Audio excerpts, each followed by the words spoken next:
Is there anybody here that wants to sit and let him cut your hair with a pair of scissors? You mentioned he wanted to be a barber. Would you be comfortable knowing that he would know that you were a lawyer or somebody that had a good job? Could you sit there and trust him that he wouldn't have anger? I can't imagine anybody wanting to allow him out. I just can't imagine it. I don't know what to say that would impress upon you the fear that I have and other people that knew him and people that didn't even know him. You know, he taught helter skelter. You know, just was he worshiped Manson. And Charles Manson, if he stayed where he should have stayed all of his life, and I hope Draping stays where he's at now for the rest of his life. And we are about to watch the parole hearing of a Charles Manson copycat. And we just listened to the daughter, the one who got away. This monster actually said after being convicted that his one was regret was that he was unable to kill her. Now, what's insane about this hearing is that even though he has murdered 3 people, and even though he has picked up additional felonies while locked up, he actually has a good time date just around the corner. This man is going to be walking the streets in just a few years, regardless of the result of this hearing. You can't make it up. But let's jump in and watch it, and I'll unpack it with the details at the end.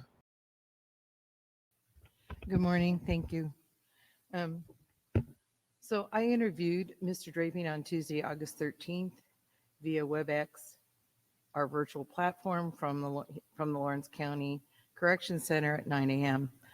There were no other participants in the call except for our staff, and that was Allie, right? And then Mr. Draper was not represented by legal counsel or any other advocacy agency.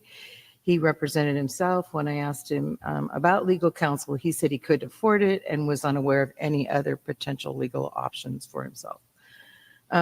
He was dressed appropriately, neatly coiffed, as they say, and during the interview, I found Mr. Draping to be attentive, articulate, polite, respectful, open, and responsive. He openly discussed his personal history, his offenses, his incarceration time, and shared his life experiences.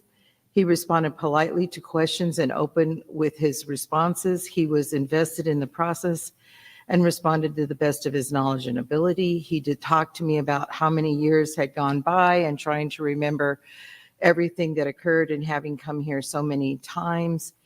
He told me quite honestly, he felt like I already knew his story before he began to speak. He was born in 1955, June, and he's currently 69 years old. He is serving a life sentence of 75 to 100 years for a triple murder of Lloyd and Phyllis Schneider and their teenage daughter, Terry, in Logan County, and then an additional 30 years for attempted murder for stabbing an inmate multiple times in prison. He has been incarcerated for 40 years and projected to be discharged, or actually discharged May 18th, 2032. That's the last information that I have. His health is relatively normal. He mentioned that he has arthritis and some other conditions. However, he's not taking any medication of any kind at this time. Upon entering the Department of Corrections in 1976, he did receive medication for mental illness, and he was hospitalized 3 times from 1977 to 1982, in which one was because of the attempted murder and attempted suicide.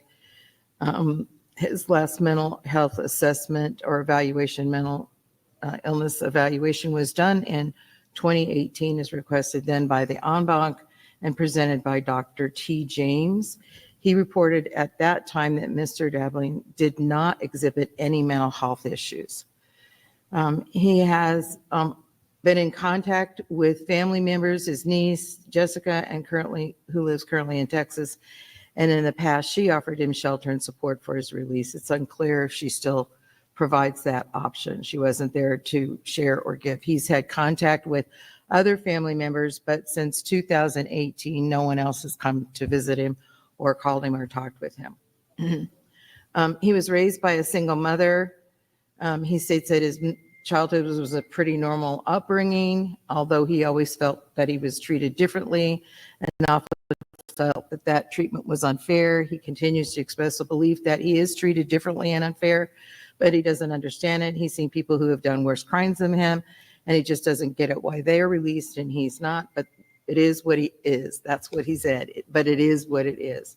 He maintains a relationship, as I said, with his mother, who's in a nursing home in Springfield. And of course, he's talked about if he were to be released, he would like to be able to be close to her so that he could see her.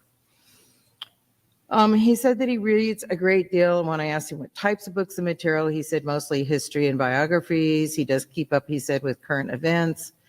And his views about the 1% and unfair treatment, he said, of middle class and the poor. He said he does not have any ideology of getting rid of the rich. He says he has greater understanding of life after 48 years. He recognizes his incarceration because of his murderous acts and is remorseful. As remorseful, he said, remorseful is something that everybody wants it, but how do they see it? After 48 years of living this all the time, I am remorseful for what I've done and for what I did, not because I'm here, but because it was wrong. He said he was 21 years of age at the time of the murders, and he said, I was just crazy. In March of 1976, he had seen a TV documentary movie, Helter Skelter, and was fascinated by it. He then read the book 3 or 4 times, and the idea of the killings gelled with him in his mind as a way to elevate himself from what he considered at that time was his miserable life status. During his trial, the state's attorney said, although espousing a revolutionary philosophy of killing the rich, he never at any time in his life did a solitary thing that we have discovered to demonstrate his concern for the weak, the poor, and the downtrodden. On the contrary, he wanted all the finer things in life, a new car, nice clothes, consumer goods, but did not want to work for them. He quit several good jobs and drew unemployment. During the interview, he did reinforce this statement, and he added that while his political views do not support the wealthy and that he is dissatisfied with the distribution of financial benefits given to the 1%, he is not murderous or think that you need to go out there and kill people who have wealth. The statement of facts of what happened was on August 19th, 1976. Mr. Dravin carried out a portion of his premeditated plan to murder the entire Snyder family in their home. Mr. Snyder was 44 and lived with his wife, Phyllis, who was age 45. They had 3 daughters, Nancy, 21, a student at the University of Illinois, Terry, 17, a high school senior, and Cheryl, 15, a high school sophomore. They were a relatively wealthy family who lived in a modern one-story home at the top of a hill facing the town of Lincoln. They ran 400-acre hog farm, and were active in their community and their daughter's extracurricular activities. After being kicked out of the home from some of his friends from a party being held at the victim's home, several days before he committed the murderous act, he had gone there with his friends, and I guess things got out of hand, he said, and they were kicked out, and that made him angry. On August 19th, he went into the home armed with a rope, a .22 caliber handgun, a hunting knife, and a 6-inch blade. When he forced his way in at gunpoint, the only people in the home were Snyder's teenage daughter, Terry, and her boyfriend, Jeffrey Richardson. He bound the two when Terry's parents, Lloyd and Phyllis, returned to their home with their second daughter, Cheryl. He viciously attacked Lloyd and Phyllis, as well as Terry. They fought for their lives, but Mr. Dravin was able to kill them by using his large knife, stabbing them multiple times, over 90 in total, and as deep as 6 inches. While this slaughter was occurring, Cheryl and Jeffrey were able to escape and contact the authorities. It should be noted that he planned to kill 5 people that evening. He admits to the murders but claimed insanity at the time of the trial. The defense was rejected, and his motion for murder, according to him, is related to his disdain for family because of their wealth and the way that he was treated when he was there for the party a few nights before. He additionally said that at the time that he was harboring anger for being kicked out of the house. His plan was to murder each person in the house in a different way. For example, one was to murder in a swimming pool, and he planned to put the one on the pool table and skin them alive. This is supported by his binding of the 2 teenagers before he began killing. Medical records would indicate that all 3 of the victims died as a result of hemorrhaging due to the multiple stab wounds. The victims sustained multiple wounds, approximately 10 stabs each, with wounds again being 6 inches deep.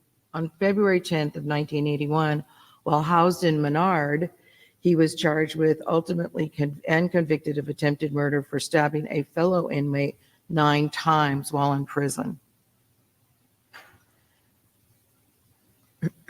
During the interview, because other times he's been here at least 20 times since his incarceration in 1977 to ask for clemency. Excuse me. During the interview, I asked him, so what were you doing before all of this, moments before? Sometimes we do things impulsively. He was actually planning his criminal act, and he stated that he'd been using marijuana to self-medicate, that he was doing LSD. He didn't understand what was going on around him or with him, but he was terribly depressed, so he was taking all these things. It was so bad that his mother got him help in a clinic. There was supposed to be a psychiatrist to evaluate him, and this happened several weeks before he murdered the family. He was told that the doctor was out of town. In 1989, he was issued a sexual misconduct ticket, which resulted in 2 months of B grade. And in 2017, he was found guilty after a fight, which was reduced to individual receiving just a 1 month C grade. And he's not had any other tickets or incidents. It does say that he was in a psychiatric reunit in 1978, again in 1981, which he then tried to cut his wrist, and then, of course, for the stabbings. Then again, in 1982, he had a 98-day psych. In 1983, they put him in a psych unit because he witnessed a murder. He's been in Lawrenceville Corrections since 2016. There was the last assessment, as I mentioned earlier, was done in November of 2021. He completed an ORS reentry tool. The results indicated low risk to reoffend. No recommendations were made at that time of the assessment. His accomplishments in the 48 years, considering his time, as an example, is that he was a laundry repair person. He's worked as a barber, a groundskeeper, vocational school carpenter. He's worked in industry, shipping, Menards. He's worked for Lifer Groups, a charity group, Catholic Parish Group as a clerk, Lifer Group as a charity group, and Catholic Parish Group. He hasn't worked since COVID in Lawrenceville.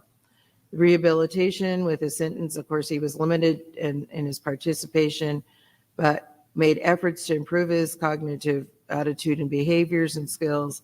He did participate in Lifestyles Redirection Coping Skills, Reentry Summit in 2015, Life Skills, Track 1, Critical Thinking in 2016, and Inner Circle, and Thinking for a Change, which wasn't the regular program, but he went out and he got the information with the program. His last en banc was in 2021 and was given a 3-year set. His reentry plan, the situation is this. Years ago, his wife would visit, his mother would visit, his cousin's niece, everybody, and through the years, no one visits anymore. He has no interaction with anyone in the family other than communicating occasionally with his mother. In 2021, it was reported he had a good support system, particularly with his niece. He spoke with her by phone at least once a week, and that isn't the case any longer. She has a family now in Texas, and he is no longer in contact with his wife or any other family members. He does not have an active MSR site and states that he's willing to go to any transition housing facility selected by the Department of Corrections. It's just that through transition, he hopes to move home, which would be close to his mother. Over the years, the recommendations from the Department of Corrections have improved. They've continued to show his improvement and show him as less of a risk.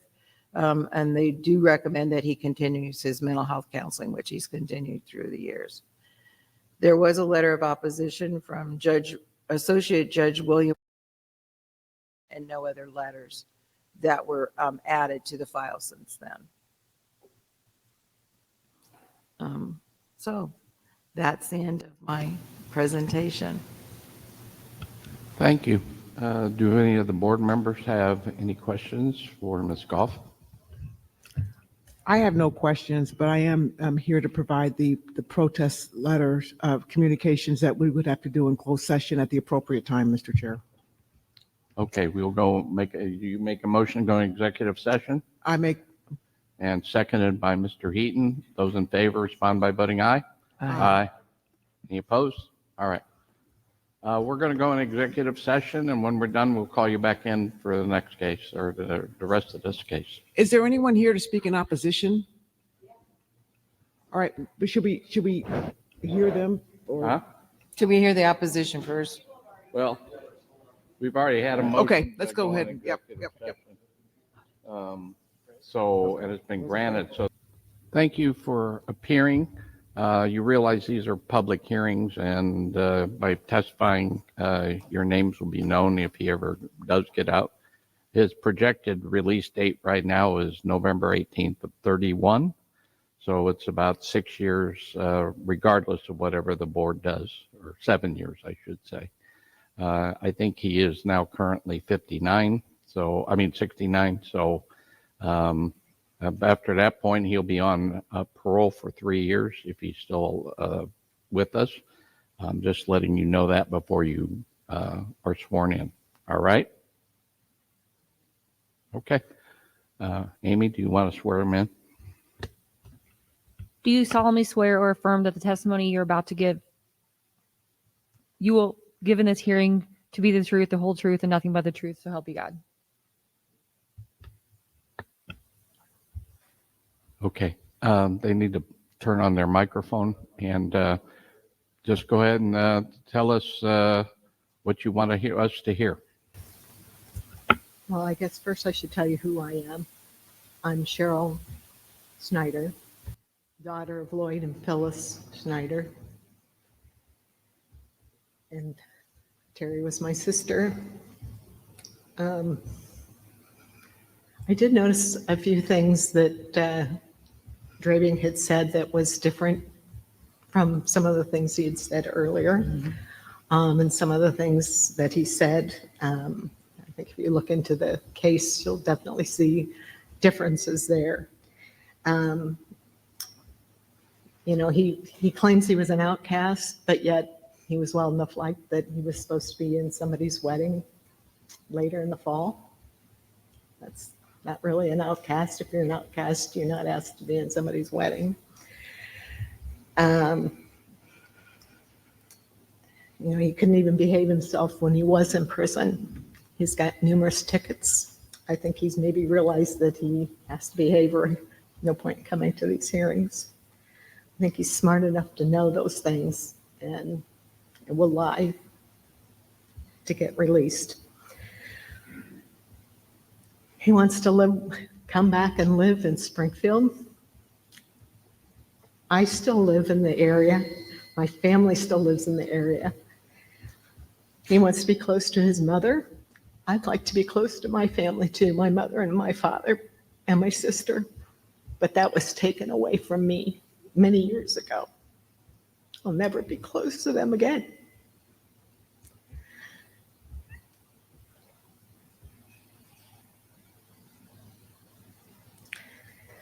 Sorry. I fear for my life. I think the day that I had to testify against him when I was 15, I put a target on my back if he'd ever be released.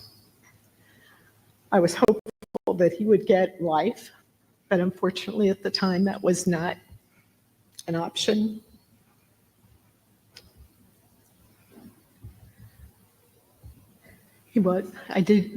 He has had at different times been diagnosed with psychosis, or so we were told. So I'm not sure if that is a current diagnosis, but I would find that interesting. I don't think there's one person in Logan County that wants him to come home, to come out and live amongst law-abiding citizens. I don't think the police officers want to deal with him. The courts don't want to deal with him.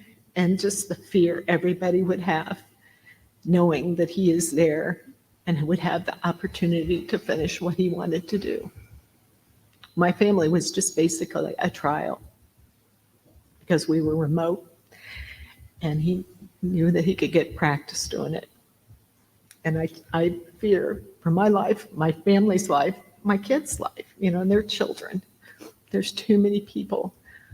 He's already ruined my life. I don't want him to have the opportunity to ruin it again. And it's not only the physical fear, it's not just physical, it's the mental, issues that I have to deal with, knowing that he is still alive and he still has the potential to come finish his job. He thought this out. He knew what he was doing. He should there's just no way that you could possibly say yes. Is there anybody here that wants to sit and let him cut your hair with a pair of scissors? You mentioned he wanted to be a barber. Would you be comfortable knowing that he would know that you were a lawyer or somebody that had a good job? Could you sit there and trust him that he wouldn't have anger? I can't imagine anybody wanting to allow him out. I just can't imagine it. I don't know what to say that would impress upon you the fear that I have, and other people that knew him and people that didn't even know him.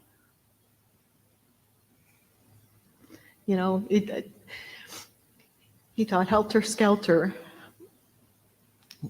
just was he worshiped Manson, and Charles Manson, he stayed where he should have stayed all of his life, and I hope Draping stays where he's at now for the rest of his life. Want to say anything? I think you spoke very well. So, Yeah, I'm sorry I don't have a. No, I think you did an lawyer excellent to job. Speak for me. Would she like to speak? Sure. For some of the stuff that Drabing said, it's not true. He was a year ahead of me in high school. He was friends with my current boyfriend that we've been going out for 29 years. He does not want me to attend these things. He thinks it puts a target on his back and my back. His immediate family and his grandparents were both on Mike Drabing's list, even though they were friends. I was supposed to walk down the aisle with him in September at one of my friends' weddings. They live in another town, and they're still fearful of him. They don't want him out, and that was one of his best friends. Another girl I just worked on for our 50th class reunion, her husband was another one of his best friends, and she just told me at this last reunion thing that Mike had planned to do this like the week before or something like that. And they didn't know this till afterwards, because neither one of these two guys knew anything about what he was going to do, or they wouldn't have let him. But her husband went and got him, and they went and did something fun or something, and postponed the killings for a week. They found that after the murder. He was writing to a couple of them after he got in prison. he wasn't an outcast. He was with everybody else. I mean, I can't say we were the most popular kids in the school, but we weren't downtrodden either. And he was just in there with everybody else. I was at a party at my house. I lived out in the country too, but we weren't wealthy. I've seen him carried out of a house when they're playing poker. He just would just get into rages, and it took like 5 guys to get him carried out of the house so he didn't destroy the house. And this was when I was in high school. 1 at each leg, 1 at each arm, and 1 at his head. He was working at the time of the murders. He was working for Jim Hostetter as a house painter, and they used to come into the restaurant, little tiny diner that I worked at, for breakfast. He wasn't high 24 hours a day. One of our friends considered him like a big brother, and she was popular. She was a cheerleader, and he wasn't outcast. He wasn't picked on that I knew of by anybody. And I don't know anybody that wants him out either, even the people that were his good friends. I don't know what else to say. Well, one of these parole hearings that we went to too, they had said that he was diagnosed as a sociopath, and that's scary. He's an intelligent person. He's not stupid. So he's trying to say and do everything he can to get released. And if he's just in Springfield, he's 30 miles from us. We're sitting ducks. Thank you. I think you both did a very excellent job in letting us know how you feel about the release of Mr. Draping. Does any of the board members have any questions for either of these witnesses? Okay. You can stay. We'll vote on this today in a few minutes. Hearing no questions, Ms. Goff, do you have any motion you would like to present? Oh, sorry. I will make a couple comments if I Yes. could beforehand. Just 2 things. One, I think his lack of insight into the harm of his offense and stating simply he doesn't understand why, other people with worse things have gotten out when he's had both the triple homicide, the 2 other intended homicides, as well as the attempted murder within the institution. I will also note that when IDOC had assessed him, on the formal risk assessment, he was noted to be low risk, that the counselor did take a moment to indicate that he could benefit from various minimum security options within the department before having the opportunity to return to society. And that it is recommended that he continues with the resources within IDOC. And I wanted that for the board as well.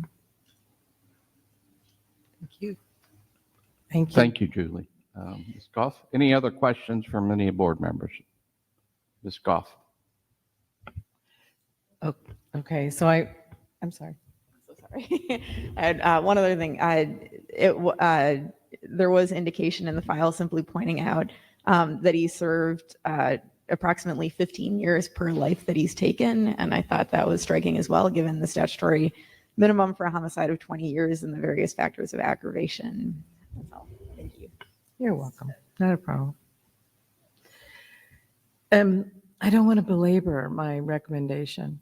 I do have something I would like to share and say, and that is an observation, not just in this case, but in all our cases. When we look at this and consider returning a citizen to the community and the community really being ready for them to be there, but them, in my mind, I don't know how many of you have ever watched the movies regarding Orson, during Wells taking his travel back in time and watching how the world changes. And I imagine living in prison for 30 plus years, that's what's happening while you're sitting there as the world is changing.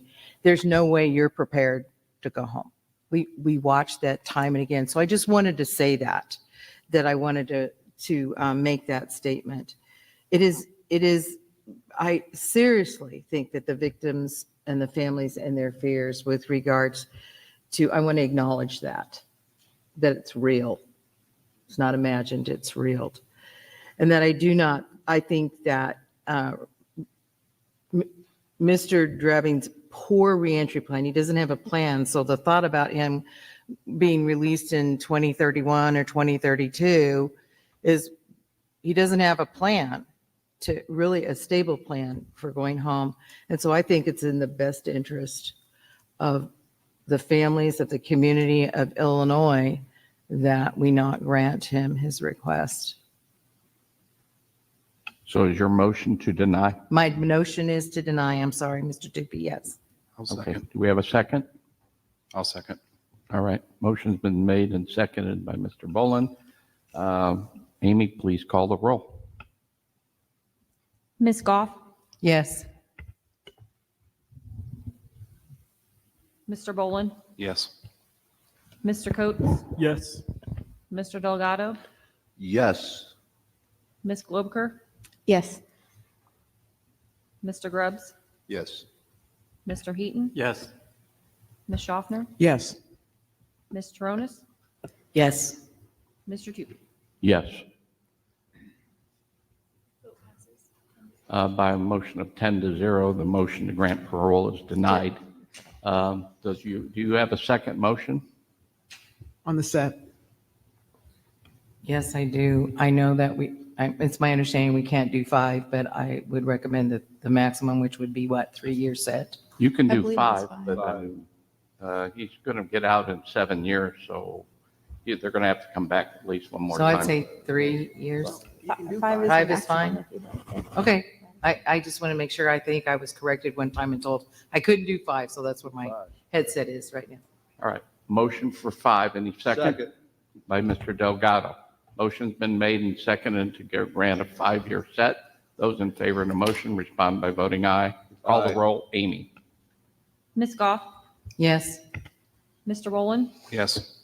Mr. Coates, Yes. Mr. Delgado, Yes. Ms. Globaker, Yes. Mr. Grubbs, No. Mr. Heaton, Yes. Ms. Schaffner, Yes. Ms. Taronis, Yes. Mr. Tupy. Yes.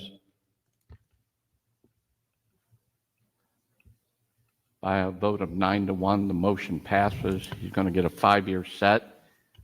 He does get out in 2031. Regardless of what you do, we have to have one more parole hearing in 5 years. But you can take that back to your families, all right? Can you even imagine that one of the 10 parole board members said, no. He should have another opportunity in 3 years, not 5. Not 5. Let's put the victim through this 2 years earlier than we have to. Can you? I would love to sit down and say, can you tell me why?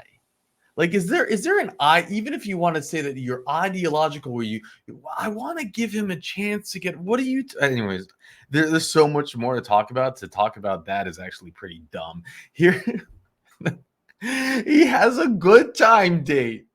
How is that possible? How is it possible that a man who murders 3 in a family, he intended to murder 5, and he had an attempted murder while in prison, has a good time date in 7 years? It's insane.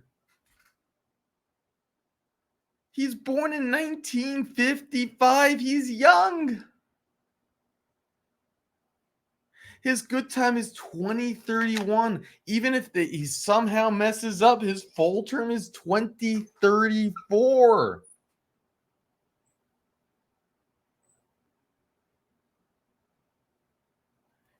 This guy is dangerous. I'm going to go through some information with you. They say his friends say that he was killing kittens when he was like 8 years old. I mean, he checks every box of who he is. There's no one who's still in his life. You know, all serial killers, they get married. We know that. I mean, we see, but even she left him. His niece, his mother barely talks to him. They said every once in a while. I wonder what that even means. What do you think is going to happen when he gets out? You know, one thing I appreciated is the parole board. They said the words to the victim's family. Their fear is not imagined. It's real. Yeah, it's real. It is very real. This guy's gonna get out. Now we don't have, we don't see his but he's a beast of a man. I don't know what he looks like today per se, but look how big he is here, even in this picture. And they say in the different articles that he was just. Let me show you the cat thing. I don't know if I was just sharing that picture with you or not. Thank you, Sir Richard, for the articles. Lincoln, Illinois. Okay, the younger brother of accused killer Michael Edward. So this is from the younger brother. Testified Saturday that his brother used to torture cats and had grown moody and irritable in the last year. It seemed like he was changing, staying at home, becoming more moody and irritable. He would be sitting in his chair alone in his room doing nothing. Michael is accused of stabbing and slashing to death 3 members of a wealthy Logan County family. He had been motivated by the mass murders committed by Charles Manson family in California and hoped other movements in the country were ready to take over where he left off, killing rich people. Ludin and Drabbing was a schizophrenic who is legally not responsible for his action. Said that he was okay.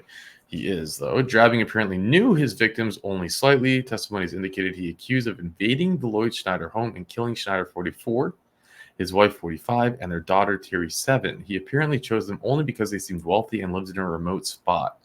Michael played cards with his brother and some of his friends in the afternoon before the killing and did nothing unusual, Mark testified. But his brother had always been a very good card player, he said, and for the past year, winning didn't really seem to matter much as it used to. When Drabbing was about 12, he would sick his dog on kittens, and several times he took cats by the tail and slammed them into something. I mean, but don't worry, the DOC knows best. The DOC knows that he's a low risk score. Of course, he's not a risk to hurt anybody. Shame on us with that, without our PhDs. What do we know? We don't know more than the algorithm. In the only other testimony Saturday, psychologist Donna Schneig Springfield said he had given Drabbing a Warsaw test, an ink blot test on December 4th, and had found him to be psychotic, who lacked the ability to integrate himself into society. What was the word they used? Did they use the word psychopath or sociopath? Other tests administered, he said, indicated that the college dropout had only slightly above average intelligence. State's attorney, only slightly above average intelligence. You hear how they word that? He has above average intelligence. And to try to get him, they say he's only slightly very smart. Idiots. They're such morons. Pointing out, however, that Drabbing had scored in the upper 10% of all high school students on intelligence tests. They're such clowns, these attorneys.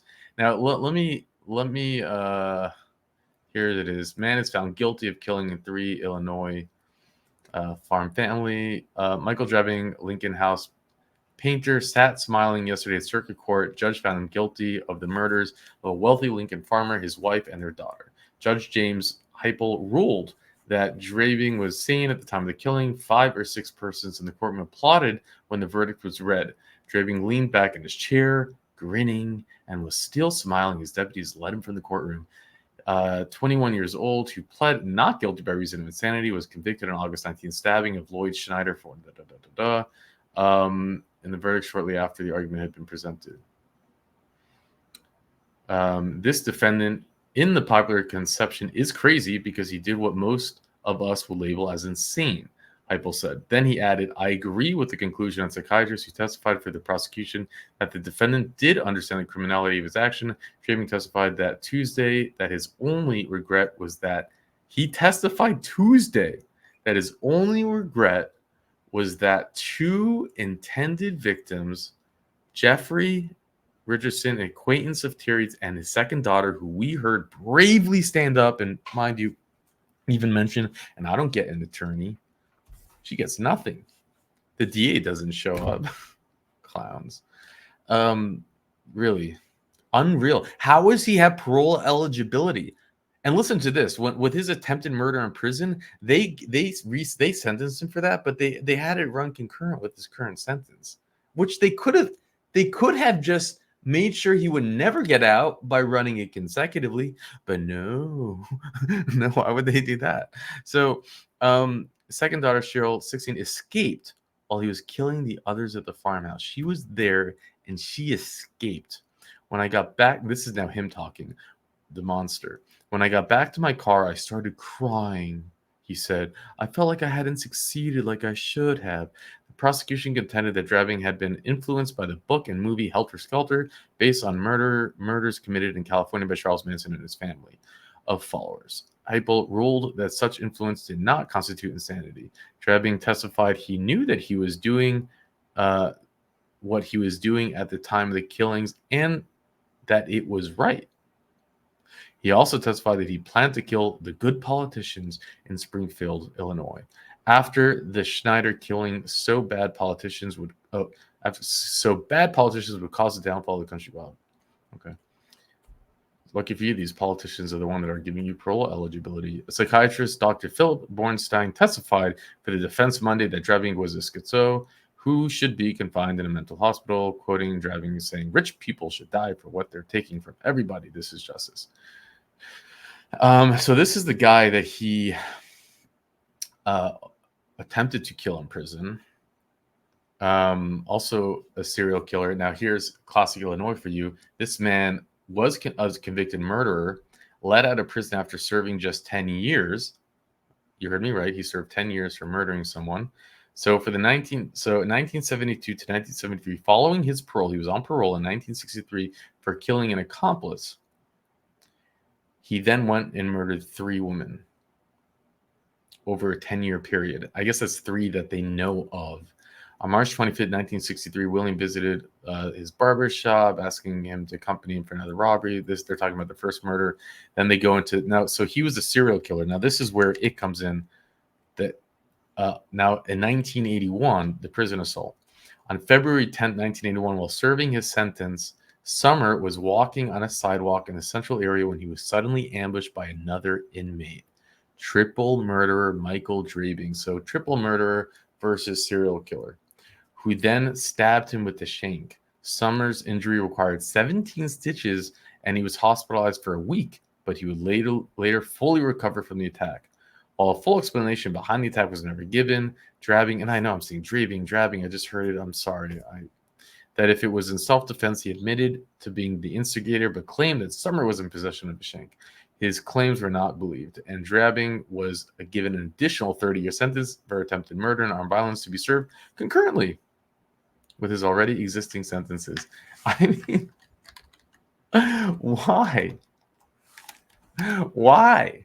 You had your chance. If you could have argued that, there's legislation, somehow he only gets to serve 15 years for each murder, he gets a 45-year, he gets a good time date.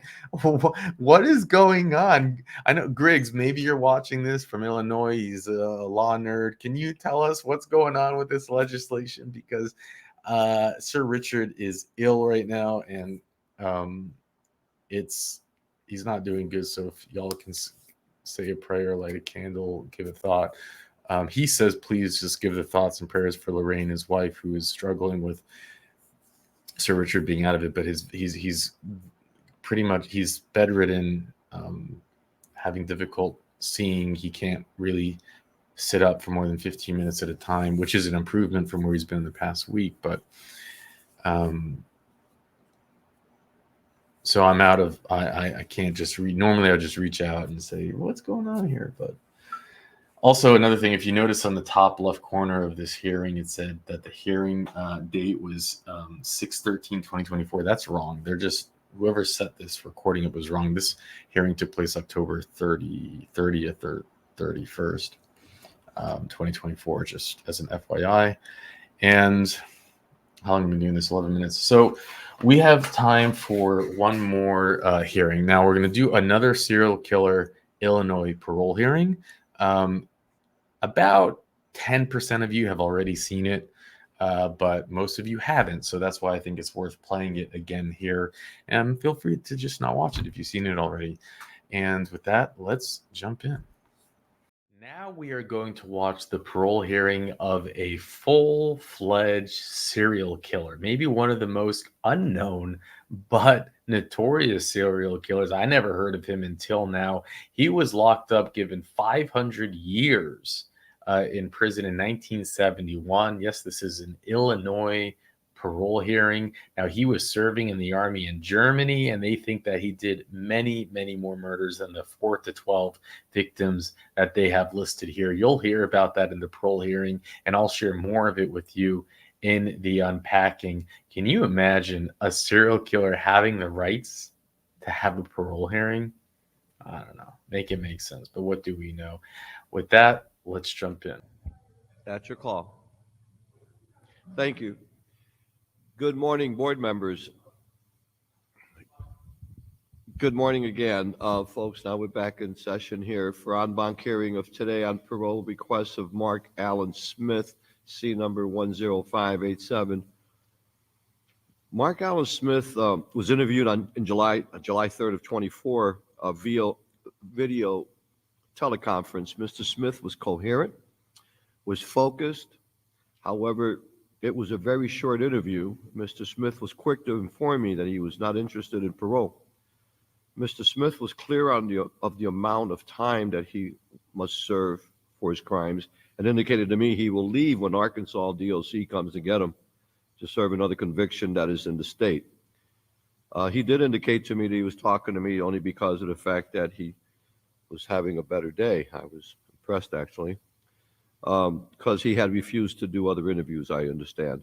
Mr. Smith, approximately 75 years old, Mr. Smith was diagnosed with sociopathic behavior, as Mr. Tupius pointed out in the previous talk. Statement of facts. Mr. Smith had 3 individual cases, in fact. Mr. Smith is convicted and serving his time for the abduction of Miss Jean Bianchi, whom was 27 years old at the time. Smith sexually assaulted and stabbed her 17 times. He then threw her body off a bridge. Smith noticed that she was still alive, and he returned to her according to the file documents. He held her head underwater, but not before he put sand down her throat. These offenses occurred on or around January 27th, 1970. The second offense, Mr. Smith and the second victim, Janice Boilyard, worked at the same chemical company where Mr. Smith saw Miss Boilyard going downstairs to the basement and followed her. In an unwanted attempt to kiss her, Boilyard resisted, and when she did, Smith grabbed her by the throat and began choking and strangling her until she passed out. Smith then raped her. Smith then tied her pantyhose around her neck, strangling her to death. This offense, on or around February 27th, 1970, a month later. On the third offense, the murder on May 27th, 1970, just 3 months after the other murders, Smith was convicted for the rape and strangulation death of Miss Jean Lingenfeiter. She was just 17, a McHenry High School student. Smith is convicted for rape and murder by strangulation and dumped her body into a lake. Smith received 199 to 200 years. It is noted that all these sentences run consecutively. Furthermore, Smith was also convicted by Randolph County for attempted escape and received another 6 to 18 years again to run consecutively. Statement of Mr. Smith was, as he advised me, and I've indicated to you all, as the institutional staff, that he's not seeking parole. Mr. Smith stated that he will leave when the Department of Corrections at Arkansas comes to pick him up. And he reminded me, don't you understand how many years I have here? Criminal history, Mark Allen Smith, with the convictions being served for that in addition to the attempted escape at Pontiac, 6 to 18 years information in the file, also indicates that Mr. Smith admits to raping and murders of more than 3 women in Germany and possibly other places while stationed in Germany, which should be Interpol in terms of the state of Illinois' responsibility to pass this knowledge forward. Institutional adjustments. Mr. Smith is a medium security, moderate escape risk offender. Smith does have an A grade for lack of IDR since since 5/1990. His most serious recent was striking another inmate, 2/23/08. Family relations, Mark Smith, according to the institution, has not received or had any visits from family or friends since 2019. Smith indicates that he has no outside contacts as they've all passed away. Reentry plans do not exist. Mr. Smith has not submitted a petition for consideration and was not interested in going any further. The interview was actually very short in comparison. Actually, it was long compared to the other ones, but it was short. Opposed to relief, State's Attorney of Cook, McHenry in two cases in Randolph County for attempted escape. Many family members, friends, and other citizens, as Mr. Tupi in place of Mr. Bolin, who did the actual interviews, have indicated, and it's in the file and record, are opposed to Mr. Smith's release. Rationale, considering the heinous nature of the offenses. Well, should we continue?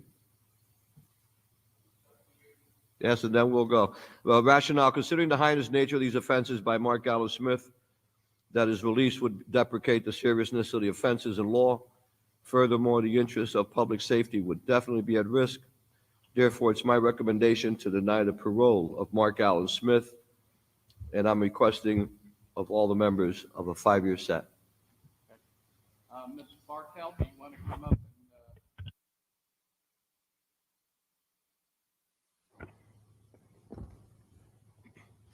Do you solemnly swear or affirm that the testimony that you will give in this hearing will be the truth, the whole truth, and nothing but the truth, so help you God? I do. Thank you.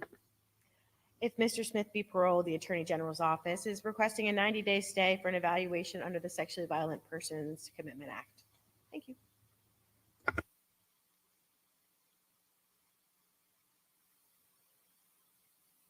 Second. Seconded. Any discussion?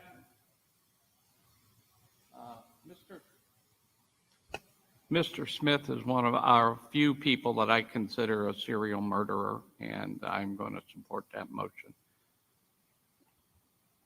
Seeing no further requests for discussion, Ally, call the roll. Mr. Delgado, Yes. Mr. Coates, Yes. Ms. Globoker, Ms. Goff, Yes. Mr. Grubbs, Yes. Mr. Heaton, Yes. Ms. Schaffner, Yes. Ms. Taronis, Ms. Tyson, Yes. Mr. Tupy. Yes. Do you have a second motion, Mr. Delgado, for a set? Thank you, Mr. Chair. Yeah, the second motion would be a 5-year set. By Mr. Heaton. Those in favor of the motion, Ally, call the roll. Mr. Delgado, Aye. Mr. Coates, Yes. Ms. Globoker, Yes. Ms. Goff, Yes. Mr. Grubbs, Yes. Mr. Heaton, Yes. Ms. Schaffner, Yes. Ms. Taronis, Yes. Ms. Tyson, Yes. Mr. Tupy. Yes. Both motions pass. You'll be sent around for signature requirements, but thank you, Mr. Delgado. Bye. Ally, do you want to call the next case?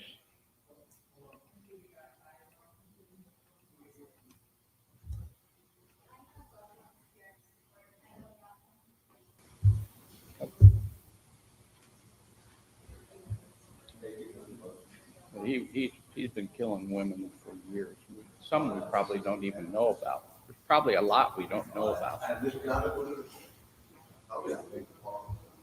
Yeah, I was reading this Legally Sane where he put stars up on his visor so he knew how many he killed. Can you even imagine that he has an opportunity for parole? And I'm going to read to you some of these articles. I was going through them. Richard sent 50 of them, and I'm only going to go through I'm going to try to keep this down to 10 minutes so we can go to the other hearings. But a brief synopsis on this is that his first known crime, believe it or not, is when he was 8 years old and he stabbed his playmate 20 times with a penknife who was 6 years old. Yeah. Also, when he was, I think, 7 years old, he tried to strangle his fellow classmate. So this person who's been a monster has been a monster for a long time. And they think that he's been, as we heard in the hot mic over there, that, he has a much longer list of murders. This is like really one of the biggest serial killers that so few of us know about. But there was a book that he was referring to in that hot mic called Legally Sane. Legally Sane. If you type it in Google, it shows up on Amazon. You can buy it used for $4,995. I am not joking. That is what it is selling for on Amazon. So apparently there are collectors that there are here. I'll show it to you. I don't think I have any no, I don't know. There's like sharing a screen is just, it's not worth it. But it's written in 1972. And yeah, $4,995 if you want to buy that book written about this serial killer. So serial killer wants to be forgotten. This is, I'm not sure when this was written.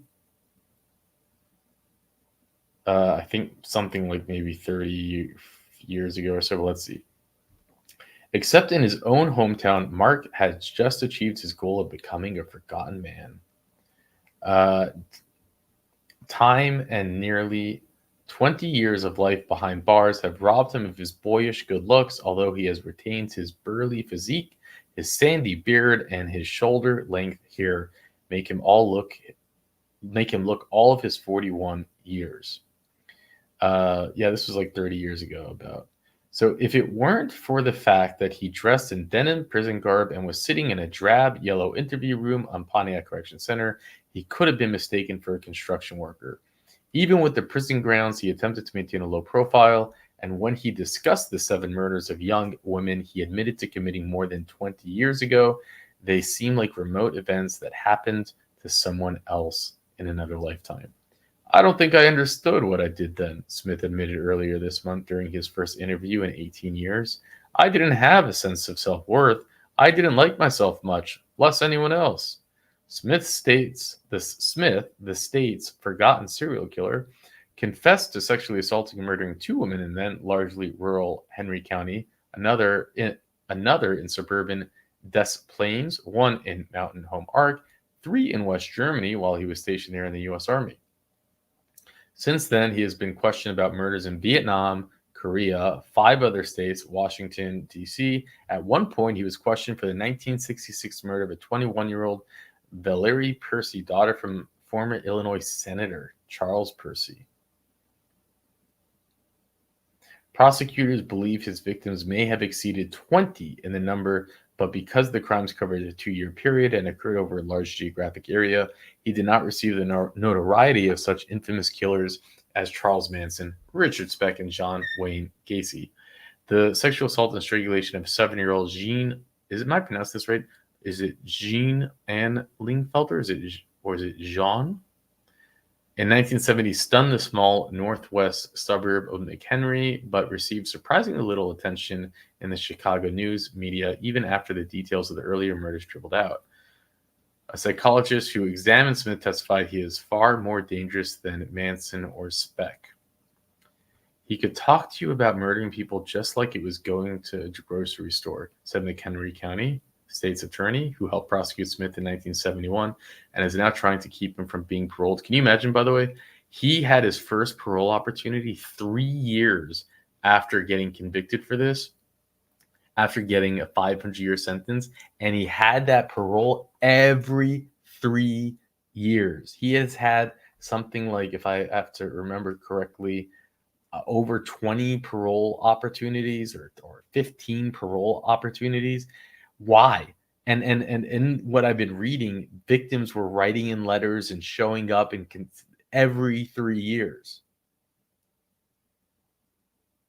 These are lawmakers that allow this to happen, and we would all just sit back and say, we don't understand. It's like, what, you can't get together and write the legislation and say someone who does something like this cannot get parole opportunity every 3 years.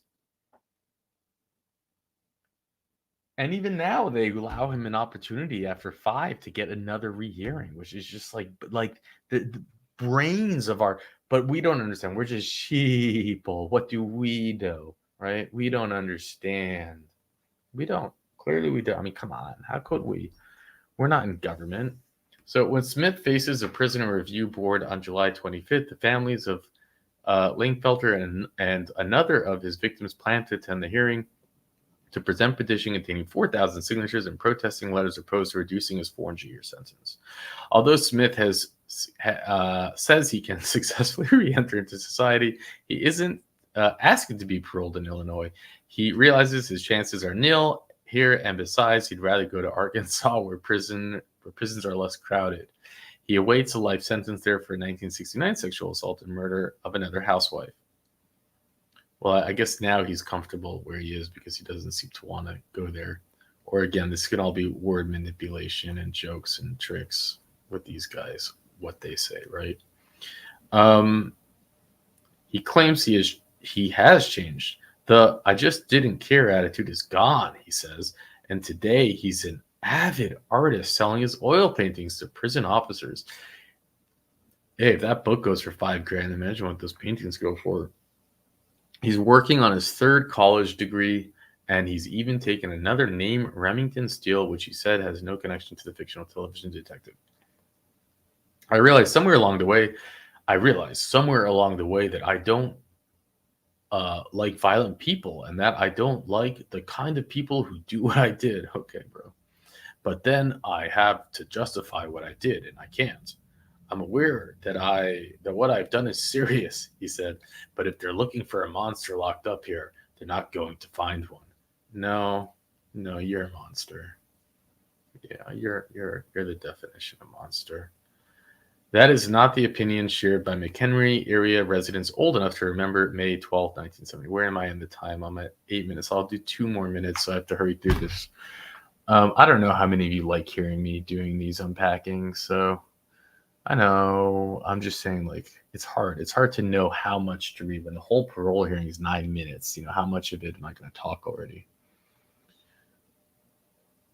May 27, 1970, when the body of Liffinger, an honors student at the local high school, was found a few days short of her graduation, a few days after the triple dating with Smith at the school platform, she had been strangled with her bra, police said. 4 months prior to that day, the body of Jean, a 27-year-old McHenry housewife with 2 children, was found in a creek 4 miles south. She had been sexually assaulted and stabbed to death. Police broke both cases after Smith, who was described as an athletic, polite, intelligent, and dashingly handsome kid next door, discovered her body while helping in a search for her. So it's a classic serial killer. He is classic serial killer. It's amazing that he doesn't have more stuff on him, right? These murders are things I'm not proud of, he now says. I hurt my family just as much as everyone. They didn't deserve that. It certainly served to punish me, and justice or otherwise is not going to help with families that I hurt. But prosecutors claim that Smith maintained a cold-blooded indifference when they interviewed him shortly after his arrest. Everyone has got to die sometime, prosecutors quoted Smith as saying during an early parole hearing. If I thought about that, maybe I might feel bad.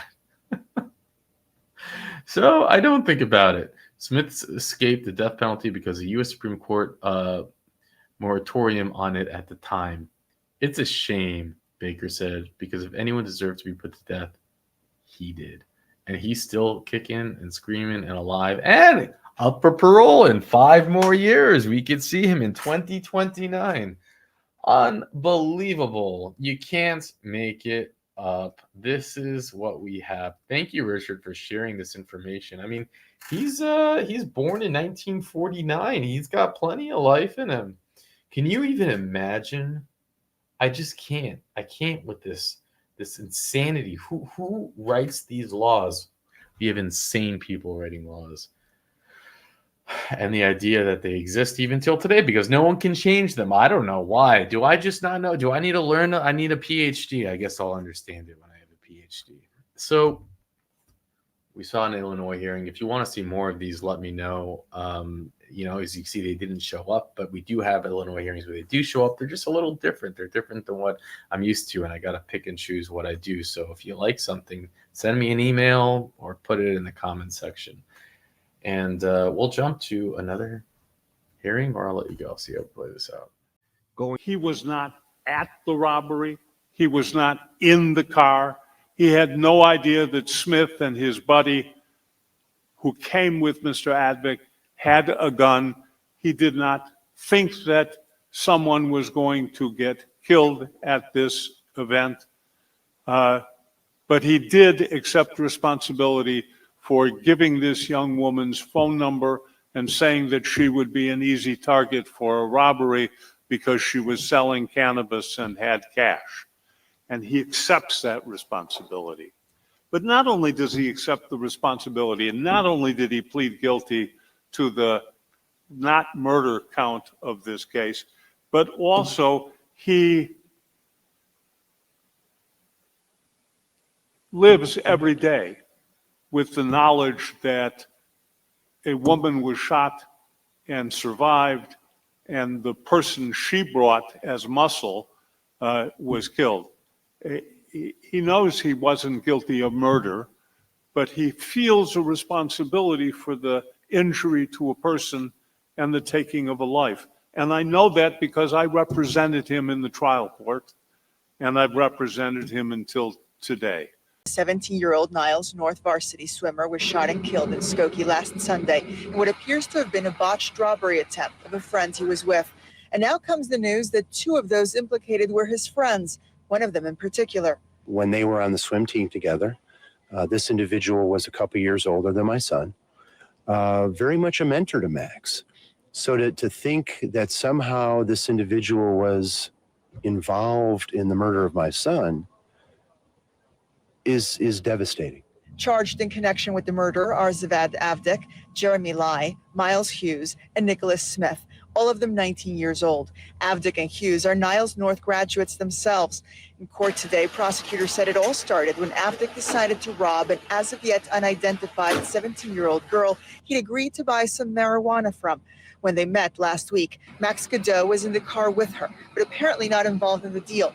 When she refused to simply hand over the drugs, prosecutors say a fifth suspect, who's yet to be arrested, shot Godot in the back and the 17-year-old girl in the face. And we are about to watch the parole hearing for a man who wasn't even there at the scene of the crime that happened all the way back in 2014, a complete tragedy. Someone, 17-year-old, trying to do a side hustle, make some money selling the devil's lettuce. She was betrayed by her own classmate. The man whose parole hearing we're about to see now, he told his buddies, he said, hey, this would be an easy score. I imagine, he said, look, you can just go in there, take the ounce of pot. Maybe she'll have some cash on her. She's not going to be able to call the cops. It will be fun. It will be quick. It will be easy. Well, it seems that they brought along some men who maybe they didn't know that well. And that man allegedly pulled out a gun and shot her friend in the back, killing him, shot her in the face, nearly killing her, and then left the scene of the crime. Now, what's interesting about this case is that man who allegedly pulled the trigger, he was found not guilty by a jury of his peers. He never spent a single day in prison. Yet the others involved, they have been given long sentences, even though they testified against the man with the gun. This is one of those interesting cases, and we are about to watch the parole hearing again of the man who wasn't there at the scene of the crime, serving 20 years. Will his attorney, who urged him to take the plea deal, get him out? He is here right now at the parole hearing.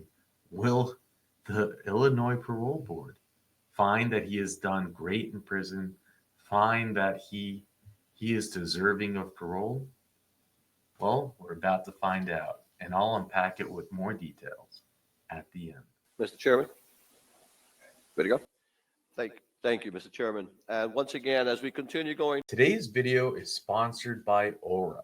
Did you know companies can take months to report a data breach? On average, it's 277 days before you even find out that your personal data has been exposed. Think about that, 277 days. That means that your sensitive information, like your email, your phone number, even your financial details, can already be out there. Now, it's not just one company, but major banks and corporations, they've all experienced breaches in the past year. Maybe you've seen about it in the news. Your information could be compromised right now, and you wouldn't even know it. Now, that's why I use Aura. Aura scans the dark web and alerts me fast if personal information has been leaked. If someone tries to open a bank account or credit card in my name, I'll know right away. I have been using Aura for about maybe 9 months now. Something that they also do that really helps me a lot is keep spam callers away. That's a big bonus for me. They actually remove my name from those spam caller lists. Now, they also provide up to $5 million in identity theft insurance and a full suite of tools to keep you protected. And this is it's all done in one app. You can try Aura for free for 14 days at aura.com/Mandoo. And that's 2 weeks to find out if your data has already been exposed before you hear from a company months later. So why wait? Get some peace of mind and try out Aura for free. Take control of your digital security right now. And now, let's go back to the hearing. Down the site here, and I want to commend Mr. Lee. Can you hear me? Mr. Lee, can you hear us? Yes, I can hear you guys There now. you go. I thought so. I saw that red dot go away. So moving on, I want to talk real briefly as to the institutional adjustments, as he has no tickets. He actually has quite a few certifications. He's completed a variety of programs. All the certificates are in the packet. Shortly, his counselor will elaborate on most of that for us, as you do have access to all of those certifications in your file. And his parole plans are, from what I understand here, is to return and live with his parents in the city of Skokie and the village of Skokie, as they would say it. And in addition to pursuing higher education, is what I'm told. But at this point in time, I'll segue right into counselor and let him pick it up from here, if you will, unless we have questions from our board members. But if not, then if we can swear him in, let's move forward. Amy, would you swear them in? Can you please stand and raise your right hand? Mr. Lee, I need you to stand and raise your right hand too, please. Do you solemnly swear or affirm the testimony you will give in this hearing will be the truth, the whole truth, and nothing but the truth, so help you God? Thank you. Yes, I do.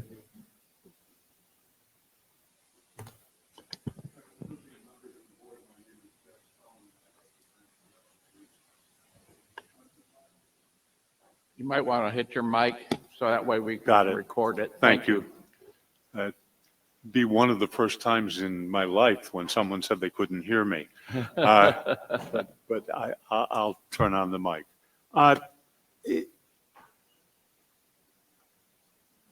Acceptance of responsibility, performing extraordinarily well under the circumstances of his incarceration, presenting to you a strong parole plan are the heart and soul of Jeremy's case today. I will be brief, at least for me, not because I don't have many things to say, but because the strength of Jeremy's case is so strong that we pray for a finding of parole. Acceptance of responsibility from his contact with the police when they came to talk to him, to his agreement with the prosecution. There he is. From his contact to the police where they interviewed him and he told them about his role in setting up the robbery. He was not at the robbery. He was not in the car. He had no idea that Smith and his buddy who came with Mr. Advick had a gun. He did not think that someone was going to get killed at this event. But he did accept responsibility for giving this young woman's phone number and saying that she would be an easy target for a robbery because she was selling cannabis and had cash. And he accepts that responsibility. But not only does he accept the responsibility, and not only did he plead guilty to the not murder count of this case, but also he lives every day with the knowledge that a woman was shot and survived, and the person she brought as muscle was killed. He knows he wasn't guilty of murder, but he feels a responsibility for the injury to a person and the taking of a life. And I know that because I represented him in the trial court, and I've represented him until today. This is a young man who truly feels shame and disappointment and embarrassment to his immigrant family who came to this country from Vietnam to start a new life. And he lives with that. I mean, he lives with it. And I think Mr. Delgado would agree with me. But that is not who Jeremy is. Jeremy is not alone in his journey to freedom after prison. If the things that we look for when determining whether or not to grant parole are a plan, housing and shelter, he will live with his parents in Skokie. They love him. They've been involved in his case. They came to every court appearance of his case. They call me to find out the status of this parole application. And not only his parents, who don't really speak English, but extended family members, also Vietnamese, who are fluent or at least more fluent in English, call my office, write me emails, put Bin, who is his mother, on the phone and serve as an interpreter. He is not alone in his journey, and housing and shelter are there for him. Food and nutrition, similarly, are there for him. Health, he is in good health, and his family will make sure that if he needs a doctor, if he needs help in the health world, they'll do it. Work. Well, Jeremy is now at crossroads. That is to say, the Department of Corrections has decided that he can be in a facility that will teach him reentry skills. And he's learning and loving those reentry skills. Work. He found a kind of calling in life. He's working for a truck company as a salesperson, and he's closing deals, and he's enjoying it and learning from it. The crossroads transition, and he has thoughts on a new life after prison. And now those thoughts involve a good family, as Jorge Montez said a few moments ago about someone else, a upward trajectory in his life. He has earned so many certificates and worked hard to learn new things in his prison years. And those, I don't need to go through those, they're in his file. And if you have questions about them, I'll gladly do my best to answer them. His nuclear family, mother, father, sibling, encourage him. And that support is extraordinary. And the acceptance of his cousins and other relatives to his hopefully newfound freedom will be a great support for him. So he has living, he has nutrition, he has health, he has work, he has the support of a loving and extended family. This is a young man who was not in the car when the robbery took place, who did not know of the murder or the shooting of the woman who's been called number 2. He has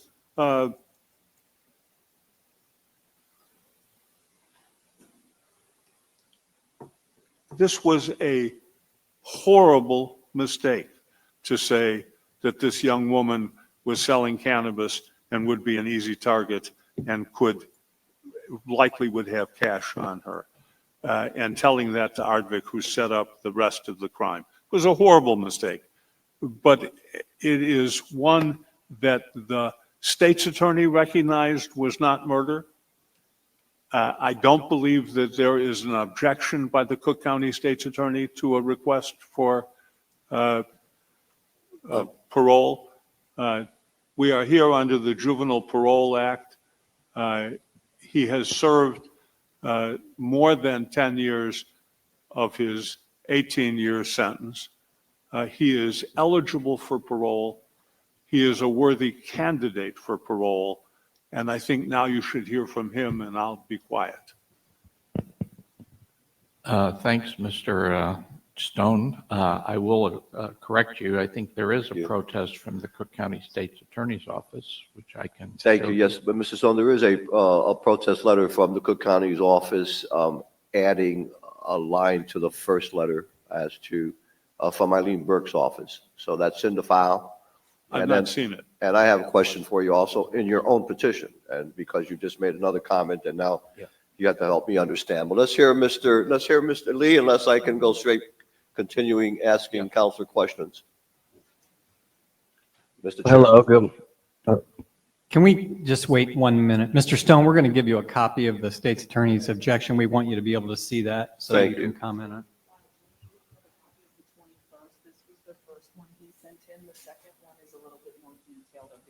Yeah, the second one is more detailed. I received that one yesterday in my computer too, Mr. Stone. No one's, I'm She's not got it, faulting you or the board, but no one sent it to me. I would have hoped that the state's attorney would have copied it to me. Give him my computer.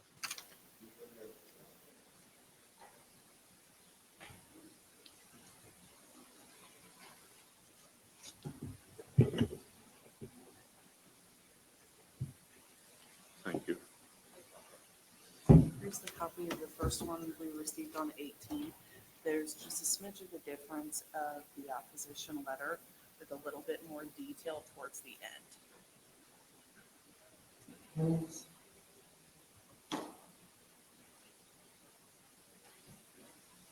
This is the whole letter from the top. Yeah. Actually, this is for the objection. I believe this is the 18. What is this? This might be the 21st. Yep, this is the most recent one. Thank you. You're welcome. Don't go. I'll give you your computer back.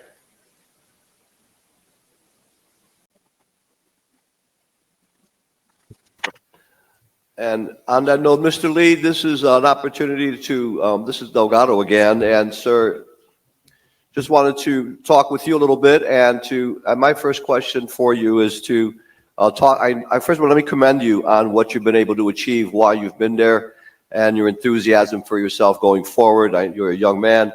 But also, I would also help me understand your thoughts on that particular night of that, what occurred, and in your own words, if you could assist our board members now that you have the whole board here. Yeah, so that night, so long ago, to be honest, like what was going through my head through those couple minutes of sending those messages was really just I wasn't thinking at all, just being in the moment and being in that situation. I wasn't thinking rationally. I think I was just being very, very young, immature, and I was not thinking about my actions at all and what I was saying, and things weren't just matching up with who I was as a person. I think I've had the time to really sit back and realize the mistake I made and how it wasn't really me as a person. You know, I do accept and take responsibility for everything I did with those messages and the conversation I had with my co-defendant. And it's just, there's no really complete answer of what was really going through my head that day, because like I said, I wasn't thinking rationally when I made that decision. Okay, were you of sound mind? Were you buzzed? Were you high, or was there anything going on in your life, particularly that week, since it was about a marijuana deal? No, I think it was just, I was time in life just growing up, just trying to have fun and just talking to the wrong crowd and just not really realizing that, I was. Well, help me understand. I'm a little confused, and maybe you're going to have to clear it up, because you're the only one who can. In this Right. petition and in other comments is made that you weren't there, but I just read statement of facts that said you guys hung out in the back cart of the seat and was smoking the cannabis. What did you? Or Right. didn't? So I did not. So that night was a Sunday night, I believe. And yeah, I was not with that group of people at all that whole Sunday. The messages was in the morning with Abdic. Never met up with him. Never the guys Never he was consumed with. marijuana in that car, is what you're stating to me? When they went and did that, I was not with them after that. I had never even seen Abdic after when that situation happened Sunday. The last time I saw him after that was after we were already incarcerated.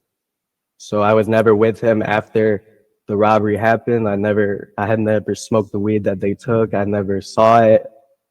He never even mentioned it to me out his mouth that he actually took the weed. So he never told me he physically had that weed that night. Or So that I all think that he didn't. violence that occurred? Yeah, correct. So when the robbery happened, we never discussed the robbery and if he actually did it and how he did it. We never had that type of conversation. So after everything happened, I didn't know the exact story of what happened. And I definitely didn't have the marijuana in my possession. Okay, thank you for that answer. Of course. Is there anything else you'd like to add for the board members to know? As I've pointed out that you would, if you, upon your eventual release, you would be going back to your parents' home in Skokie, and I do believe you do. The file had indicated there was a job lined up. You and I had discussed that. However, that was something you wanted to do, and you were going to go ahead and pursue the sales. You want to touch on that? Yeah, so I'm currently at Crossroads ATC in the west side of Chicago. I've been employed since December. I work at a used car lot called Sigler's Auto Center, and we specialize in commercial work trucks. So what I do there is I market and do sales.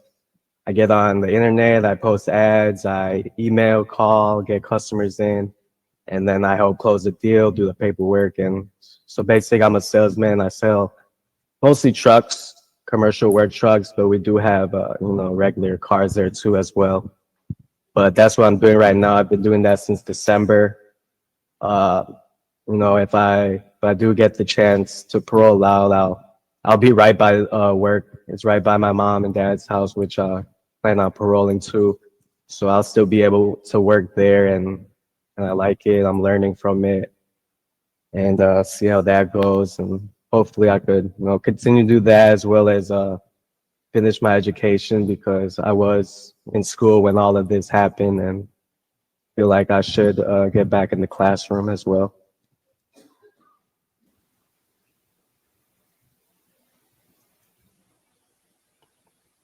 Other questions from members? I have questions for Mr. Stone to start. So I'm glad to learn that you were turning through the case so that you'd be able to address this. At the plea negotiation stage, what plea offers were made to your client and what were the terms of the agreed plea? I had filed a motion to dismiss the murder charges because I did not think that the evidence against Mr. Lee supported a first-degree murder charge. We had a hearing on that. The judge disagreed with me. And so Jeremy and I were facing going to trial on a first-degree murder charge where the sentence would be 20 to 60 years at 100%, plus a firearm enhancement, even though he was not the person who discharged the firearm. There was a firearm used in the robbery. I sat down with the two state's attorneys, and we talked about. I had offered them, I think, 12 or 13 years on some other crime, like an attempt robbery. They rejected that, came back from supervisors and said 18 years at 85% on a discharge, let me look. I want to get this right. On an ag battery with a firearm. Jeremy and I talked about it. I know this was a hard pill for him to swallow, but it was so much better than the alternative of the chance of going to a trial on murder and losing. I love trials. I love going to trial, but I don't do it for my enjoyment. I do it for what's in the best interest of my client. And in this case, Jeremy and I agreed that a plea to 18 years, especially since it would be a parole eligible after 10 years, was appropriate. And we did. I want to say that the state arguing that a granting of parole would be disrespectful for the law, their words in their letter, quite to the contrary. I think granting parole to someone like Jeremy is the ultimate respect for the law. Our legislature has said that if you're under the age of 21 and you commit a crime and you've served 10 years, you're eligible for parole. That's not disrespect for the law. That's doing what this board is meant to do, and that is grant parole to the worthy and deny parole to those you don't believe are worthy. There was nothing in Jeremy's past that makes him unworthy for parole. He has no prior criminal convictions. Thank you. There was nothing in his current that says he's not eligible for parole. He's been a model prisoner, both in Cook County and in the Department of Corrections. My second question is tangentially related to Mr. Lee, but may seem unrelated to you. But did you follow the trial of his co-defendant, Mr. Hicks, who was acquitted apparently, and yet he was identified by the other participants as the shooter? Do you know what his defense was at trial and what the reason for that acquittal was?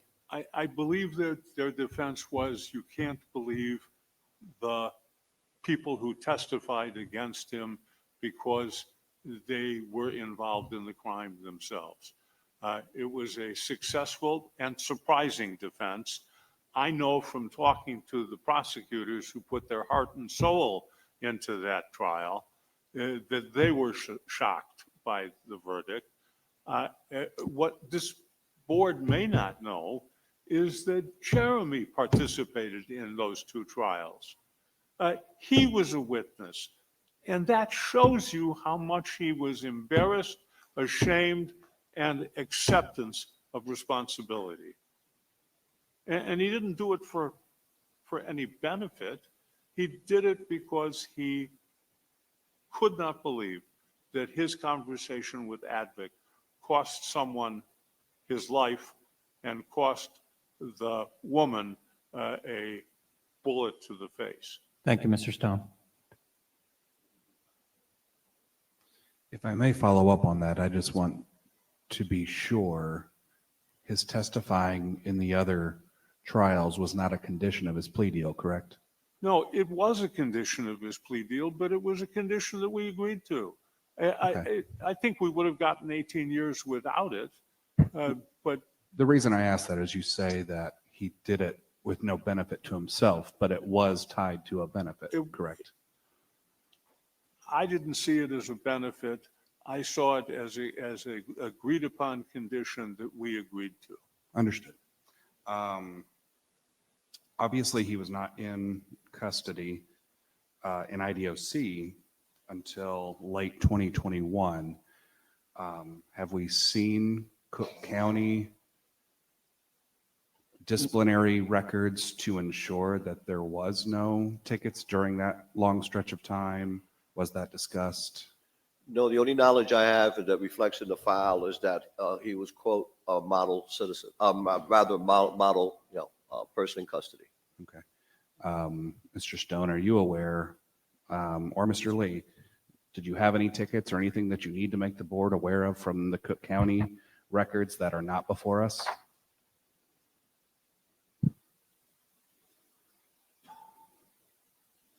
I have in my notes no tickets in 10 years. No Okay. tickets, none.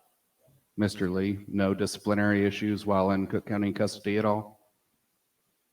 There was one incident that was already addressed when I was there, and it was addressed at one of the courts, I do recall. But that I did receive a ticket that was thrown out because I was in a room that had some contraband, and so they took both of us. When they did the investigation, they seen that it wasn't in my property or none of that, so they canceled that ticket and they dropped that. So that was the only time I had went through a disciplinary situation, but that was cleared off of me. Okay, so no findings of guilt on any disciplinary tickets, No. just the one. Okay. Yeah. Mr. Stone, you mentioned that Mr. Lee did not know that the other offenders had taken weapons as part of this. The petition itself, it's one of the two things he actually admits to, is that he told Mr. Avdic to bring a weapon. It was a fake stain. It was a fake stain with a pole. It was the language in the phone call. And I think that means in... Can you repeat that, Mr. Stone? Pardon me? Repeat it. Repeat what you just said. She couldn't hear A me. fake stain with a pole. A fake stain meaning they were going to pretend that they were going to buy, but they were really going to steal. And with a pole, meaning if someone brings a gun, she'll give it up easier. But he did not, Mr. Lee, did not know that Advic had Smith or that Advic had Hicks coming with him. Those weren't people he knew, weren't people he expected Advic would have associated with, and those were the people who shot, killed, and wounded the victims of this case. Okay. But just to be clear, he did instruct Mr. Avdic to bring a weapon to the robbery. I think that what he said was that she'll give it up easier if there's a pole. Pole, P-O.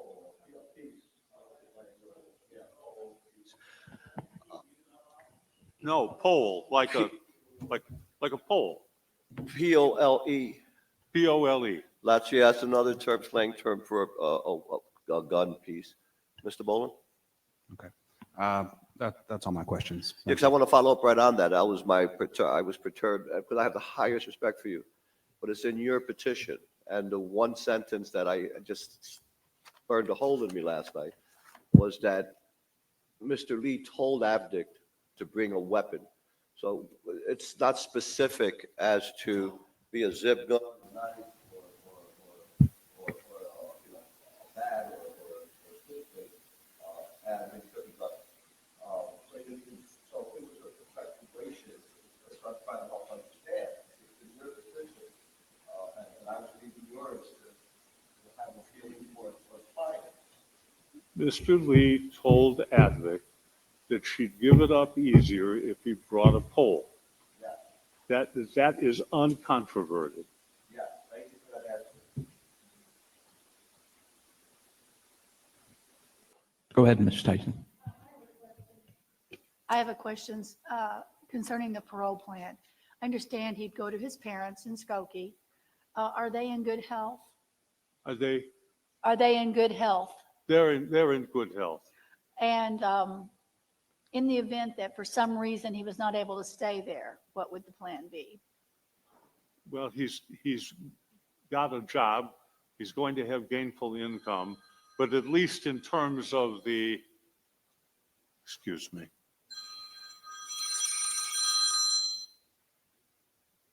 I'm sorry. It's not a good look for somebody who's trying to impress a parole board. At least in terms of the current situation, he has a place to stay. Thank you. I'm sure as he grows older and more independent in life, he'll want to move out of the nest. And we wish all of our children eventually will move out of the nest, although it doesn't always work that way. Any other questions? Sure. Dr. Golovoker. Yeah. Can you just specify when you first learned that there was a shooting? What was that unfolding as you're becoming aware? Jeremy, I think you can answer that question. How did you learn about it, and what did you do when you learned about it? Yeah, so shooting took place Sunday night. Monday morning, I go to school at Oakton Community College in Skokie, and I'm just in the computer room and looking up the Skokie news, Chicago news, stuff like that. And I see it on the Skokie News website, and I was just shocked.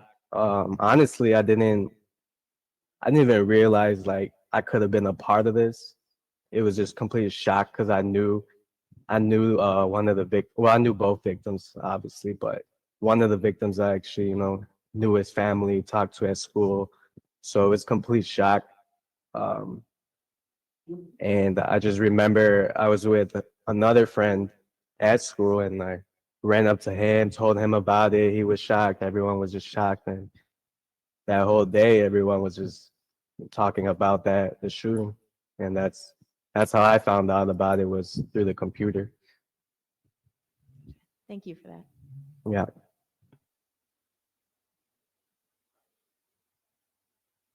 All right.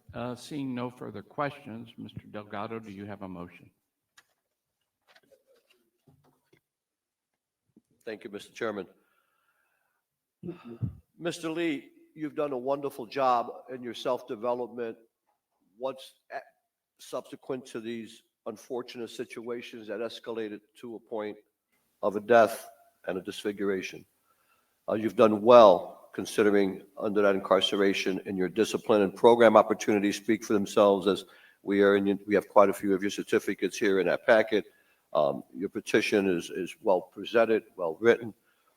You did engage in your self-development, Mr. Lee. Your lack of tickets are very impressive. Once again, it talks about you and your upbringing and how you were, and the fact that Mr. Lee, since considering that Mr. Lee was really one of the who gave the information I'm gonna I have to stick to my scope here now, for personal information to the other co-defendants that leads to the victim one of the victims losing their life, another victim who required extensive surgery, all over a marijuana heist or ripoff, if you will, that went sour to two people that Mr. Lee knew and had personal information of.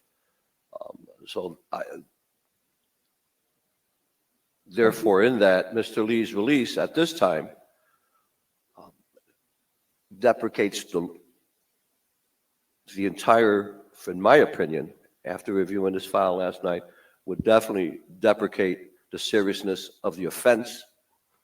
And my motion would be to deny this parole at this time, considering that this was perpetuated through the information given and accelerated through the knowledge of Mr. Lee. I would ask for a denial of this parole. Second. I'll second the motion. Motion's been made and seconded to deny parole. Amy, would you please take the roll? Mr. Boland, Yes. Mr. Coates, Yes. Mr. Delgado, Yes. Ms. Kloboker, Yes. Ms. Goff, Yes. Mr. Grubbs, Yes. Mr. Heaton, Yes. Ms. Schaffner, Yes. Ms. Taronis, Yes. Ms. Tyson, Yes. Mr. Tupy.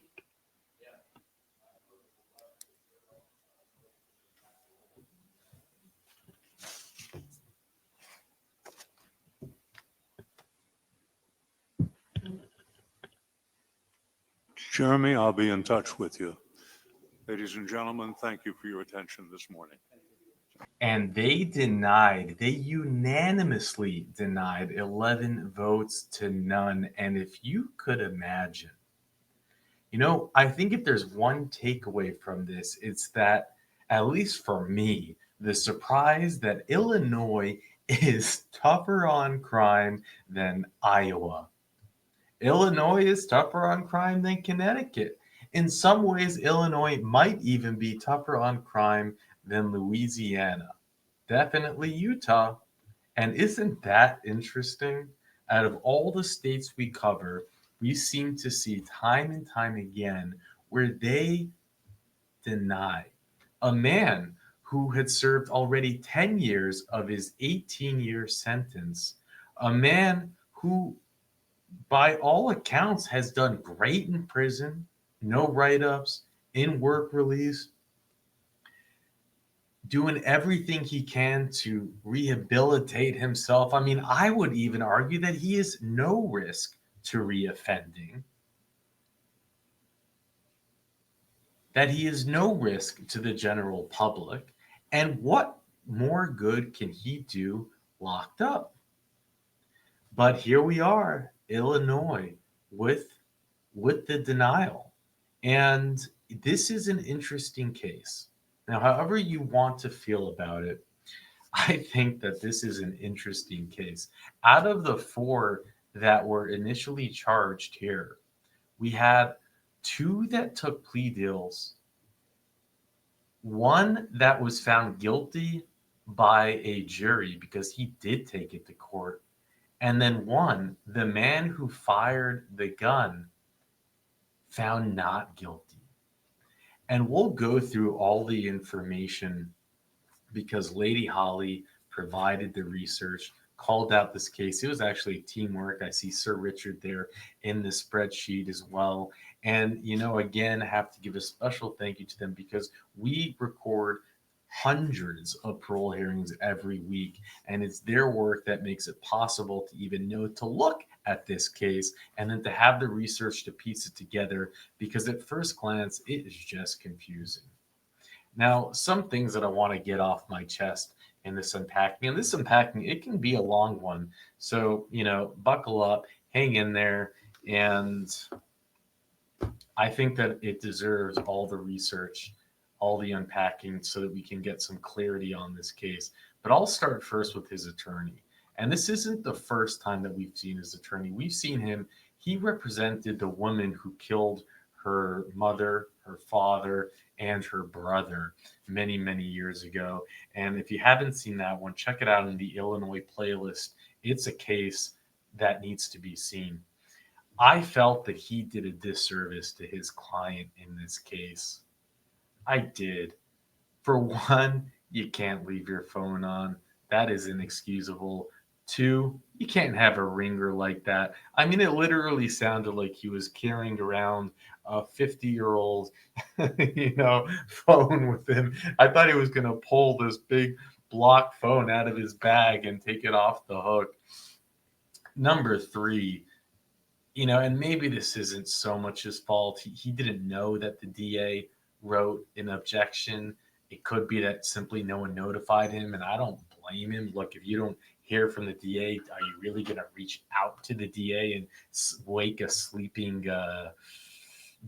your sleeping adversary? No. So maybe that's, not his fault, but it doesn't look good nonetheless. Then the idea that he played off the fact that his client did indeed tell him to bring a gun. He kind of played it off like, and that's not, don't play it off. You're here to admit guilt. His client wasn't denying any of it. You shouldn't deny any of it. We know what the parole board wants to see. They want to see you took a plea deal, you admit to it, owned it. And he didn't do that. He tried to play it off. And then he says, I this is what I thought I had heard, but he said, my client, I didn't think he was guilty of first degree. I tried getting a deal for him, but the DA, they didn't want to. They thought, no, even with the gun enhancement, even though he didn't have the gun. And again, that's just not how the system works. I mean, I for one,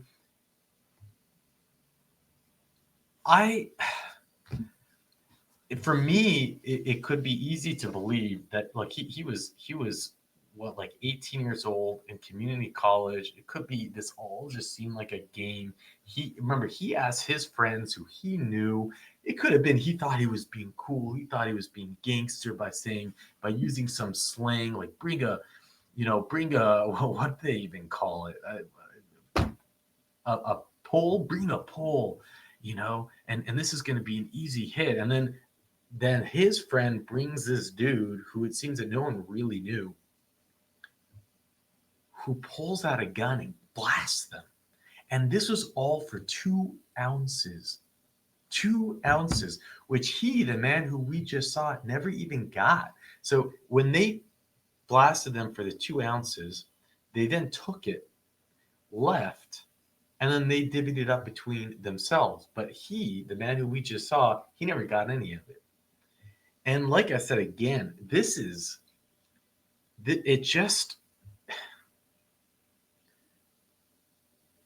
and then another point I want to bring out, which is pretty sad, right?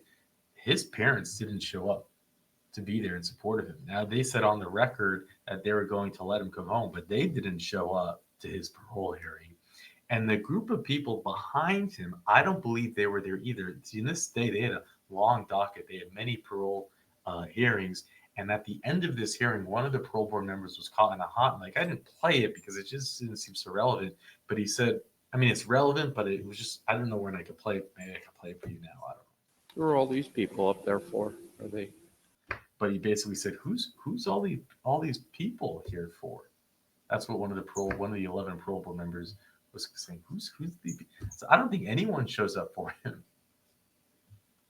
And let me just go over to bring some. We can go over a lot on this case, and I'm trying to think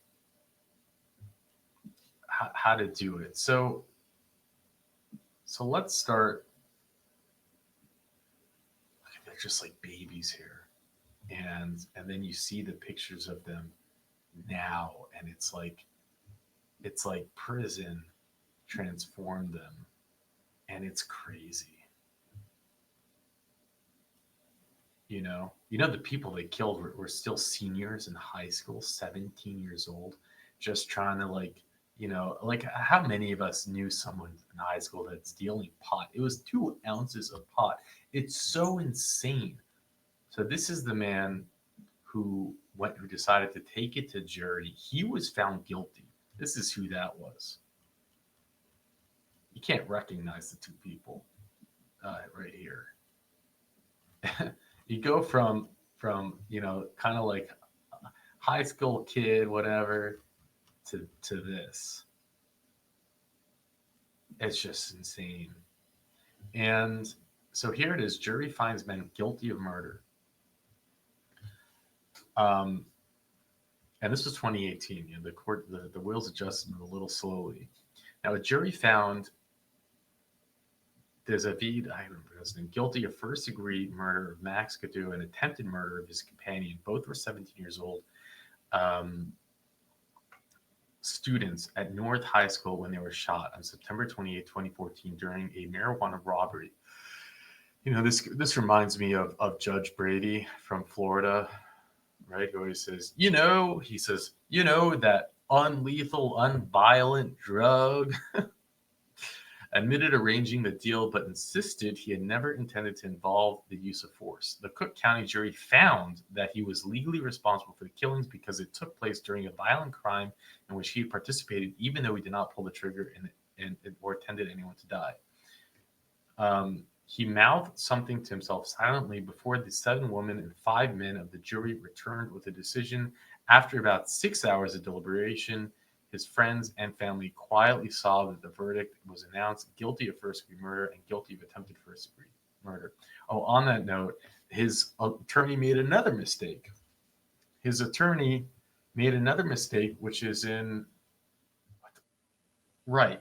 This was a big one. He's caught in a lie, what seemed like a lie, where he said, "Yeah, my client, he testified because he knew it was the right thing to do to act witness against the shooter who was found innocent." And then they're like, "Well, what do you mean? It was part of the plea deal." And his attorney says, "Well, yes, it was a benefit in a plea deal, but it was a condition of the plea deal. But I didn't think that it was a benefit." And the parole board is just like, "Huh? No." And again, that's inexcusable from an attorney, because it seems like you're not just admitting what it was. No, that's not true. And that's probably the leading role in why the jury didn't find him guilty of pulling the trigger, because all his defense attorney would have to have done is said, "Did you receive a benefit from pleading against my client?" And they would say, "Yes." And then they would say, "No more questions." And that's probably what found him innocent. The jury just didn't want to deal with it. They didn't think there was irrefutable fact except having witnesses that received a plea deal. So, anyways, after about 6 hours of deliberations, family quiet. It only took 6 hours. It's like enough time to have like lunch and, a bathroom break, and maybe then even get some Chinese food for dinner. It's crazy. Speaking after the verdict, the parents of the murdered teenager expressed relief. Also, who we didn't see here were the victims, and there could be any number of reasons why they didn't show up. But in Illinois hearings, we have seen victims show up and make statements. So it is something they offer. Have been coming to court every month for the past 3 years as the cases of those caused the killing of their son have progressed. Think about that. They were there every month for 3 years. If it had gone the other way, I think our hearts would have been more broken than they are already. There are no winners in this, Patricia said. I'm just thankful that he will not be out there to do this to another child. She said, justice was served in this case. Throughout last week, the jury heard from prosecution witnesses, including 3 confessed co-conspirators, cops, and their surviving victim. Defense attorney called their only witness to the stand on Monday. He donned makeup throughout the trial to conceal a teardrop face tattoo. Oh, the guy put on a teardrop face tattoo. Oh, okay. Well, that's something. He puts on a teardrop face tattoo. Oh, there it is. Look at that. So this punk was proud of it. That adds color to this trial. We have a Utah hearing where there was somebody donned a teardrop tattoo. If you haven't seen it, that's worth hearing. Also, this dude walked into a place and just shot a kid for no reason. Schmuck.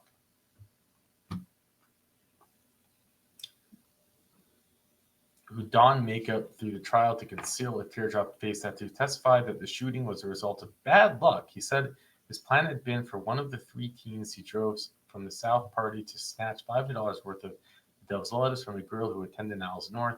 She asked her acquaintance to come along to provide protection and support during the transaction. Antonio Hicks shot both teenagers. The defense and prosecution agreed. Hicks, then a 17-year-old Chicago resident, was released after his initial arrest but charged as an adult in February. So they were saying, I don't understand. The jury asked to decide if the shooting was a result of a robbery the participated in, but prosecutors pointed to the message he had sent to friends for days speculating about robbing narcotics dealers. Me and Nick, in need of a stain. You think Janet is sweet? Advocate asked. Nickel Smith, Nick, pled guilty to a reduced charge of aggravated battery involving firearms in exchange for his testimony and sentenced to about 20 years. Stain witness testified is slang for a term of robbery. Two of the other 5 people who were initially charged with the murder, Jeremy, Miles, and Hughes, have also accepted plea deals and testified at trial. Cook County Assistant State's Attorney Michelle Gemsky said that Advik had put the whole plan in motion. She listed each of his actions that led to the double shooting. Advik texted the victim 49 times to set up the deal, agreeing to the time and location, but moving it when she suggested a spot that was too hot because it was near a fast food restaurant. He assembled a team, drove them all up to Skokie from a West Englewood barbecue. He identified himself as Niles North student named Tyler, according to the text messages. Prosecutor said as he picked out Hughes to pretend to be the student and then parked his car ready for a getaway. You know, these kids, these high school kids had no idea. They thought they were like just giving, like it's not like $500 worth of devil's lettuce. Like it's, come on. He was, you know, they thought they were just doing it to people they knew. This wasn't supposed to be dangerous. He was always ready and waiting to whisk those individuals away from the crime scene. She asked Advik had not intended for, I can't these names, I just can't, to die or plan to kill him, was nonetheless responsible for his homicide and the shooting of his companion, whose life may well have been saved by a witness who ran out of the street to hold her neck up. That allowed her to breathe after Hicks shot her in the face before running back to Advik's Chevy with Hughes, who needed to be reminded to grab the narcotics. They always didn't take it. And remember, Hicks is this man who was ultimately found not guilty. So because his trial only came like two years ago or something, was when it. Okay. So what's interesting is that in the guilty plea that this man, man was found guilty, the jury even denied with those course of events to what he was guilty of. But I don't know, maybe that will be part of his appeal. Who knows? The victim, now a college student, was able to point out Hughes in a photo array in the aftermath of the shooting while hooked up to a respirator and unable to speak. Gato was shot first, suffering a gunshot wound to the back. His companion was shot in the face and survived after a lengthy hospital stay. I don't get it. If she was able to point them out, how is that not good enough evidence for the jury? They had a survivor. Weird. Juries are just weird. As attorney Damon Sharonis presented the closing argument for the defense, he said, Gato's death was a tragedy that shouldn't happen to anybody. Sure, I'm sorry for not pronouncing the names right. I just can't with these names. Sharonis placed responsibility for the killing entirely on the shoulders of Antonio Hicks, saying the forensic evidence left no doubt. He suggested prosecution witnesses all agreed that Advik had not intended to carry out the robbery. Antonio Hicks decided to turn it into one without telling anybody. The issue, whether or not Advik knew about the robbery was going to occur, which he said prosecutors had failed to prove. There are questions left unanswered in this case. He said Advik was a witness to something that was horrible, but said his client did not foresee it and was not legally responsible for it. There is a difference between hustling somebody out of weed and pointing a gun at someone. He said Advik had wanted to use counterfeit cash to steal the weed, as he had done in the past, but was unable to get a hold of the bills beforehand. Nobody wants you to say you've got a great genius idea, the defense attorneys told jurors. In fact, you should be disgusted by that. Nonetheless, he argued that the prosecution had failed to prove beyond a reasonable doubt that Advik intended to take the marijuana by force or the threat of force. This has started This started as a scam to get the marijuana. No force, he said. Delivering the prosecution's rebuttal, Assistant State's Attorney Robert Hellingoder said that the addict had assembled his A-team of accomplices ahead of the robbery. They were all involved, and they all shared responsibility in the death. Who brings one extra witness to a crime unless he's part of the crime? Asked the jury. Who brings a completely stranger to share in the proceeds of your 2-ounce crime if you're not part of the plan? How about a bunch of morons? Although Advick said if he had wanted to steal the weed from the victim, he would have done it alone, the prosecutor suggested he had recruited others to take part out of fear. He's a coward. He hides behind another name. He said he's afraid to get out of the car. Peter, the victim's father, said he believed the state had a strong case and the defense had been trying to offer up a Hail Mary by arguing the plan had never been committed to commit robbery. It became pretty clear, at least to me, that this was pretty well planned out. It was pretty well thought out, he said. The defense argued the fatal results of the drug deal Advick admitted arranging were unforeseeable. He made up his cockamamie idea to take the marijuana without using force. Sharonis said this was not a planned robbery. Instead, at some point, Hicks decided to carry out an armed robbery on his own without telling anyone he had the gun. I actually believe this. I don't believe these kids. The felony murder rule in Illinois, among the broadest of the country, holds anyone combined to carry out forcible felonies such as robbery, whether armed or not, responsible for any foreseeable deaths. Those found to be involved in certain felonies can be charged with the murder of an unarmed Confederate, even if that person was shot by an armed bystander or killed by police in a fleeing vehicle. Again, this brings out some facts that many don't know about Illinois. Illinois has this reputation of being super loosey-goosey on crime, but maybe they are in certain cities, and maybe they are with bail reform, and maybe, but once you get locked up, we just haven't seen that when it comes to the parole board, at least. Judge Lorraine again rejected a request by the defense to mention foreseeable element in instruction of the jury, blah, blah, blah. Let's see if there's anything else. They called by the state to testify. Advick, 3 admitted accomplices said that they had arranged the deal. None of them said that they saw Hicks with a gun, although Smith said he knew the shooter to carry a firearm and noticed him grabbing an item in his waistband that night. Cell phone records and surveillance video indicated that Advick, near the scene of the night of the homicide, and photographs of the girl's blood-stained phone indicated that he had called her right before the deadly encounter.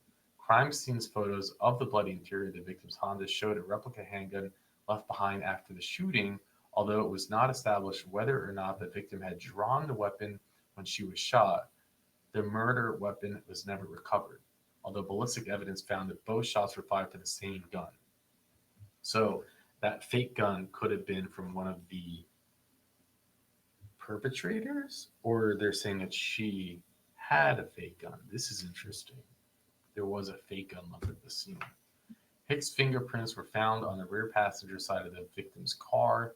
Spent shell casings was found nearby in the grass. His fingerprints were found on the rear passenger side of the car, and spent shell casings were found nearby in the grass. He's awaiting trial with charges of first-degree murder and attempted first-degree, and did not testify at trial. And remember, he was found not guilty. Advick, who has remained in jail since October 2014 arrest, faces sentence of life in prison. I think he ended up getting 30-something years. And this is who was killed at 17 years old, murdered. It's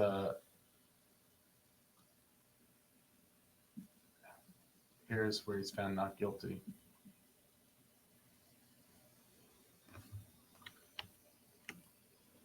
Let's see, where are we? We're already over the 20-minute mark. Chicago Mandoo prosecutor said pull the trigger 2014 Niles North High School student. Remember, this is written 2021. It took a while to get him through trial. Another teen was found not guilty. Antonio Hicks, 24, was charged with first-degree murder and attempted murder. The trial started out September 14th, and the case went to jury on Thursday. And Friday afternoon, the jury returned not guilty verdicts. What are they saying? how long did it go for? September 14th. So I guess it went 10 days.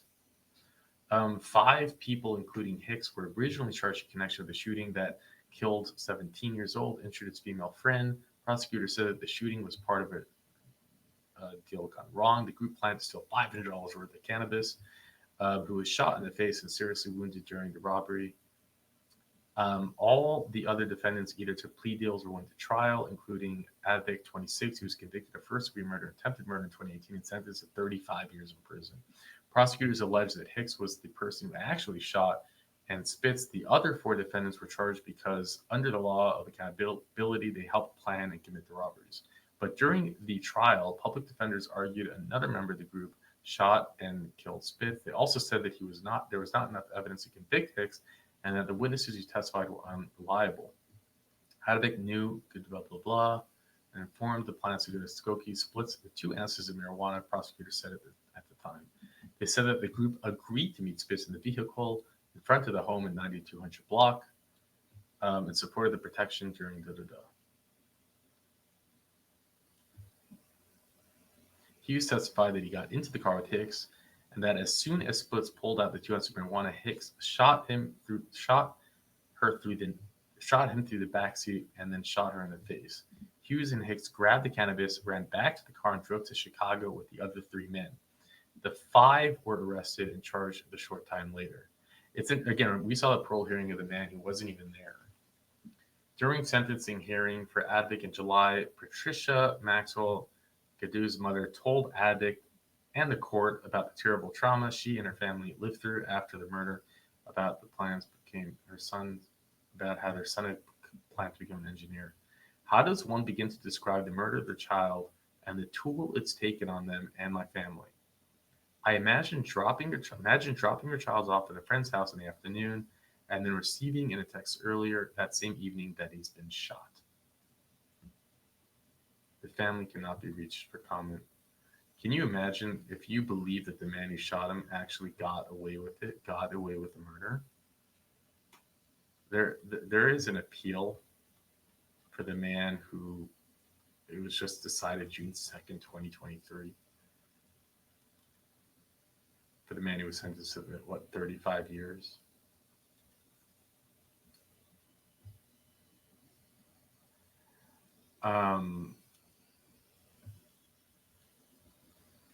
There's a lot of information in here, but frankly, I think we've gone through enough of it. Although you probably get a lot of the details. I'll put this link in the description if you want to do your own deep dive. I always struggle with how long to do the unpacking. I want you to know there's one aspect, which is I want to get you as much information as possible. There's the other aspect, which is I know that there's only so much that one can digest. And then there's, for those of you, I see some right in the comment section, you just want it to be long so you can make more money. And it's like, no, that's not how it works. The algorithm hurt every percentage of an upload that I load that is not watched. So if I upload something and 50% of it is watched, YouTube algorithm punishes it. If 90% is watched, the YouTube algorithm rewards it. So the longer I do the unpacking, the more punished the algorithm will make each upload because fewer people watch it to the end. Let's be real. So I want to set the record straight.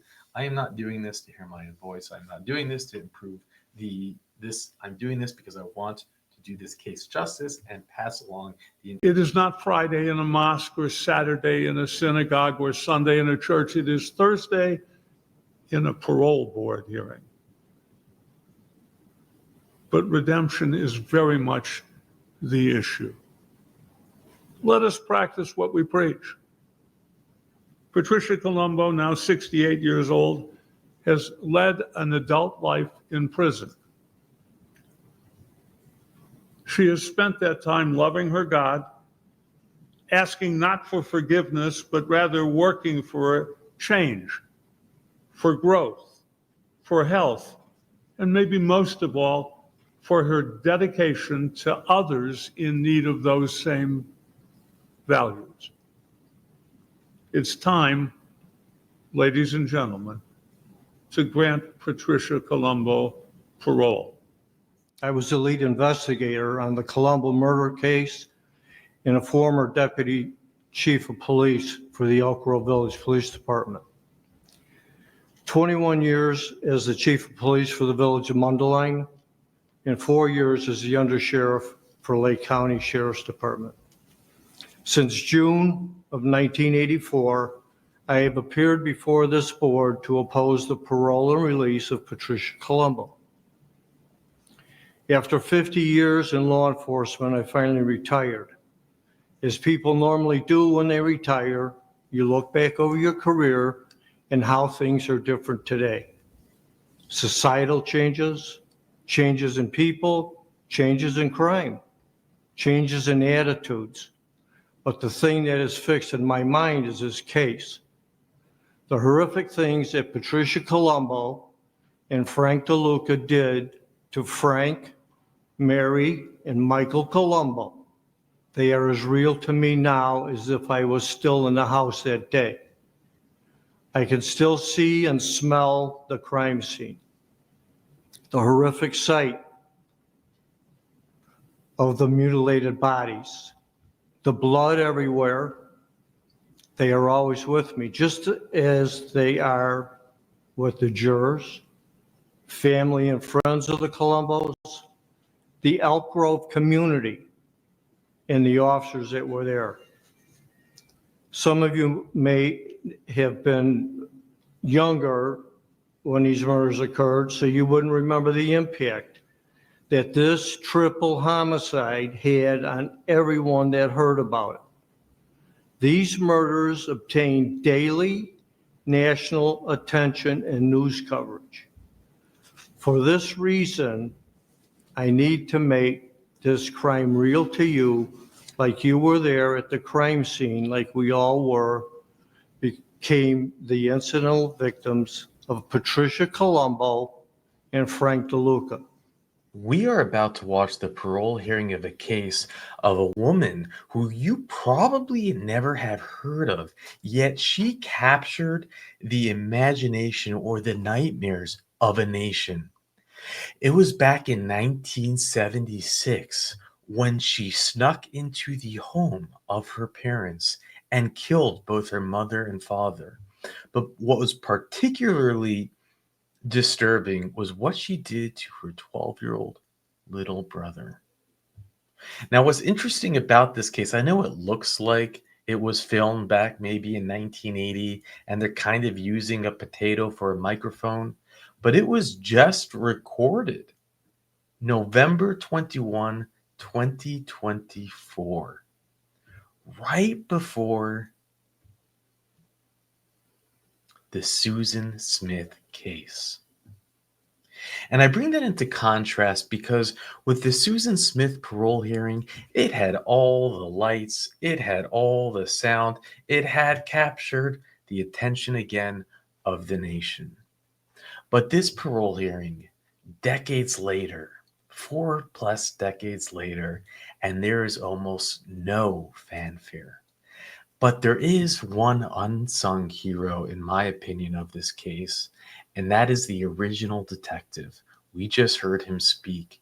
He comes wheeling in on his walker to stand up and to remind everyone what it was like to be in that room.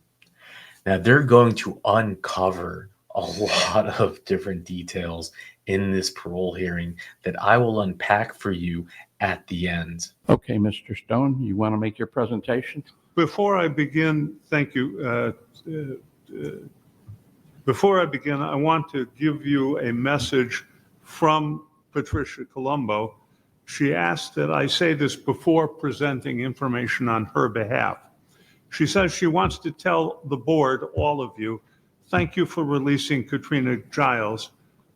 And she said that she was so grateful that Katrina got to die at home. While we are all saddened by her death, we are also grateful, says Ms. Colombo, for the board showing mercy to Ms. Giles. So thank you for that. We've already talked about the group letter from the Women's Justice Institute and Ascend Life and the Illinois Coalition Against Domestic Violence. There are many people here. on behalf of Patricia, who I'd like to stand up just to have you recognize the wealth of people who care about and support Ms. Colombo. Thank you. In front of you is a maze that was constructed by Ms. Colombo. It is a maze that she calls a maze of the path of those involved in domestic violence. If you take a close look at the maze, you'll see it's an intricate, confusing network of walls or hedge pathways, a physical structure which is not easy to get lost in. Thank you. Which is easy to get lost in. These are Ms. Colombo's words for an art project that she created. The maze is my art depiction of how to see the invisible and visible walls of domestic violence. I'm quoting Ms. Colombo. The beginning of most relationships are welcoming, even inviting. Sadly, most of us miss the red flags, the warning signs. And we begin our journey through the maze of domestic violence in that fog. The emotion and physical twists and turns and dead ends, the grave and end result of many caught in the maze of domestic violence. Sometimes it's the victim, sometimes it's the abuser, sometimes it's innocence along the way. The exit to the maze is hidden in the far corner, out of sight, difficult to get into, difficult to find. But there is hope, writes Ms. Colombo. On the other side of the maze, there's something that I call the tribe. The tribe being helpers, people who care, people like St. Leonard's House. On the other side of the maze, there is a shining light that lights on the pitfalls and needs all those lost in the maze help to change the laws, help to provide preventive and aftercare and education and programming. And she concludes by saying, and the construction of that piece of art, thank you, Women's Justice Institute, Ascend Justice, the Illinois Prison Project, for all that you do. Together with the Tribe for Change, you are a blessing. I show you that piece of art because it is instructive. You know the old saying, a picture is worth 1,000 words. This piece of art, constructed by this incredible woman, tells her story in art. It shows how she was lost. It shows how she was abused, starting at age 7, sexually abused for years. And then with a person who paid her attention, a 36-year-old pharmacist in the pharmacy where she worked, began to have a sexual relationship with her, groomed her, abused her, had her move into his house with his wife, where the two of them sexually shared this child. And then trafficked her. This is the misrotting of a child. It is the twisting and turning and harming forever a child. And that is who Ms. Colombo was when she committed this horrible crime with her abuser, DeLuca. I want to introduce you to Dr. Carla Fisher, who's sitting to my right. Ms. Fisher will talk about her experiences with Ms. Colombo, and then I'll give a brief summary for you. Thank you. Thank you. I know that you have my report, which is quite lengthy, and I won't take up your time by summarizing it in any meaningful way. I know you know that I am a domestic violence expert. I am trained as a research psychologist and a lawyer, and I have been working on cases like Trish Colombo's and other cases that involve domestic violence, trying to understand the connection between gender-based violence and the perpetration of crimes for my entire career. I've done a lot of that in academia, teaching, research, going to conferences, teaching other people. But a lot of what I have learned about the pathway between gender-based violence and criminal conduct has been based upon working on about 300 cases by now in the last 30 years. I think there's no other way to learn than to have experience with a population that we frankly don't know much about, at least in terms of academic resources. So that's sort of who I am. I spent quite a bit of time with Trish, the better part of 2 working days earlier this year, maybe March. I think it might have been early May. I spent about 10 hours with her, talking with her about her history in childhood and her history with Mr. DeLuca. I also did something that I haven't ever done before in a case, even though I've worked on plenty of post-conviction cases, which is to gather 2 groups of women. One group was inside Logan, and the other group was formerly incarcerated women and other people from the community who had worked with Trish to understand the way in which Trish has been rehabilitated from her history of domestic violence, to understand more deeply the impact she's had on other people, as I think everybody recognizes she has had a huge effect on other people. My task was really to kind of try to get more into the ways that she has helped other people and what that means for her own rehabilitation. And that, in fact, was the focus group information is collated in my report. I probably could have written a report 3 times that size on the ways that people told me that Trish had helped them in prison.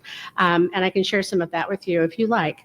I want to say that you don't need me to repeat her history of violence. Mr. Stone has referred to some of it, but I do want to say that I think the way I have come to understand what happened, the way that the connection between what happened to her, especially with Frank DeLuca, and the crime itself, is that if you distill it down to its essence, I think that Frank DeLuca used a number of coercive tactics that domestic violence offenders often use as a way to both coerce her into the relationship, coerce her into sex she didn't want. And I'm not saying she was coerced into the crimes itself. She doesn't have enough of a memory of the crimes for me to make a firm opinion about that. But there is a connection. It's not irrelevant that this crime was committed with Frank. He wasn't irrelevant.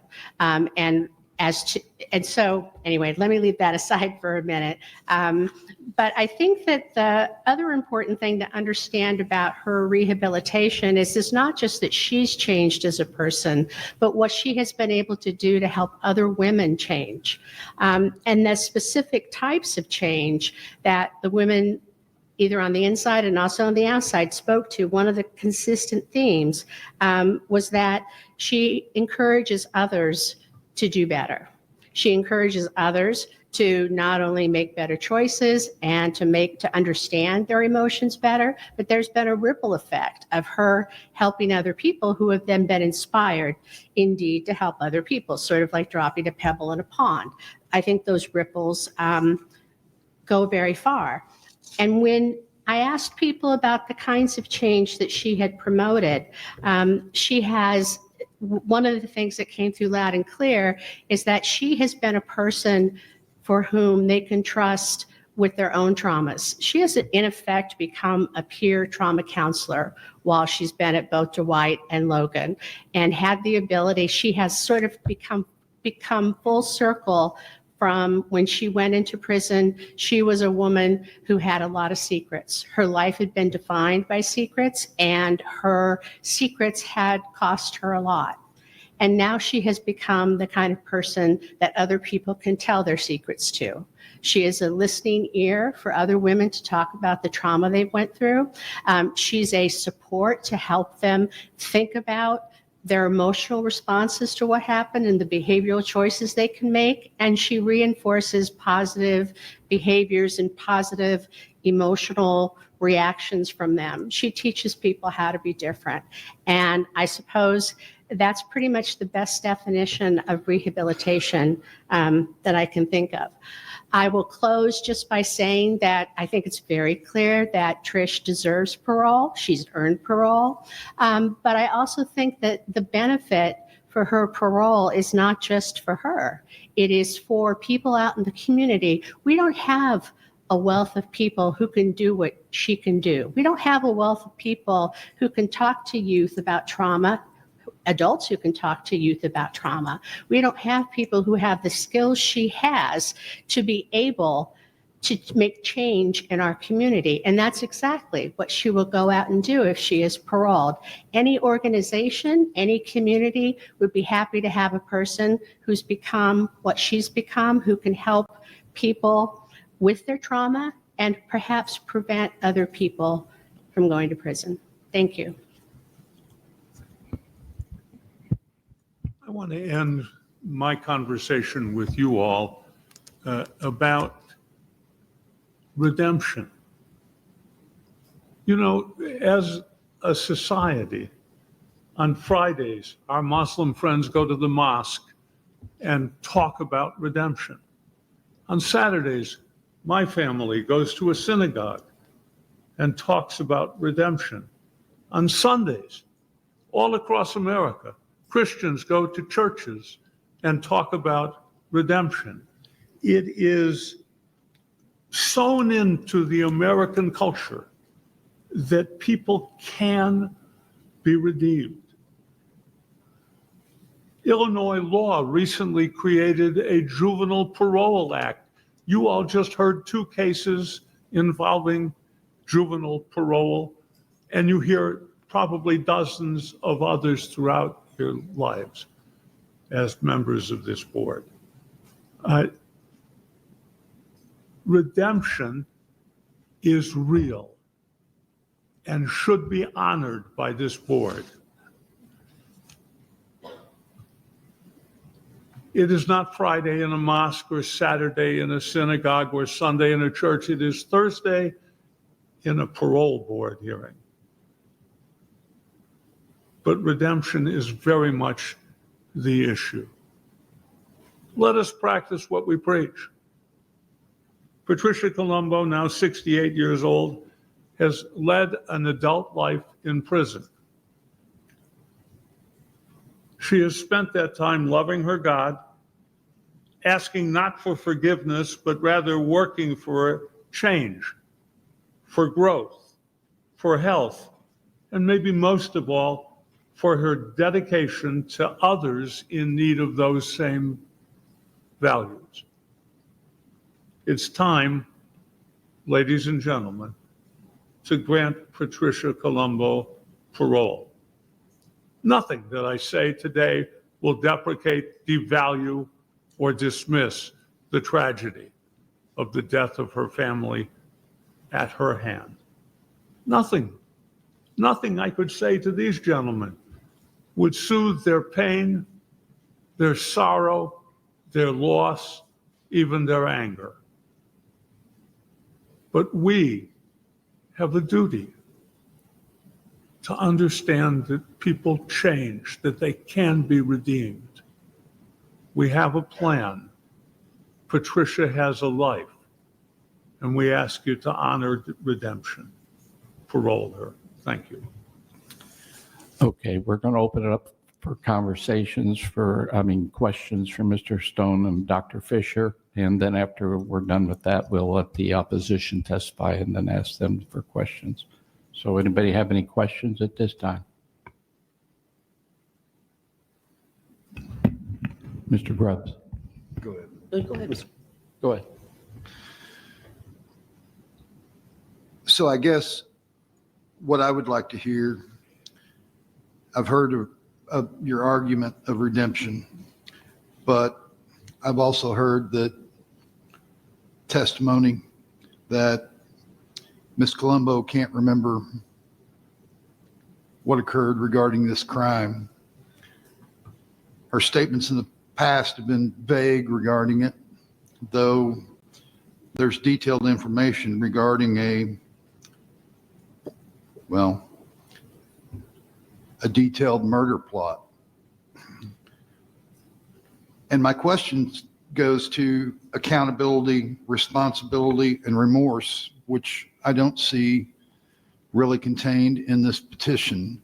And since I didn't get to speak with Ms. Colombo, I would like your perspective on the level of accountability, responsibility, and remorse she takes for the crime that she committed. I think that it's very clearly stated in my report that Trish says she takes full responsibility for the murders. To her, it doesn't matter what happened because she was there. And not only was she there, but that whatever the circumstances that happened before that led her there and that led Frank there, she believes that it would never have happened but for her and for her relationship with Frank. I think in my work with her, her expressions of remorse and grief over the loss of her family were very profound. And I think that in her understanding of what it meant for her to take responsibility was for her to say, that I am responsible for all these crimes because they never would have happened but for me. Now, on the issue of memory is a tricky thing. There's a difference between normal memories and traumatic memories. And traumatic memories, which are things that events that happened when someone was really terrified, which is what she described to me in the events leading up to the crime, you would expect somebody to have difficulty with their memory for the crime if it was traumatizing to them at the time.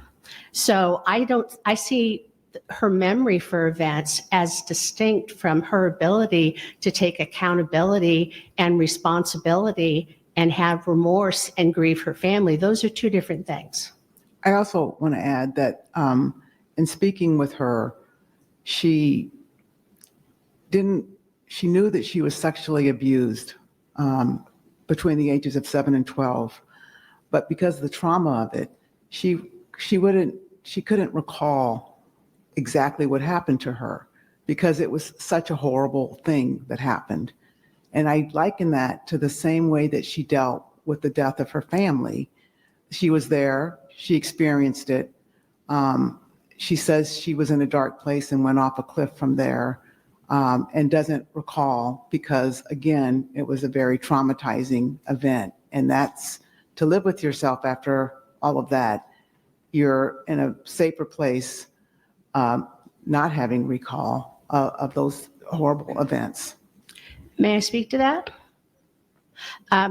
I completely agree with what you just said. In my experience, when children are traumatized and I saw the same kind of memory issues that you saw when I talked to her about these events, it's more likely in my experience that you see the same pattern of memory loss in an adult trauma. So to me, that speaks to her memory loss is not what some people call convenient for around the circumstances of the crime, but it's consistent with traumatic memory in childhood and traumatic memory and the traumatic memories from adulthood too. Taking it for a moment outside of a criminal case and reasonable skepticism of the defendant's memory, I must tell you that as a lawyer, I have represented veterans from Vietnam, from Afghanistan, from Iraq, who have, unrelated to any crime, rather related to service to this country, a traumatic memory loss that is real, that is documented, that is studied by doctors at the VA.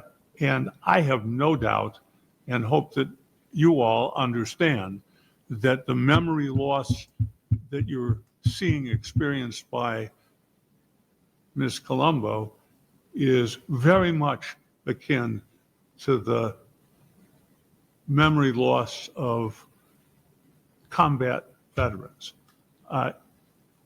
We close our mind off to things we cannot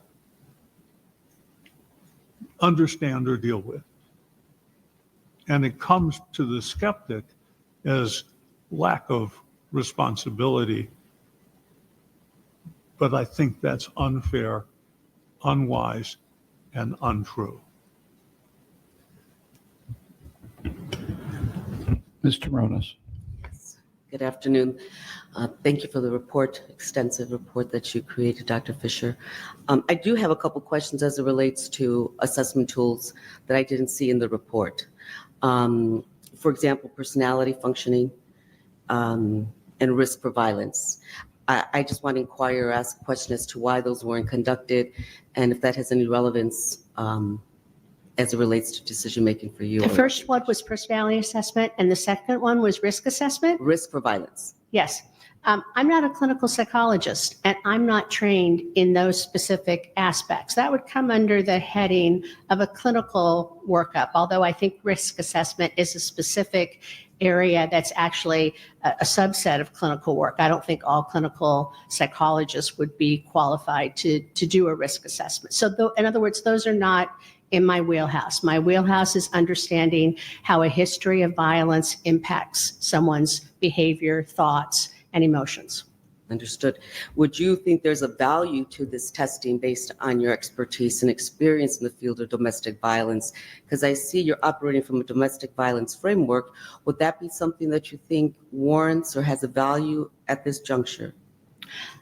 I think that a personality assessment would provide not a lot of, you sort of see who she is in what she has done the last 48 years in prison. We have a lot of information about that. I don't think a personality assessment would necessarily give you greater information than what you already know.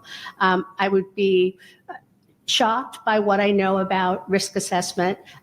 If Miss Colombo came up as anything other than low risk, I can't imagine what would elevate her out of a low risk category based upon, again, the last 48 years. Okay, because I know we completed a YASI, and the YASI was done, of course, in 2017, I believe our date has. And they did the risk level was overall high. She was moderate in the other areas. When was it done? 2017. Okay. Okay, so there's some years there, but that's the only documentation we have. I didn't see in Ohio either, because typically that's sometimes done with an institution. So I'm looking at assessments to provide additional information, but I appreciate your response on that. Thank you.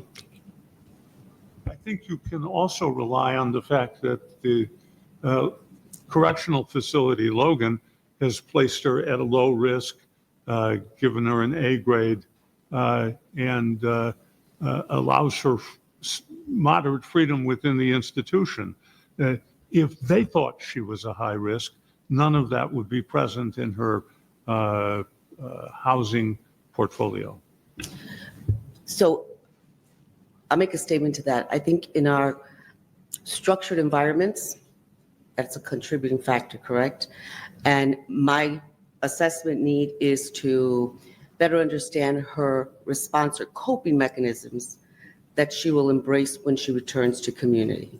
So assessments provide some diagnosis, some information, and I see her demonstrated efforts. I'm not taking anything away from her rehabilitative response within the institution, but as we know, research indicates on assessments that they give us additional information. So that's why I asked the question, but I'm not taking away her demonstrated behaviors to show within this confined area that she has been responsive, a self-advocate, a contributor. Okay, thank you. Any other questions? Julie? I could. Sure. So I'm familiar with a lot of the connections between abuse and violence. So for example, if a woman were to attack her abuser in a moment of vulnerability, unable to do so in a moment of conflict, as well as the fact that relationships are more often criminogenic than protective in the lives of women, that often their criminal justice involvement stems from relationships, which it sounds like is what's being implied here, that Mr. DeLuca, as you stated, was not irrelevant in this situation. It does sound from the evidence that there was some planning and initiation of the triple homicide that took place over a great period of time that did occur independently of DeLuca. I'm wondering if she was able to speak to any recollections of that planning, and if there is any the link between my interpretation of the report was that it was kind of solely focused on her experiences with victimization and healing from that victimization, but there wasn't a great connection to even the planning of the offense, and I welcome any comment. I did not speak with her extensively, if at all, about the planning of the crimes. She had zero memory of what she had, because that comes from information that other witnesses said, right? As well as the statements that she gave to police initially after the events. Have I got that right? I didn't have the original documents. I didn't have access to the original documents, but is my assumption about that right? I believe she gave some statements, at least regarding the nature of her relations with the two individuals that she had tried to contract with for the homicide. I believe at the time she had some recollections. I'm not sure if she's spoken, and I welcome if Ms. Schaffner has anything as well in terms of recollection of the planning. The information I have related to the recollection of the crime come from the documentation. She did feel strongly that that she did not initially solicit them to kill her parents, that they provided almost the motive by telling her that her dad was going to kill Frank DeLuca, and that they needed to do something to stop the dad. And that was the motive for them going to the house, was to try to stop the dad. That was the understanding, that was what was communicated during the interview. With respect to the planning, the record is pretty clear that she provided them with the schedules of their family and also with a scheme of the house, so they know how to get in and out. I don't think she saw herself actually going there at the time she gave them this information, but that was all pretty much in the record.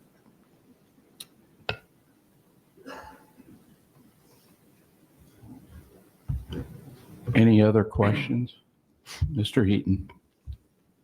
Do you have any information from any of your contact with Ms. Colombo about whether she stood to gain in a financial way from these crimes by getting proceeds of her life insurance policy or to become the owner of the family property?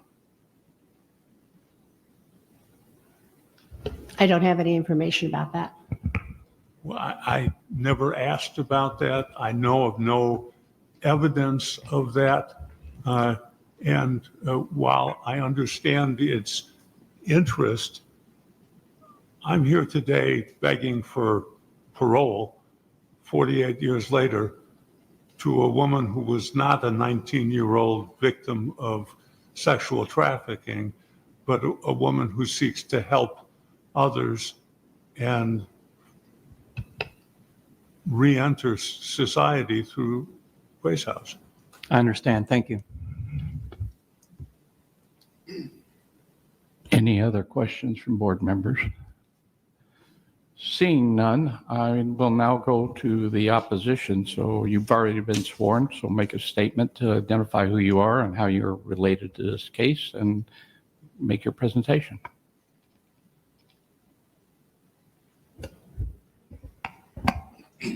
Thank you.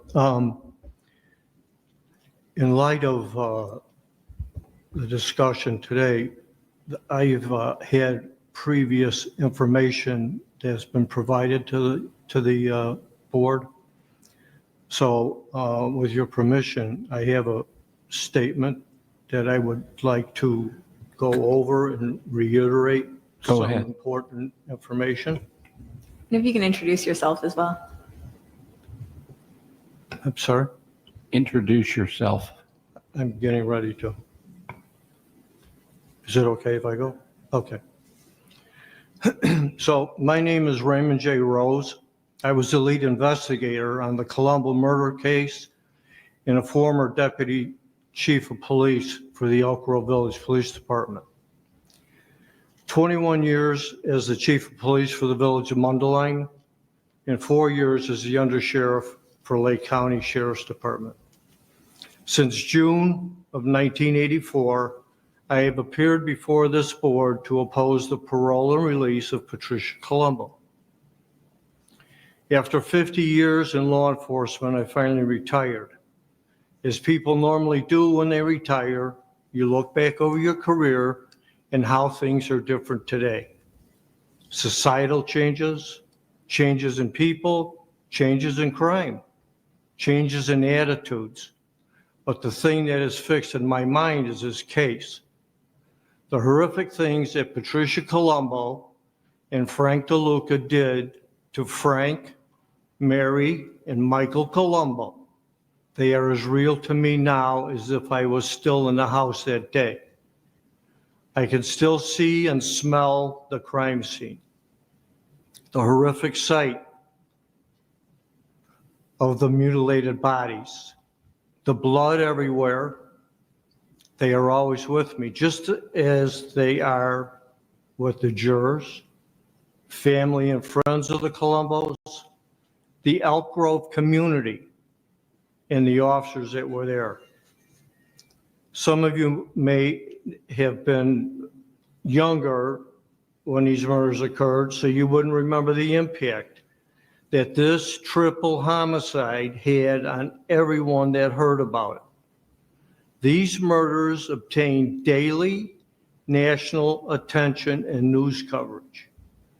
For this reason, I need to make this crime real to you, like you were there at the crime scene, like we all were, became the incidental victims of Patricia Colombo and Frank DeLuca. Time hasn't changed any of this for us. Time truly does not heal all wounds. Time doesn't minimize the significance of wiping out an entire family. Community members and family members are terrified that one day Patricia Colombo may walk free, and so are the witnesses and jurors in the trial, as well as the entire community. I still hear from these people about their concerns, especially when the parole hearing date nears. This is evidenced by letters you should have received from family members that I communicated with. Law enforcement has embraced the concept of the police response to victims. The concept of not re-victimizing individuals that had a crime committed against them or a loved one. Going through this parole process, even though unintentional, is re-victimizing everyone that was involved. This is my attempt to help you visualize the day in May of 1976 when I was dispatched to 55 Brantwood in Elk Grove Village, a quiet residential neighborhood with well-kept homes. This suburban family home was transformed into the scene of a grisly triple homicide. I was the investigator with the Elk Grove Village Police Department and was assigned as the lead investigator of the brutal extermination of Frank, Mary, and Michael Colombo at the hands of Patricia Colombo and Frank DeLuca.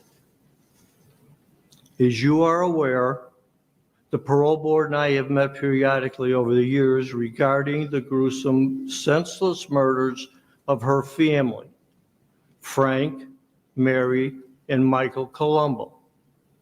48 years ago, Patricia Colombo, along with Frank DeLuca, killed her family. It is impossible to imagine what would bring a person to commit such brutal crimes. It is also unimaginable that after killing your family, that spending time in jail would rehabilitate you. Stabbing your 13-year-old brother 87 times with a pair of scissors in the chest and back and shot once in the head. Murdering your mother, who was shot between the eyes, her throat slit from ear to ear and bludgeoned with a vase.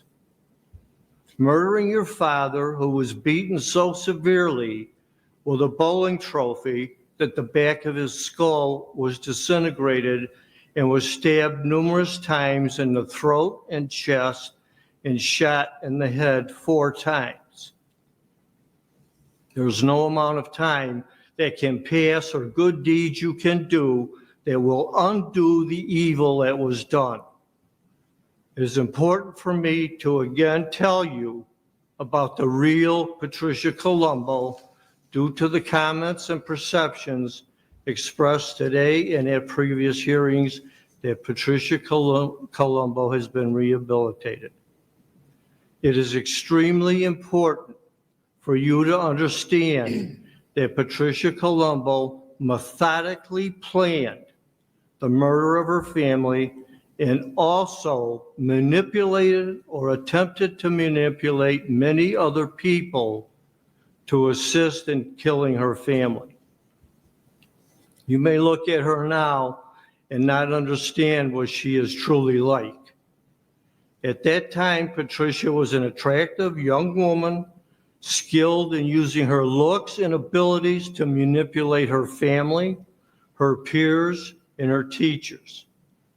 Accustomed to using her looks to get what she wanted, she continued that practice when she committed these horrific crimes to manipulate the many men that she solicited to murder her family, including using sexual favors.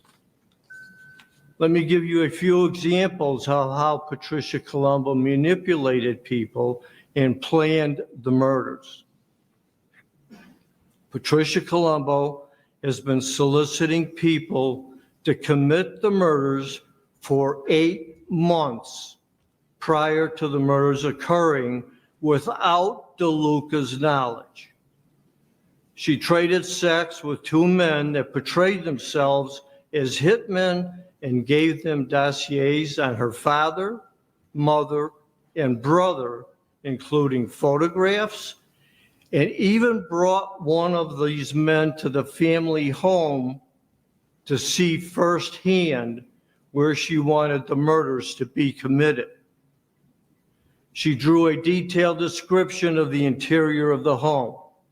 She made a request to the hitmen that she wanted the murders committed during a holiday because that would be her present to the family.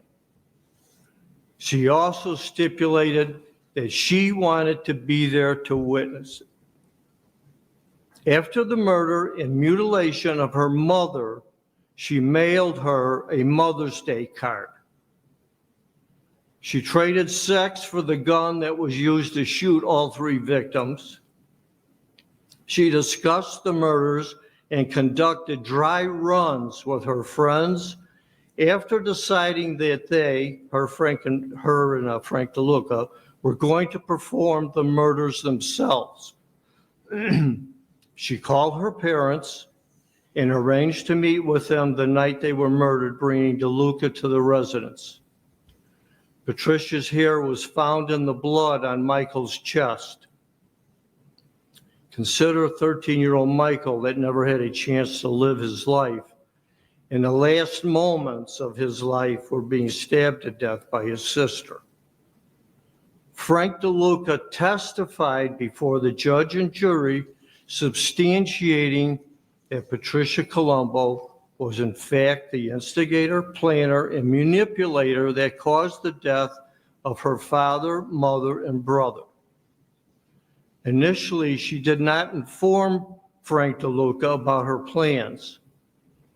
But after some time, she told him about her plan to murder her family, manipulating him with lies to make it a life or death matter spinning a tale about her godfather, Phil Capone, being a member of the mafia, and that her father was going to have her and DeLuca killed by the mob. DeLuca believed at that point that he either had to kill the family or he and Patricia Colombo were going to be killed. DeLuca testified to this at the trial. In the beginning of April 1976, Patricia became impatient when she realized the hitmen were not going to follow through with her plan.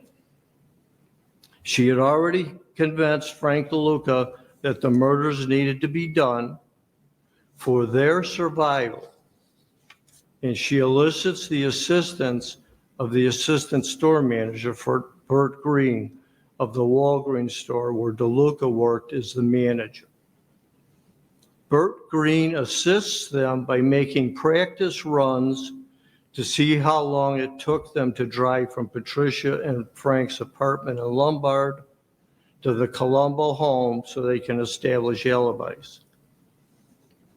Patricia calls her father and mother the week before the murders under the guise of reconciling family differences in order to arrange a meeting on May 4th. That same week, they are telling store employees they are going to murder the Colombo family. The gun used to murder the family was obtained by Patricia from one of the hitmen over a month before the murders. There are some opinions that Frank DeLuca was the instigator of these crimes, but the reality is Patricia Colombo was the mastermind, the master manipulator, as evidenced by her trying to hire two hitmen and that being unsuccessful, leading Frank DeLuca down the path to murder the family. How does a person capable of conceiving and planning a heinous crime like that become rehabilitated? She has never admitted she committed the crimes. She has never shown any remorse for committing the crimes. She has even stated that she can't remember what happened.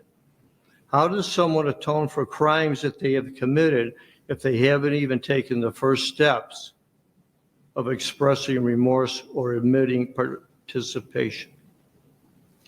I submit to you, Patricia Colombo is not rehabilitated. While incarcerated, Patricia Colombo ran a prostitution ring at the White Correctional Facility, pimping out her female inmates to prison staff. It was such a huge scandal, the prison warden, the chief corrections officer, and the corrections officers involved all lost their jobs. That again shows you the extent of her powers to manipulate, and even while in prison. This is rehabilitation. I still receive calls from family members and friends of Michael that are terrified she will be released from prison. One family member who has since passed away would never open his front door because he was afraid she may be standing there ready to kill him. She has yet to show any remorse or accept any responsibility for her crimes. She states that she can't remember any details about that night, and yet she spent 8 months organizing and planning the details. Do not parole Patricia Colombo. Send a message to Patricia Colombo and those like her that these acts of violence will never be tolerated by our society. Following the laws of the time, justice was administered in July of 1977 when the 12-member jury, after a 2-month-long trial before a judge in Cook County courtroom, rendered a verdict of guilty for 3 murders after deliberating for only 2 hours.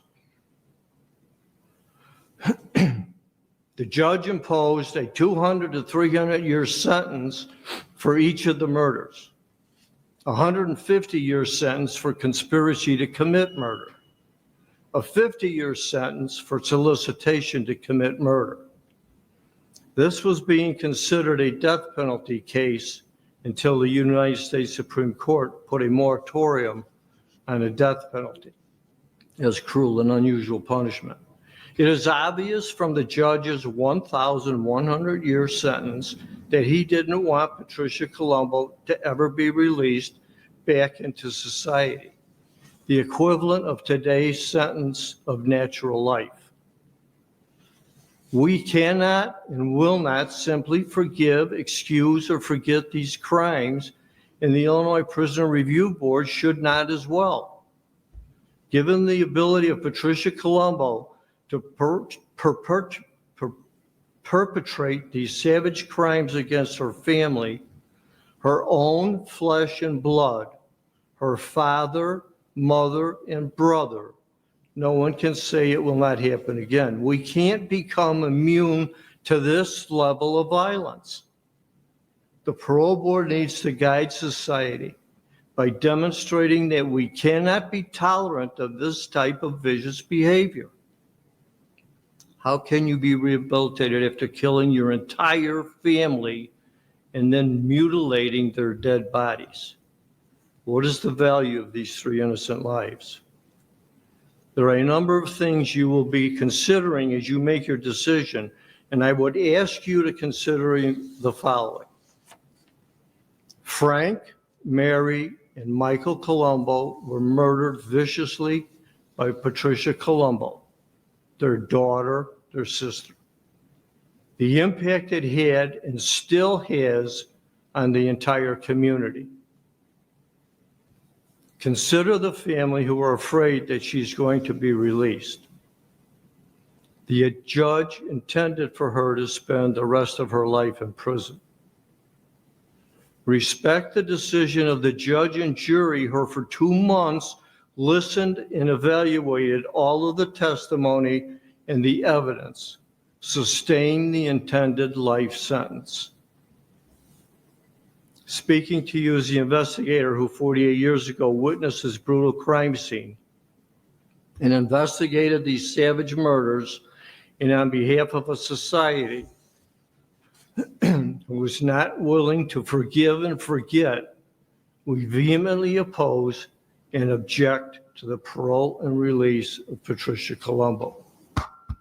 As you are aware, the Prison Review Board has a duty to society. Protect it and keep it from becoming future victims of Patricia Colombo.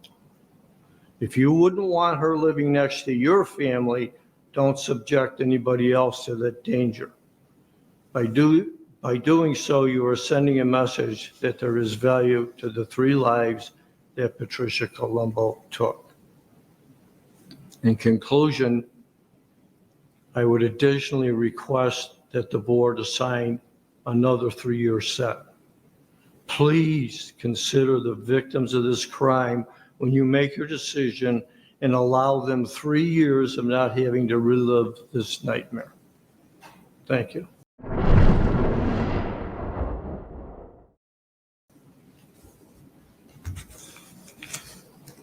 Thank you. Would your police officer like to make a statement? Yes.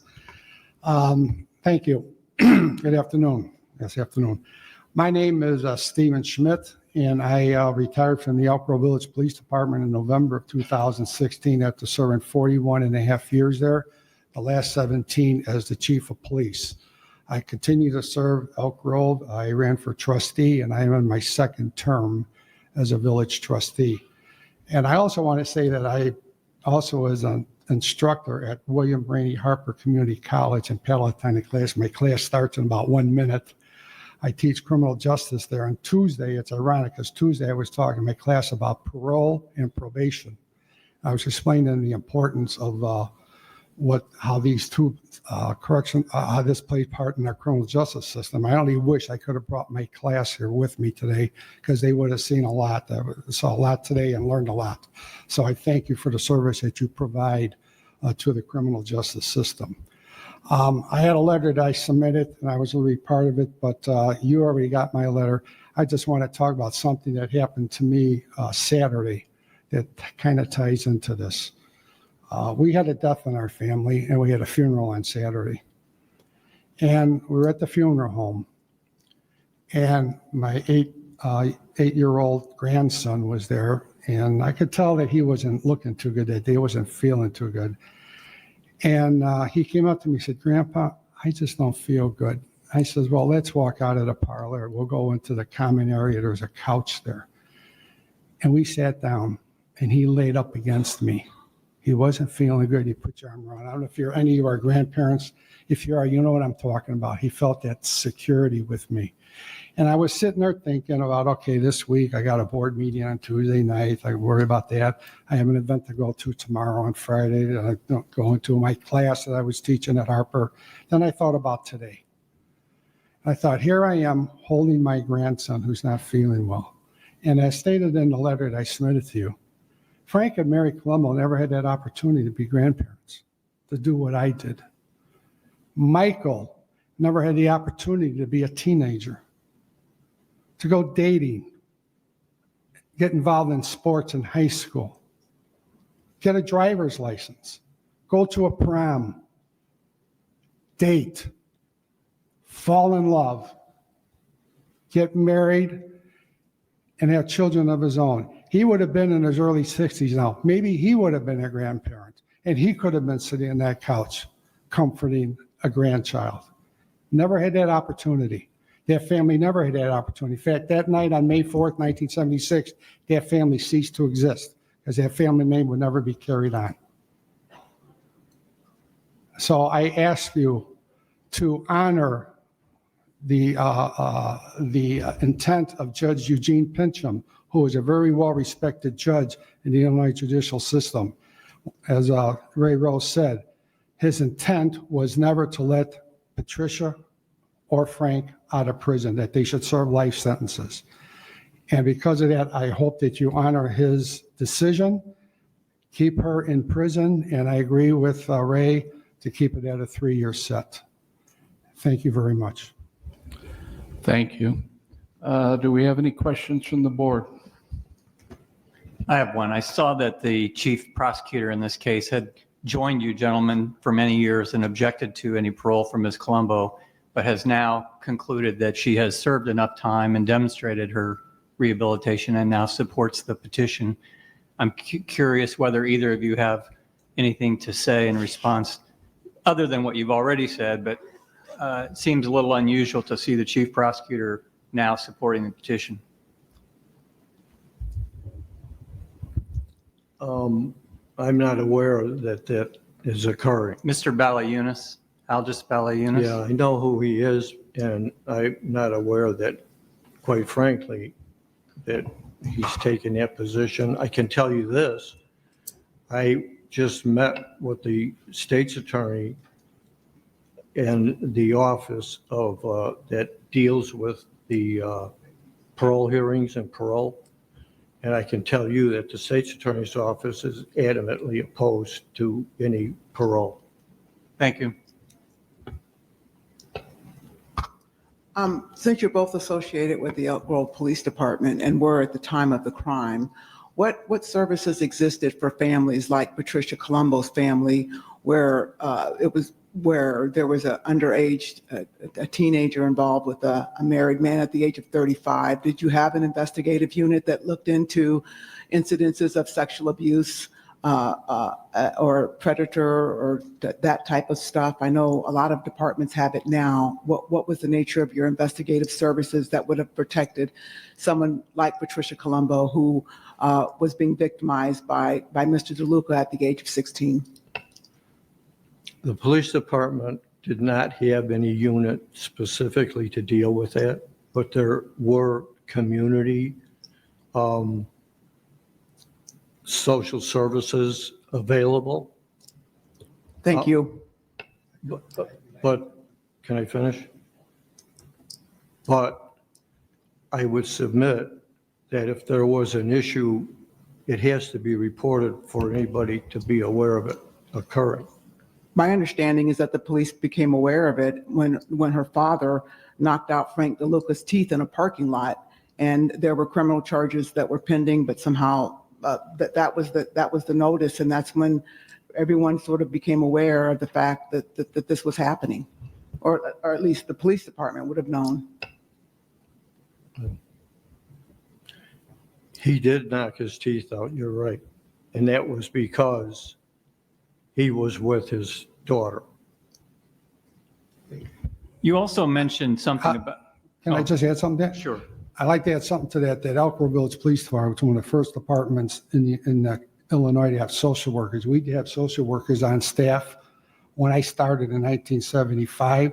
So I would say that if that was brought to the attention of the police department, that part may not have been, our social workers definitely would have been involved, because we had a policy since I started that if we ever had a domestic situation, we had forms that we filled out that automatically went to our social workers to do follow-up.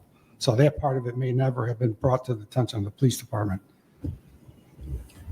One of the most surprising things to me in your presentation related to a comment you made about something that was happening at Dwight.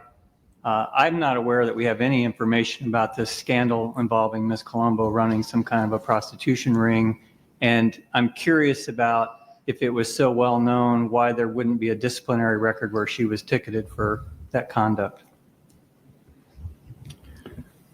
Well, it was on the front page of the Chicago Tribune for I don't know how many days or weeks. And it's curious that you mention it, because all of those files disappeared somehow, because it had been brought up a couple of years ago and nobody could find it because everything disappeared.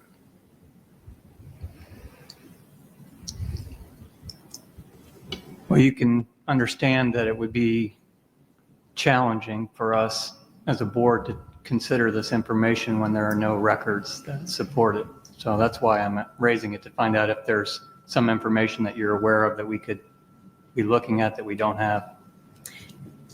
And I want to add to that, because you referenced that the correctional staff that was involved in this situation were dismissed.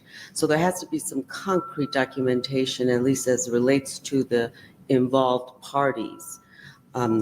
So I just wanted to touch that. Was my question to you, sir. Well, and I agree with you. And this, as I say, came up a few years, maybe two parole hearings back. And everybody was trying to find all of this documentation, and everything disappeared. But like I say, it was on the front page of the Chicago Tribune for I don't know how many days. Yeah, I'll just ask, were you able to review the master file, and was there anything? I worked with the staff to confer about the master file, and based on my conferring with the staff about the master file, there was no evidence that she herself was personally involved in any kind of process. There was nothing there. Before we proceed, Mr. Stone, did you have anything in response to what you've heard? I know that there were rumors. I know that some people believe those rumors. I live in a world of fact and proof, and I don't know that there are facts, and I've seen no proof. And I don't think you should evaluate an allegation that is salacious but unproved. I would ask you to ignore it. I don't know an explanation for this horrible tragedy other than that this child was sexually assaulted from age 7 to 13, and that she was groomed, trafficked, and abused by a man 18 years older than her. I don't know an explanation for it other than that. And I know some people may be reluctant to look at the woman who is 68 years old now and see how she is today. But in my world of criminal defense, which is now almost 50 years experience, I see often people going downhill, a downward trajectory brought on by some trauma, and then an upward rehabilitation caused by growth and hard work and thought. I see it all the time. I see it in the case of Patricia Colombo, and I see it as a great reason to grant parole.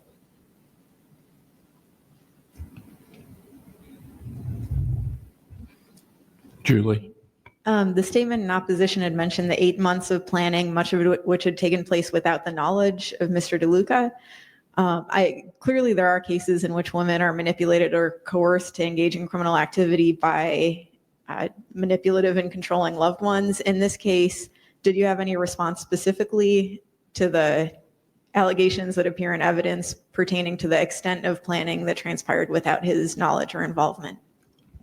I think the evidence is clear that Frank DeLuca was a manipulator, an abuser, a Lothario, an evil person. And that's my answer to that. It is incredible that he wouldn't have been at the helm of this. He's the guy that got his teeth knocked out. He's the guy that had the reason for revenge. He's the guy that had the reason for anger. And she was his puppet, his victim. That's my answer to your question.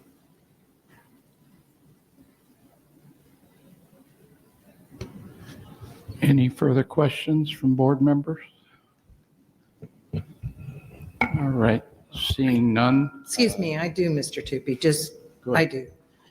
I just want to make sure that I understand that Mr. DeLuca was never investigated as a predator. No. Thank you. All right, Robin? The events that resulted in the tragic deaths of 3 people on May 7th, 1976 are unthinkable. That a teenage daughter would plan to kill her family and that she and her 35-year-old boyfriend, who is married and has 5 kids of his own, would murder each member of the Colombo family is horrific. And even as we focus on the murder of these 3 people, we must also recognize that Patty Colombo was also a victim to this crime as well. Nearly a half a century ago, Ms. Colombo was sentenced to more than 200 years for her crimes.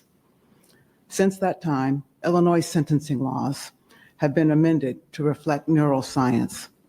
Specific factors that should be considered in sentencing are the age, the immaturity, the pressures from outside influences, victimization, including being the victim of sexual abuse. From the ages of 7 to 12, Ms. Colombo became the victim of sexual abuse by her godfather. These experiences hypersexualized her and made her susceptible to the advances of Frank DeLuca, a predator and sex abuser who groomed and controlled Ms. Colombo from the age of 16 years old. Even when DeLuca trafficked her with other men while he watched for his own sexual gratification, she was committed to him. As a teenager in this relationship, she was way in over her head and lacked the maturity to deal with her predicament. As a result, her circumstances grew more dire, and she believed she had no other choice but to stay with him. After he physically beat her and forced her to terminate her pregnancy, she was broken and lost. Dr. Fisher noted that Patricia Colombo has made substantial progress in making sense of her early sexual abuse and the secrecy it required, and how that led to a chain of events linked to these murders. She also noted that sexual abuse in childhood and domestic violence, with their attendant coercion, which she spoke to about today, deeply impact a person's cognitive beliefs about these issues that do not benefit them. She believes the self-esteem gained from her competency in helping others will assist her in whatever recovery she has left to do. After 48 years of being incarcerated, Patricia Colombo has proven that she is worthy of parole. She takes responsibility for the deaths of her father, mother, brother, and lives each day committed to helping others. Her personal growth has been remarkable in that she's achieved an A-grade security status, she's obtained multiple college-level degrees, and she dedicates her time to helping inmates with life's most challenging issues. She's passionate about her volunteer work, counseling and mental health unit, serving as an aide to the terminally ill patients at Logan, and counseling inmates on their own reentry plans. This morning, we received a letter from St. Leonard Ministries that she is welcome to be paroled there. Based on her remarkable rehabilitation and her solid parole plan, it is my recommendation that this board grant Patricia Colombo parole. Do I hear a second? Ms. Goff seconds. Motion's been made and seconded to grant the parole of Patty Colombo. Those in, Ally. Is there any space for discussion, or would anybody like to?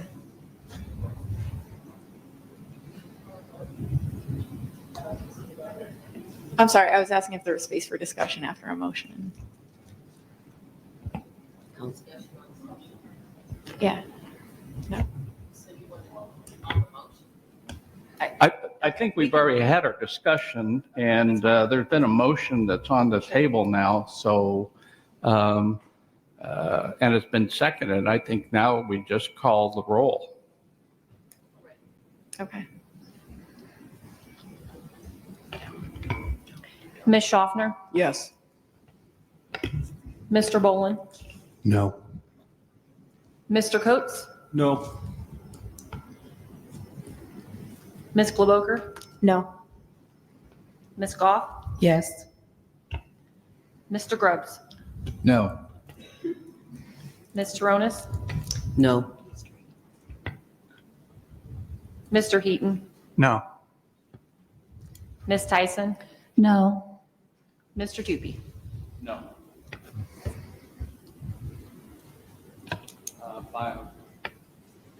By a vote of 8-2, the motion fails. I move for a 2-year set. Second. All right. Motion's been made and seconded for a 3 or 2? 2-year set. Go ahead and call the roll. Ms. Schaffner, Yes.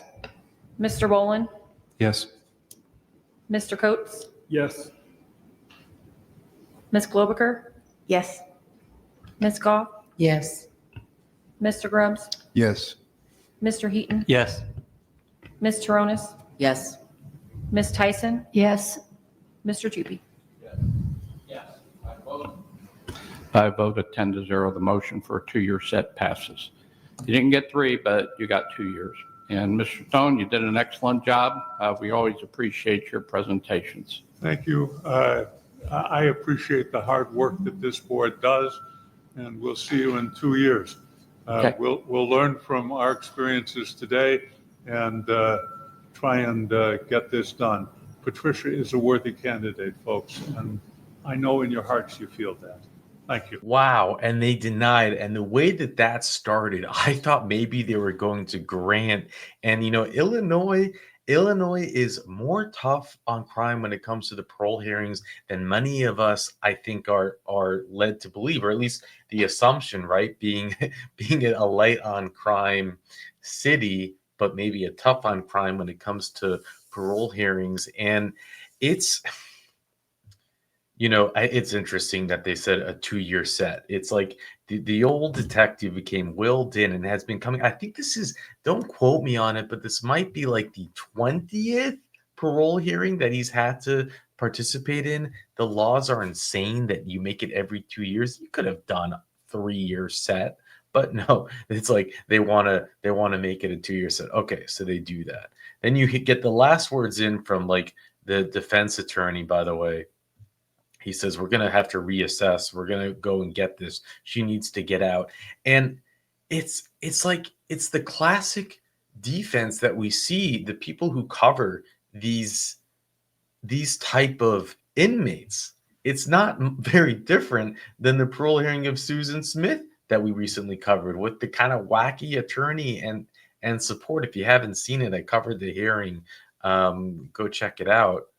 But it's like, I would have taken many different approaches, and I'm not an attorney, but it just rubbed me the wrong way. It really did. It didn't make me want to root for. If you would have came in and you would have said, all the things, I don't know, if you would have said that what she did is unexplainable, she has all this remorse. If you take that type of approach and then say, she served more than 4 decades, look at her accomplishments in prison, which she has had. She's like became the first woman to get a college degree. And the prostitution thing, we did find it documented in one article. I'll put the link in below.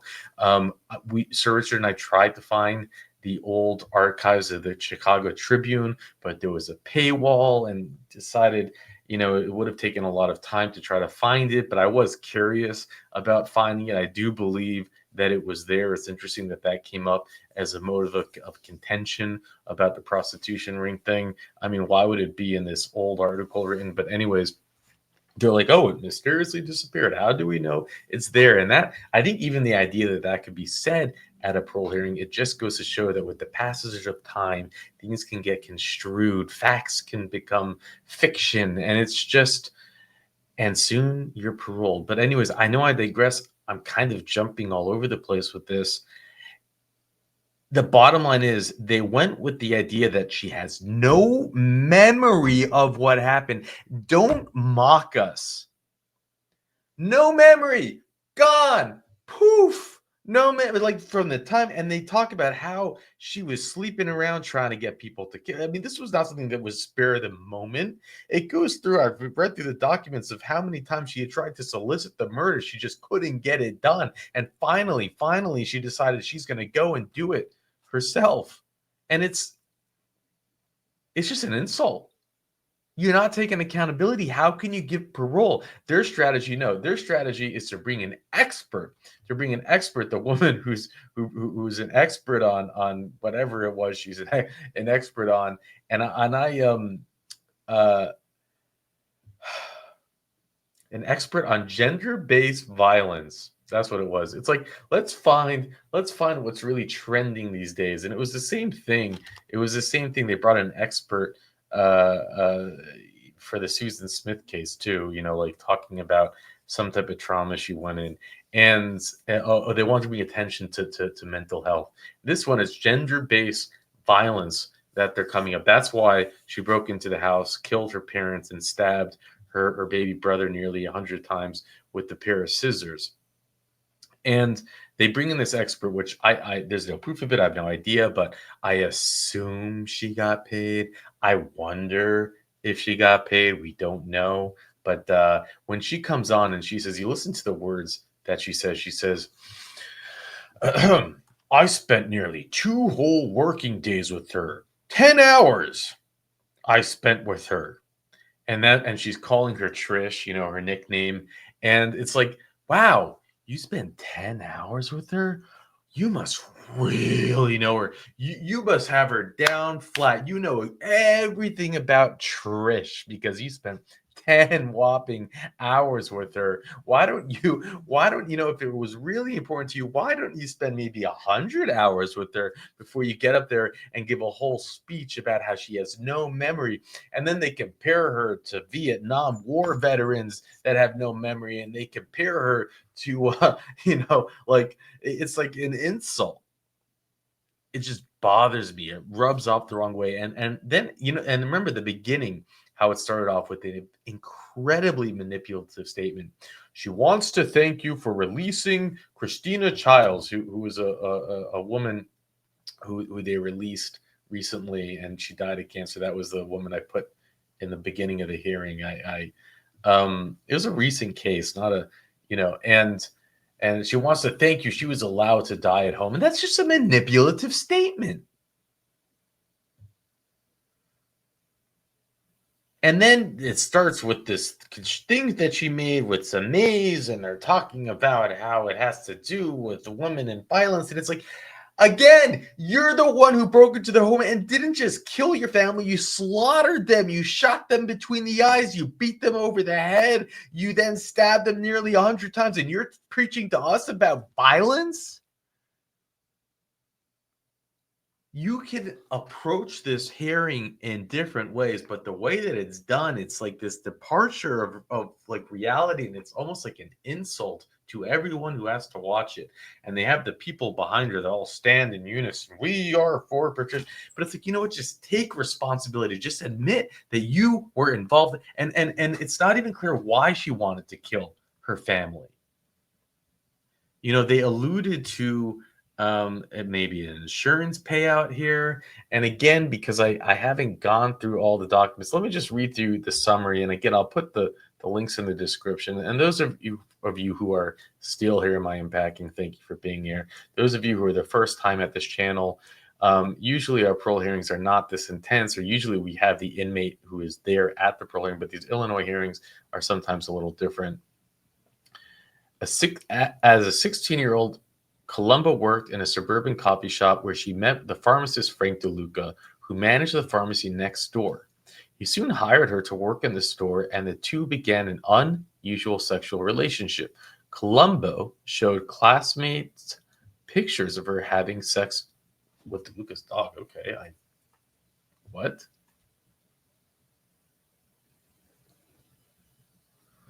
What? Showed classmates pictures of her? What? Okay, in April 1974, DeLuca brought Columbo to stay in his own home, despite the fact that he still lived with his wife and 5 kids. Her parents were relieved when she later told them she was going to move in her own apartment, and even provided her with money. However, they soon learned that DeLuca had left his wife and moved in with their daughter, prompting Columbo's father to beat DeLuca severely. Good job, Dad. And that's what they were talking about, where the teeth, he knocked his teeth out, and that's what created motive. On May 4th, 1976, Patricia Columbo, then 19, and Frank DeLuca, 39, decided to carry out the plan themselves. They crept into Columbo family home and shot Columbo's parents. They then bludgeoned Mike with the bowling trophy and stabbed him nearly 100 times with scissors. Police questioned Patricia, but had no reason to suspect her until the following week. Inspired by the promise of reward money, a friend led police to the man who had discussed killing the Columbo family with Patricia. After the couple was arrested, DeLuca's employees revealed that they had seen him washing and burning bloodstained clothes on the day after the murders. Apparently, he had kept them silent by threatening their families. While in jail, DeLuca attempted to have these witnesses killed by his cellmate, but another inmate thwarted the plan by telling the police. The jury convicted Patricia Columbo and Frank DeLuca, and they were each sentenced 2 to 300 years in prison. But Columbo managed to keep herself in the spotlight in 1979 when it was reported that she had assisted in organizing sex orgies involving guards and wardens at her prison in Dwight, Illinois. And it's interesting how the parole board was like, if we don't have proof that it existed, how could we talk about it? And this is from history.com. So the warden was forced to resign in the wake of the scandal. It's like, you know what? If you're gonna go do this, can someone find those files? Should I pay to the paywall and find it in the Chicago Tribune? I'll include the link to this. This is not history. I mean, that's referencing history.com, but it's I don't know what the thing with the dog. And again, if they took a different approach and said like she was somehow just not the ringleader, she was manipulated into, like, I really could have it. But just when you say she has no memory, I'm just done. I just don't really care. By the way, he died last year. I'll show you a picture of him. He died in prison last year. Oh, here's a recent article just written. Patty is not a victim. Patricia Columbo again denied parole in 1976. She's, she looks hard. The whole idea that people are afraid and she's dangerous. That's, I don't know. By the way, here, while I'm looking at this, look at this article. I love how people can manipulate headlines. Look at this headline: Woman speaks out about 1976 murder of her parents' brother. That's written October 14, 2013, by the Daily Journal. That woman is her. Woman speaks out. You mean the one who murdered them also speaks out? But, these headlines, people can be so manipulative. Okay. This is by Barbara Vitello. Thank you for writing this, Barbara. November 21st, 2024. Convicted killer Patricia Colombo's bid for parole failed Thursday when members of the Illinois Prison Review Board denied a petition for release by a vote of 8-2. Colombo, 68, was sentenced to 200. She's not looking good, 68. Was sentenced to 200 years in prison for May 14, 1976 murders of Frank, mother, 13-year brother Michael in their home. Colombo's co-defendant and boyfriend, also convicted, received 300-year sentence, died in 2023. Raymond Rose, former Elk Grove Village Deputy Police Chief and lead investigator. Oh, by the way, on that note, I should reach out to him and let him know, like, hey, I should interview him. He teaches parole at university. I mean, I would like to think that this channel would be a treasure trove for his students. So that was one thought. I should really do that. And he spoke well. I liked his story. Concise, they both spoke brilliantly. The detective, I love that detective. I'm sorry, I'm going to get off tangent, but it's like taking a blast of the past, a time machine. He is like a time capsule. He shows up there in his walker, and he just is like the old school, Chicago detective police guy. Like he's a treasure, I think a national treasure, and that he gets up here and he speaks so well against the release. This is the stuff that movies are made. It really, and that's why it's so powerful that we're able to capture it and preserve it and share it so that more than just a few can see it, right? Colombo and like her, that these acts of violence will never be tolerated by our society. I love that line, that these acts of violence will never be tolerated by our society. And again, the timing of that, it's very, because the Susan Smith thing, I'll keep to say it. One day the spotlight will go away and Susan Smith will get released, and certain things you can't. Attorney Jed Stone argued for Colombo's release, along with former professor, lawyer, and DV expert. I love the DV expert, Dr. Carla Fisher, who said Colombo expressed remorse and told her, "I'm responsible for all these crimes." No, but she says, "I don't remember anything." Stone and Fisher says Colombo was essayed from 7 to 12 by a family friend and groomed by DeLuca, who exploited her and trafficked her. Since her incarceration, Colombo earned associate's and bachelor's degree. She also works with the prison literacy program and services as a peer trauma counselor for the fellow inmates, all of which provide evidence of her rehabilitation. People can be redeemed, said Stone during the closing statement. Redemption is real and should be honored by this board. Calling Colombo the mastermind behind the murders, Rose rejected rehabilitation claims, saying she has never admitted complicity or shown remorse. She has never stated she can't remember what happened during the murders and described that day like a dream, he said. How does someone atone for crimes when they have committed if they haven't even taken the first steps of expressing remorse or admitting her participation? He described the gruesome scene he and officers encountered. Michael stabbed 87 times with a pair of scissors. That's where 87. I don't see the man who did this with him stabbing a boy 87 times. I see her stabbing these. And why? Why?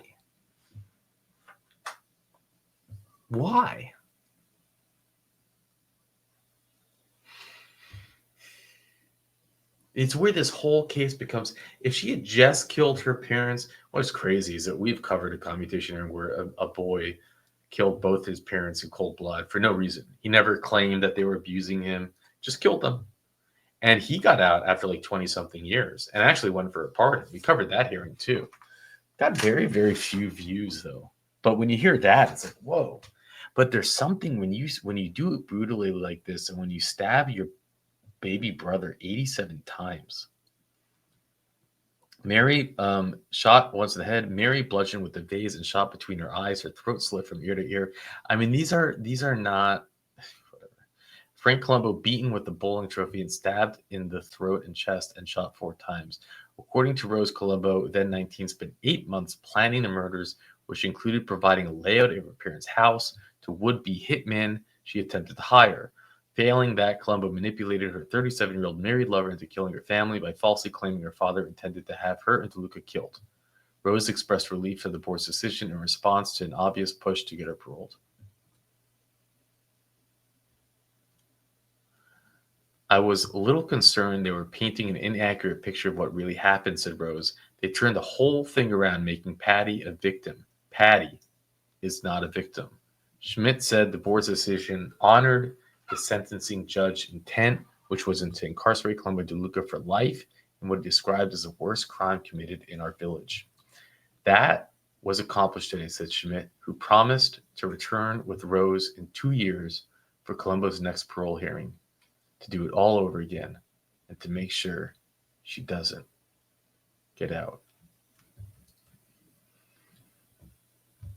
I'll tell you, I'm on the bandwagon that she was the one that orchestrated it. And you tell me your thoughts in the comments section. And if you'd like us to continue these Illinois hearings, we have many more, not of this magnitude, but we have many more. And thank you, Sir Richard, again. And with that, I'll let you go. Thank you, Mr. Chairman and members of the board. This morning, as you see on your calendar, we have Mr. Sion Rice. And my interview with him, and good morning to you all. My interview with him was very focused. He's a very prepared and polite young man.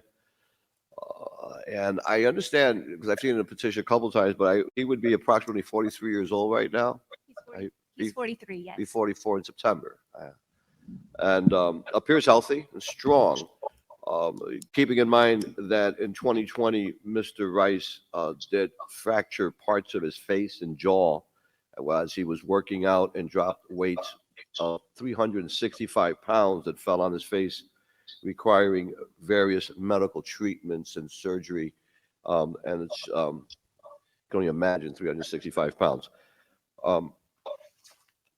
His institutional, on terms of things that are going on with him there, and before we even go there, we'll go for the original offense.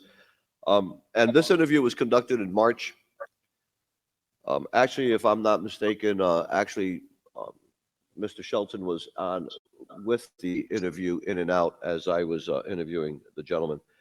Original offense is murder with intent to kill, injure. Mr. Rice was 17 years old at the time of the offense. His MSR is February of 2038. On June 21st, 1998, Mr. Rice and his co-defendant, his childhood friend, shot at Reggie Rupert, who is also a member of a gang, of the Gangster Disciples, who was charged by police and blamed by co-defendant for shooting co-defendant's brother to death. Mr. Rice and co-defendant knew that Mr. Rupert, to see that Mr. Rupert was out on bail as he was arrested for that shooting and was out on bail. The co-defendant was with his girlfriend at the time, Ms. Gerchanton, or Gercha, as she was known, Young. Her last name's Young. She was the victim. Mr. Rice and co-defendant fired shots and hit Mr. Rupert in the hand and the hip. Ms. Gerchan, or Gerchaton, Young, was shot and died of her injuries. Miss Young was a college student at University of Chicago, studying to be an architect. Mr. Rice and co-defendant were members of the Black Pea Stone Nation. Statements of remorse. Mr. Rice has stated his petition, and in with my own interview, his deeply sorry for, and practically can quote it, for Miss Young's death and Mr. Rupert's injuries. Mr. Rice also stated that he feels incredible sorrow towards those victims and the families of the victim and the overall community. His criminal history includes he attempted first-degree murder at 2798 in Cook County and sentenced to 6 years with concurrent to his 37-year term. Mr. Rice, at 17 years old, was arrested in connection to a gang shooting in a park where a man was injured on his face and his leg. Mr. Rice posted bond and was released. Mr. Rice was arrested 4 months later under concurrent holding charge. We can't well get into the juvenile record if we want to get into an exact. I would we can always go into exact to talk juvie. He had his institutional adjustments. Mr. Rice has been incarcerated for over 24 years and he's utilized his time to educate himself academically. Mr. Rice's various program completions in his file, and in addition to Mr. Rice even achieving, and keeping in mind that with these type of serious crimes, he had very little programming ability to get programming in the institutions, as it was always on the bottom of the list for the level of the crime. He now has a teaching certificate that permits him to hold a class regarding financial literacy and more. And he did this through a correspondence course that allows him to actually teach other inmates, which he enjoys with the relationships with many of his peers there. Mr. Rice enjoys close relationships with his family, his mother, his sisters, and close friends as recent as 10/19/23, keeping in mind the COVID period and non-ability to see him personally. And he is constantly in touch with his mother, his sister, Davina Rice, his mother, Brenda Rice Davis, and many of his nephews and nieces, keeping in mind he's not a parent. However, he's done everything he could to make sure he is prepared to give good counsel and understanding of his young cousins and his closer childhood friends. Appellate and post convictions, Mr. Rice filed a direct and appellate court, affirmed both convictions and sentence.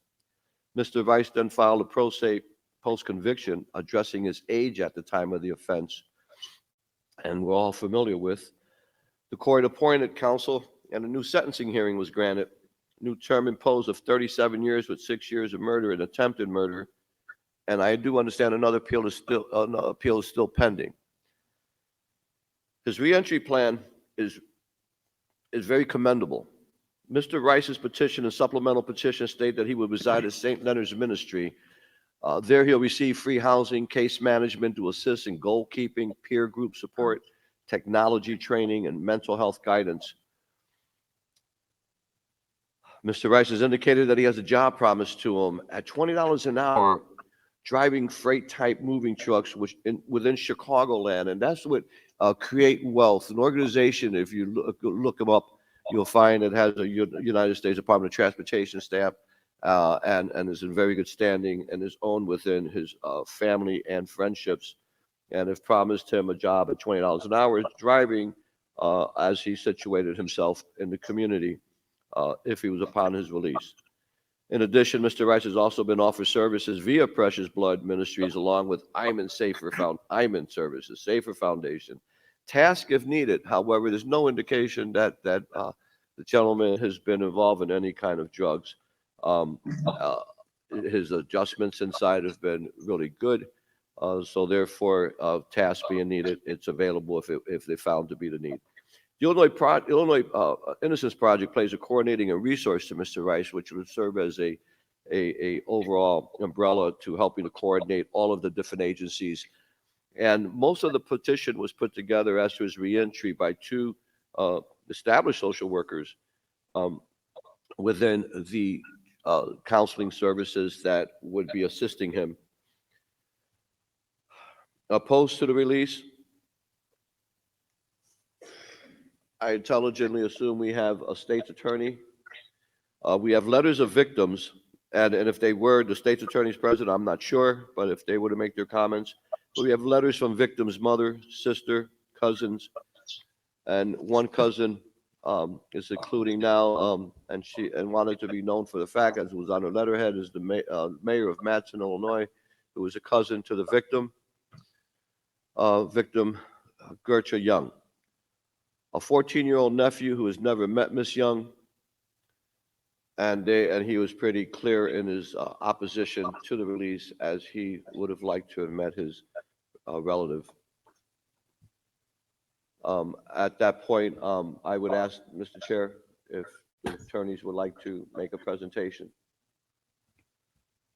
Okay. Does any board member have any questions for Mr. Delgado? Hearing none, we'll proceed to Mr. Rice and his attorney. Thank you. Good morning, Candace Chambliss on behalf of Mr. Rice, also joined by co-counsel Tiffany Boyd Green, as well as James Swansea here, a policy manager at Restore Justice, and virtually by many of Sion's supporters and family members. There is no question that what took place on June 21st of 1998 was a horrific event that should have never happened.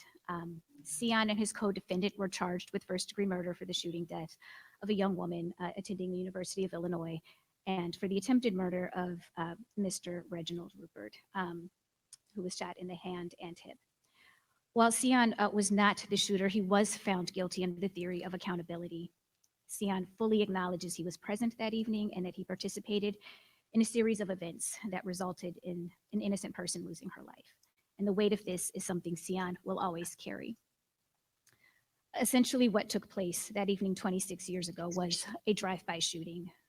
It happened over a matter of seconds.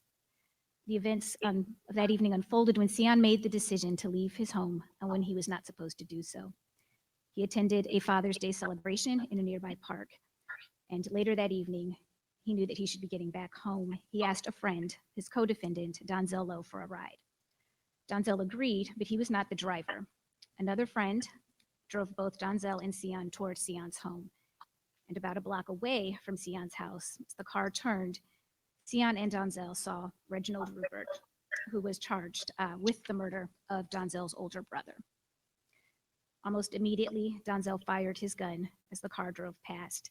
And moments later, Sion jumped out of the car and ran into his house. Within an hour, he was arrested and later charged. At trial, witnesses presented varying accounts of what happened, placing Sion in the car, outside the car, as having a gun, as not having a gun. But ultimately, as stated, he was convicted under the theory of accountability for his presence and involvement.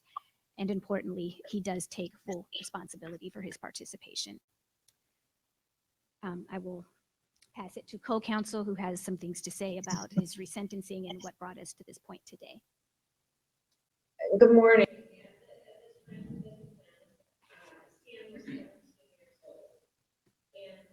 He was originally sentenced to 50 years in prison at 100%. However, as Mr. Delgado mentioned, in accordance with changes in federal and Illinois law that recognizes young brains are different than adult brains, he was resentenced in 2021 under Miller and Buffer. At that time, Judge Joyce of Cook County sentenced Sion to a term of 37 years and recognized that under the current sentencing laws, any person sentenced for an offense committed when he was under 21 years of age automatically has eligibility for parole. And Judge Joyce stated that at that point, Sion had already served more than 20 years of incarceration, making him eligible for parole at that time. It's our understanding that Judge Joyce contemplated that Sion would come before this parole board for review and voiced no opposition to the possibility of Sion being released before he completes his full term.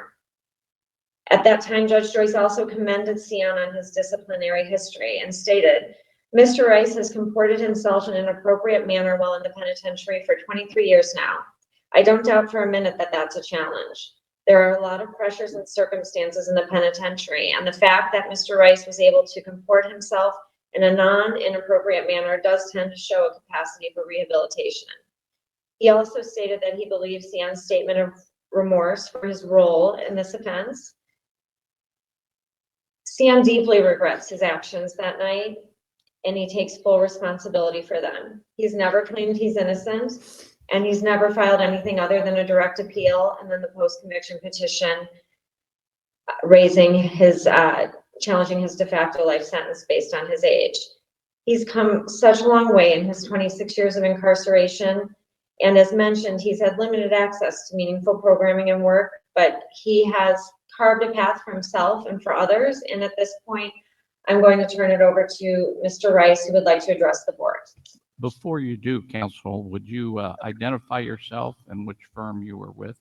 Sure. My name is Tiffany Boy Green, and I am appearing pro bono on behalf of Mr. Rice.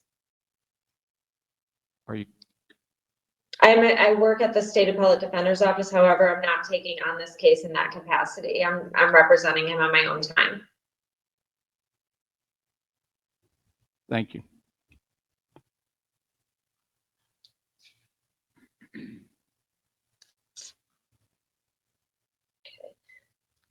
You start. Mr. Rice, your turn to speak to the board. In June of 1998, I was arrested for my role in a gang-related shooting. I was 17 years old. After I was convicted and sentenced, I arrived at Menard Correctional Center to serve 56 years at 100%. I, along with other men, walked through the front door into a cell house, not knowing what would happen next.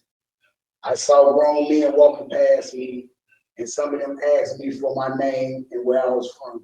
I answered, and one of them looked at me and told me what would prove to be good advice in my time at Menard. Keep your head up, your mouth closed, and mind your own business. During my early years at Menard, I learned more about what it took to survive there. I knew I needed a strong mind, so I vowed never to use drugs or alcohol like many others did to block out the reality of prison. Violence and death was just a part of the existence at Menard, with men hurting one another and often in their own cells. Other men, unable to handle the pressure and pain of being locked away in a cell, chose to take their own lives. In 2007, a man jumped off the gallery and ended his life. I had two cellmates who was committed suicide, one after 17 years incarcerated, the other one after 22 years.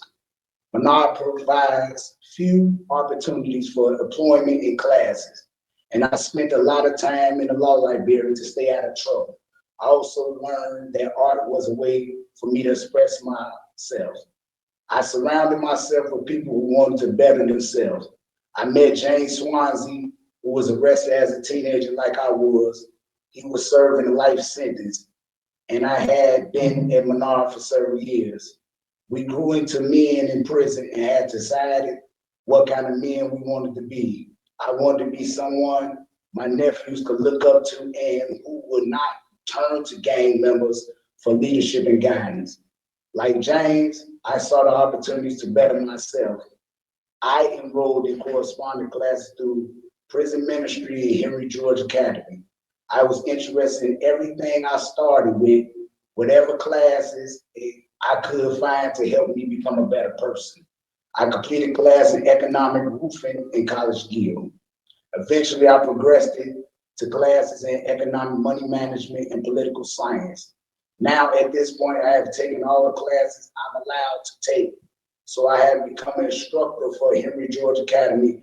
I currently teach political economics. I help not just the men in my class, but anyone taking classes with their coursework if they need it. I try to guide younger men who are recently incarcerated. I try to help them make good choices and separate themselves from gang. I also talk to my nephews regularly, hearing about their lives and the challenge they face. The older boys are successful athletes who plan to attend college with athletic scholarships. I'm so proud of them. If I'm granted parole, I will be able to be more involved in their lives to help them continue on a path of learning and good choices. I look forward to being an honest man in this world who works and pays taxes and spends time with people I love. I am grateful I had the support of St. Leonard's Ministry and also Precious Blood Ministry. As I stand here today, I am a different person than that 17-year-old who was arrested in 1998. Sorry does not begin to describe what I feel about what took place that night. It was a tragedy that never should have happened, and I wish I could undo the past and give Ms. Young her life back. I can give my assurance that nothing like this will ever happen again. I will do my best to be someone in the community who helps steer young men and my former self away from gang involvement. I hope to be an example for them, my nephews, that person that can change and be a positive influence in this world. Thank you. Thank you. Do you have any other witnesses you'd like to speak? Yes, briefly, I just would like to emphasize that there is no part of Sion's reentry plan that was decided without first considering the victims in this case. Sion has been sensitive to where he should live so that his presence would never be an unwelcome reminder of loss. Ultimately, he decided that structure and training were what he needs most, which is why St. Leonard's and all that they provide present an incredible opportunity that we pray Sion will be able to take advantage of. He has repeatedly asked himself how he can atone and wants to begin first by listening. Sion, in conjunction with our representation, has had regular ongoing meetings with Tranisha Boyd, the pre-release supervisor at Precious Blood Ministries, who serves as Sion's case manager. A large component of what Precious Blood provides the community is restorative justice, and those who have committed violent acts have the opportunity to hear from those harmed by such acts and vice versa. It is likely that Ms. Young's loved ones do not want to hear from Sion, and certainly Sion would respect that. But through the programs at Precious Blood, he would participate in healing at least some of the community harm he's inflicted and serve to prevent and interrupt similar and future harm. Just as Sion guides his nephews, he hopes to positively engage young men like his former self, as he stated, and steer them away from similar harmful acts. I would like to introduce, with the board's permission, Mr. James Swansea. He is the policy manager at Restore Justice. Restore Justice is a policy-driven organization that advocates for reform in the criminal legal system. And as the group's policy manager, James is often here in Springfield meeting with legislators and other stakeholders about issues and bills that his office has either drafted or supports. In fact, the Youthful Parole Act, the reason that we are here today, was crafted and advanced by his organization. James has known Sion for many years now and would serve as one of his supporters should he be released. He would foster Sion's participation in Restore Justice's apprenticeship program, which James also participated in when he was released from prison. All right, thank you. Please introduce yourself for the record and then tell us what you want to tell us. Good morning. My name is James Swansea. I'm a policy manager at Restore Justice. I'm here on behalf of Sion Rice to show support. I've known Sion for a little over 20 years. We were both in Menard Correctional Center at the same time. I'm a former juvenile lifer myself. I spent 28 years in the Department of Corrections. I came home a little over 3.5 years ago. I actually came home a year early on clemency, but I was actually resentenced through Miller. And I just wanted to reiterate the situation that Mr. Delgado was talking about when Sion was on the yard and the 365-pound weight fell on his face. That was something that he took pride in, in doing and working out, in relieving stress. And at the time this happened, this was in Stateville. And it was no less, probably about 12 to 15 other guys on the yard. And if it wasn't for 6 of those guys that actually carried him to the gate to get help for him, who knows what would have went wrong or even worse in that situation. But that is definitely one of the most vivid memories that I have with Sion. But ultimately, while we were in Menard, we both were young. I think I'm about 6 or 7 years older than him. And the process of individuals starting to go home and get rhythm in court, it literally changes the mindsets of individuals. The punishment is going to prison already. So we were already in prison and just searching for ways and individuals with like-minded, intentions. So ultimately, that's how he and I got involved. I always kept him updated on what was going on in courts because of me having the possibility of being resentenced because of Miller versus Alabama. So that definitely was something that I used to look forward to in dealing with him, to keep him abreast and just, to make sure that he kept his head up, and like I said, always, stay around like-minded individuals because in Menard, it definitely is easy to get swept up in somebody else's situation. You can easily be on the yard and something happens. And when they do come, it's like a big sweep, You literally don't have to be doing anything. You could be on the phone. Just to be able to put yourself on the island and decide, to continually make the right decisions to hopefully one day gain your freedom, that was something, that he took pride in doing. And that was something that I look forward to talk to him about all the time. I'm definitely in support of everything that it is that Sion has done since he's been incarcerated and trying to come home. As Ms. Chambers spoke before, we have a program at Restore Justice called FLAP, Future Leaders Apprenticeship Program. And it gives you everything nonprofit. If an individual that was once incarcerated has came home, wants to start a nonprofit organization, that is what we try to give them the tools to do. But you ultimately get so much more because you deal hands-on with our staff. Half of our staff is impacted.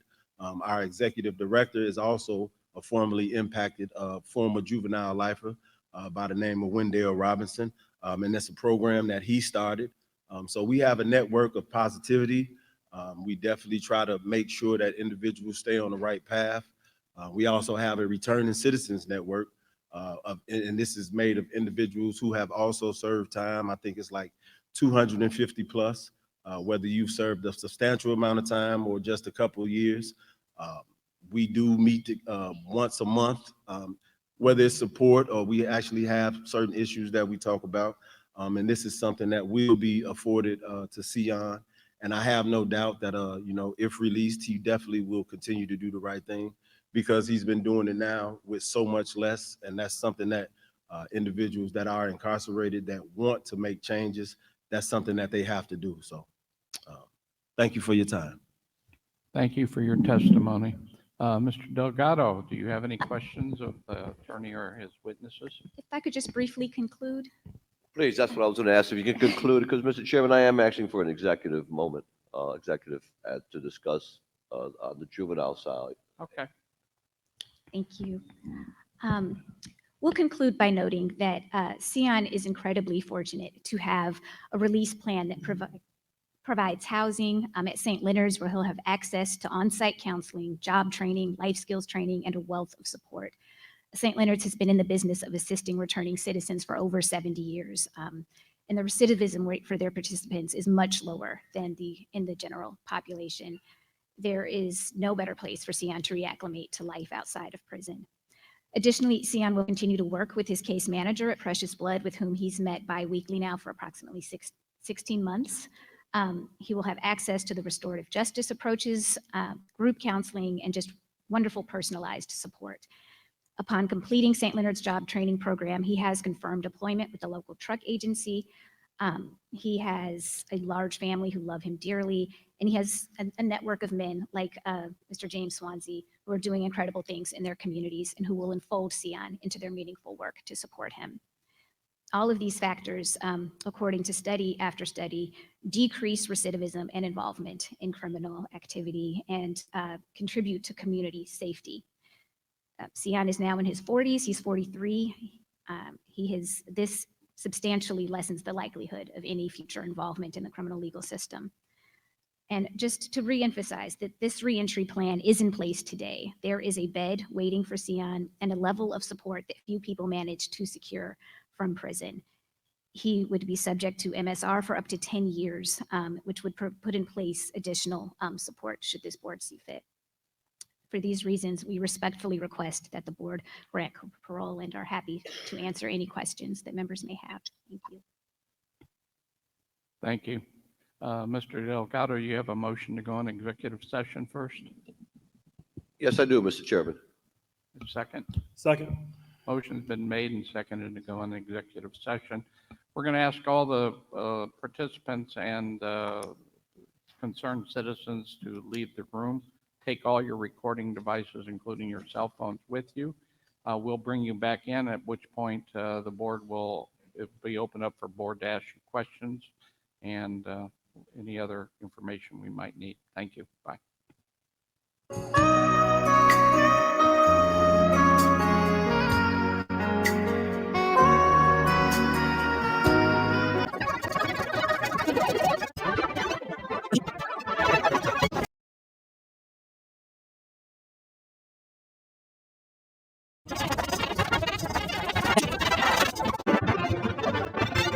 Delgado, anything further you want to say at this Thank point? you. No, at this point, I'm open to the questions of the members and comments before I read my rationale.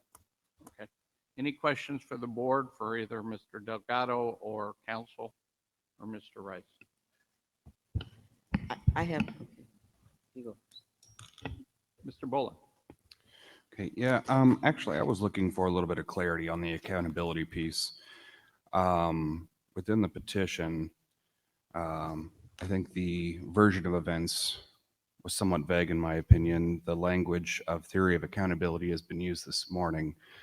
But statement of facts is pretty specific that it was in fact the petitioner who shot the individuals, the victims here. Could you provide some clarity for where the petitioner is at today?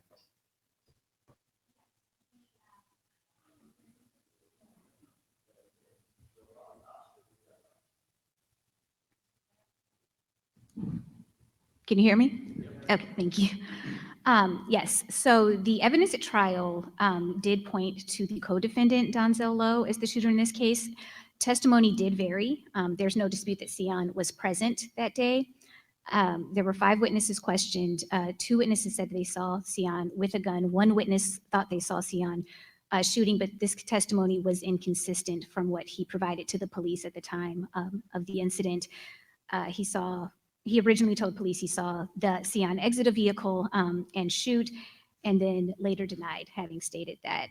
The victim in this case, Mr. Rupert, according to the state, was in the best position to view the shooter, and he was unsure as to what he saw and reported to police that he saw only Donzel Lowe as the shooter. Therefore, additionally, the physical evidence supported one shooter as well. The shells that were recovered were from a single weapon. And so the state did proceed under the theory of accountability in their closing, and in the instructions to the jury, the judge proceeded under that theory as well. Sion knows that he's legally responsible for his presence and therefore guilty of first-degree murder and attempted first-degree murder. And he does take responsibility for the tragedy. Okay, thank you. Mr. Rodas? I want a little clarity or update as it relates to the gang affiliation. You know, this was a case of gang retaliation where he was responding to the loss of his brother from the other gang. So I know you document that there is no association since 2000, right? Is that, I mean, my question is going to go to you, Counsel, and he can, Mr. Rice can also chime in very briefly. Is there a concern in community for any type of retaliation, of harm towards him? I understand that if there hasn't been any activity since 2000 in institution from another gang, can you just enlighten us as to his affiliation or potential community concern? Certainly. Yes, since 2000, Mr. Rice has had no affiliation and does not consider himself a member of the gang. As Mr. Swansea and other members who are in prison can attest to, that affiliation stops when they make the personal decision to better themselves, to not associate. And it's a difficult thing to do, particularly in a place like Menard. But he made that choice because he recognized that's what led him to prison. That's what took someone's life, was that affiliation. So he's not, well, he can't predict the future that there would not be some retaliation. There's no indication that there would be. He has certainly made the decision to live in a manner that would remove him from those sorts of elements, and he wants to help prevent that. So he would be at St. Leonard's with men similar to himself who are bettering themselves and want to contribute to their communities in a meaningful way. So I don't think that is a concern at this time for him. Thank you. Any other questions from board members?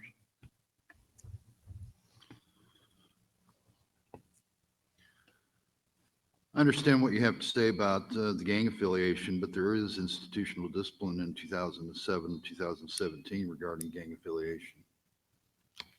Yes, as Mr. Swansea spoke about at Menard, there are often incidents where everyone gets involved, or everyone gets ticketed, whether they were involved in an incident or not. So the 2007 he was present. He was on the yard that day. There was a sweep where there was an incident between members of gangs.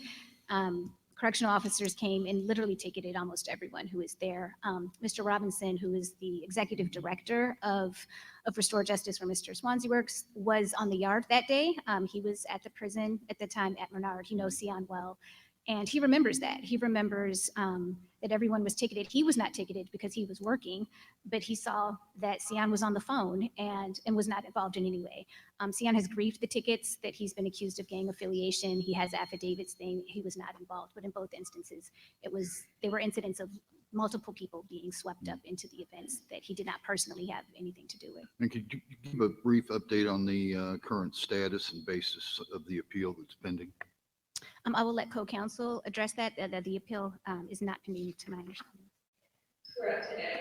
At the time you filed the petition, the appeal was pending, but that is no longer the case, and his recent sentence of 37 years was affirmed by the appellate court. There is additionally a petition for leave to appeal filed on that, but that was denied. So that appeal is no longer pending.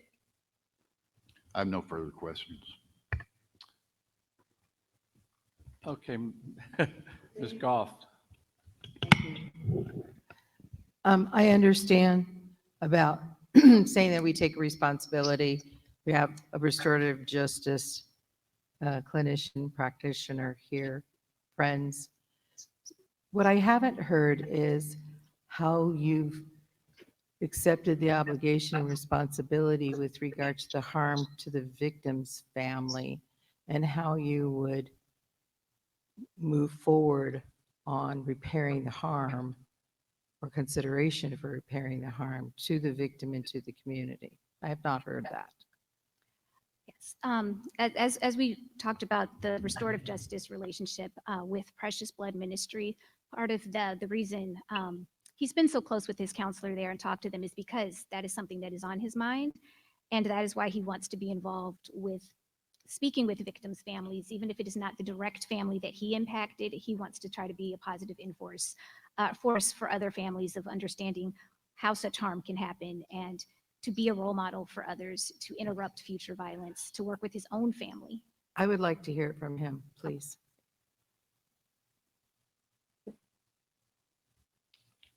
Mr. Yes, I would like to hear from you. Your you said I take responsibility for the harm that I caused to the victim. I truly take responsibility for what happened that night.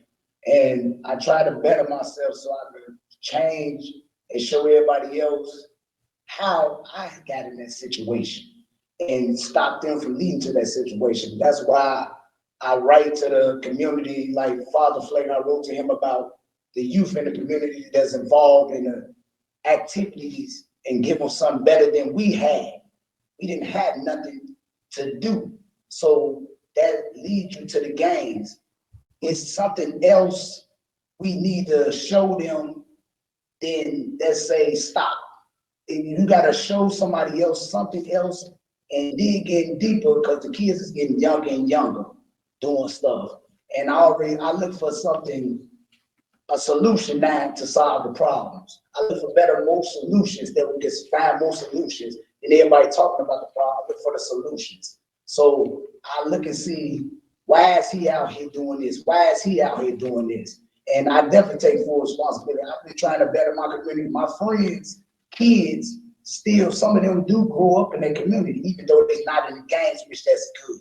Like my nephews, I try to make sure any insight that I can get them to stay away from that. Sports is a tool to keep you away from that, but sports go so far. Like my nephew one day, he said, man, my friend's starting to be in gangs and hang out on the corner. He said, I told him no.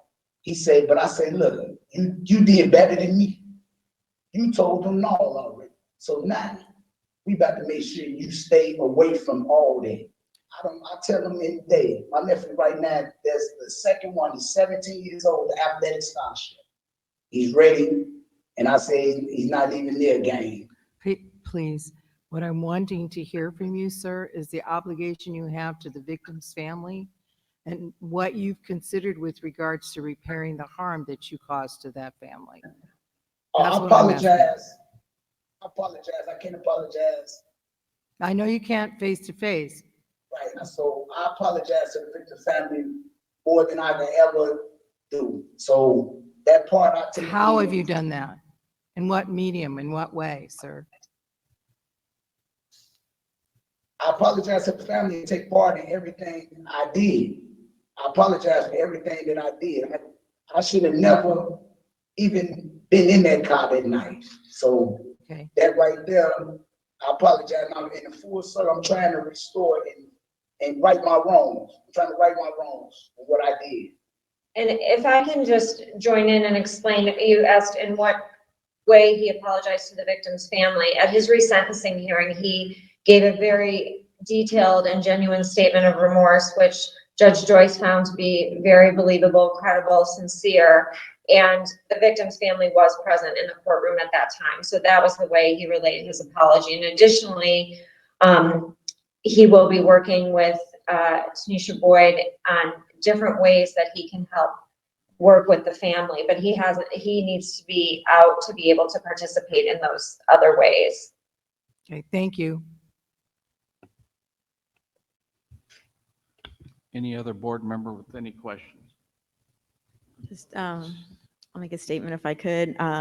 Mr. Rice, I just wanted to let you know, we're clearly faced with the difficult task of weighing your reformation against the gravity of the underlying offenses, which I know in this case included 2 attempted murders as well as the homicide.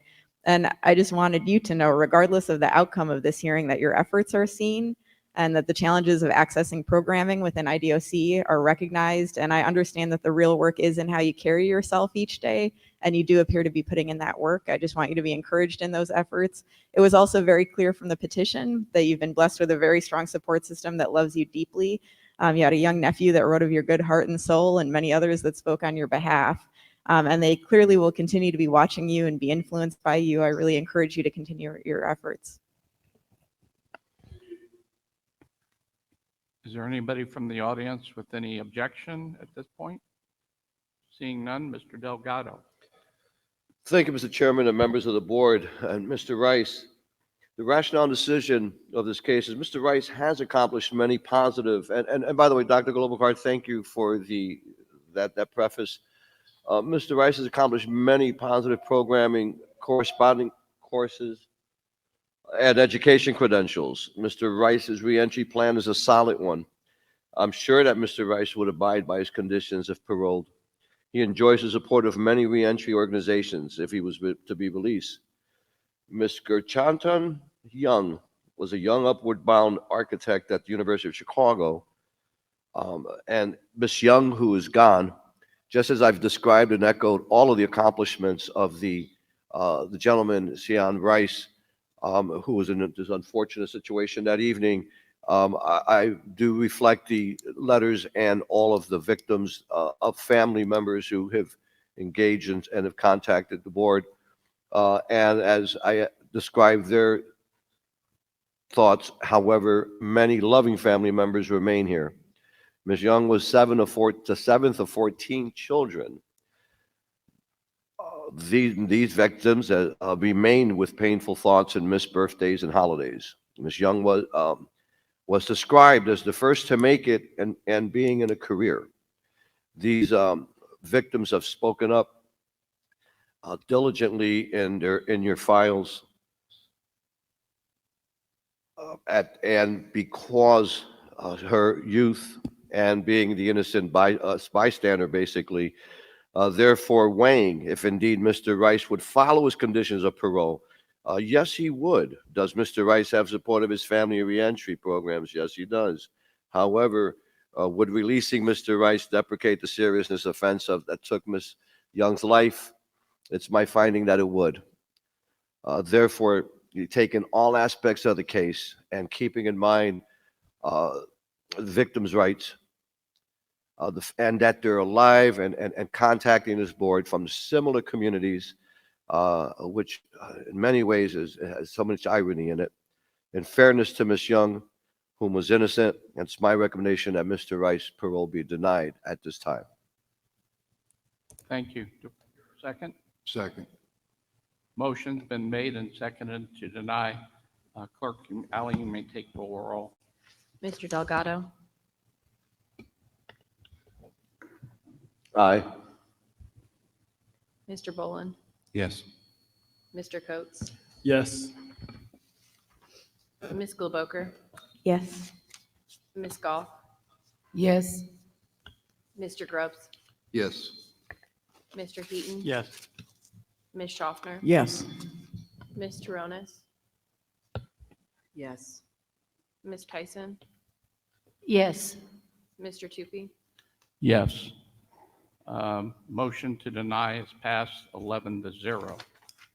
Thank you for your participation. I will advise you that you can always file a clemency, and we can consider that at some other time. Thank you.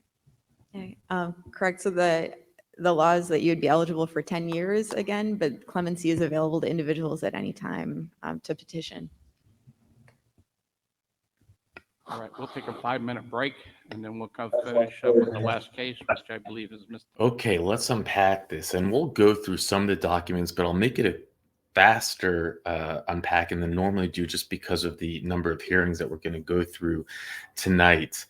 So let me know if you want me to do a separate video with a longer unpacking. Email me or put it in the comment section. But again, I just, for me, this is. It's just surprising. It's surprising that Illinois, a state that I just have always had these certain assumptions about, would be lenient on crime. And at least as far as it goes with their Supreme Court, their appeals, and their paroles, they're not at all. I mean, we could have seen easily Louisiana grant in this situation, definitely in Connecticut. And I'm just blown away. And now keep in mind, if you haven't seen it yet, we saw a parole hearing that happened the same day as this already. And it took place right before this case. And it was a man who had taken a life when he was 16. But then he became the first man in DOC history to get accepted into law school. He just, couldn't have had a more productive time in DOC. And 3 of the board members denied his application for getting parole just 2 years early so that he could serve law school while not in the DOC. And they only needed 4 to deny him fully so that he would have gotten denied. So he got through on the skin of his chinny chin, and they had 0 grant this man's early parole. 0. I'm not saying he should be granted, but I'm just shocked. Again, it's Illinois. It's a state that I would just assume would have granted. Now, if you want to take a step back and remember that, and maybe there's just differences in terms of how they handle parole and how they handle everything else. But and this all ties into legislation, and there's things that are grandfathered in, and things move in weird directions when it comes to law. But he was out on bond just 4 months for attempted homicide. He had shot someone, and a judge had let him out on bond in 1999.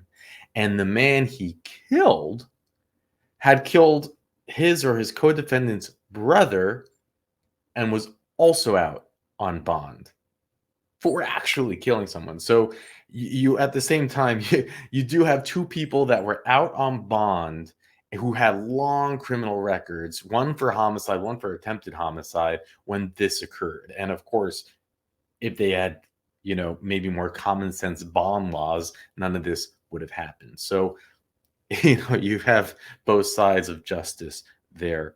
And again, so I know I have to move quicker than I normally do. He's been locked up for 24 years. His parole date is 2038. His discharge date is 2041. Those can feel like life sentences for him. Also, keep in mind his he can't. He's not allowed to apply for parole. It's automatically baked in for another 10 years. So they just signed 10 years onto his DOC life, those board members, without hesitating, without exception. And in other states, you can just reapply and go for parole again. So again, another shocker or surprise by Illinois, not something you would expect. So a few things about the hearing that I'd like to point out. It's interesting that he has these attorneys doing it pro bono, but it didn't seem like he was properly prepared. Now, in their I guess in their defense, it did seem that they tried their best to avoid having their client speak, but the parole board, to their credit, insisted on hearing directly from him, and he maybe was nervous or not exactly prepared, but didn't give the response they were looking for. And there's something interesting about how the attorney's claiming that there was only one gun, there's no proof, and those are in his appeals, and it's not clear to me. But she also stated it showed that there was only one shell matched to one gun, and that's a little bit sketchy, because you can have both 9mm guns, and I saw nowhere in the appeals that they ran ballistics on the shells to match it to one specific firearm, which I don't even know if you can match shells to a specific firearm versus the round. And I have also heard that a lot of that is wacko science anyways, ballistics. I heard that. I have no idea.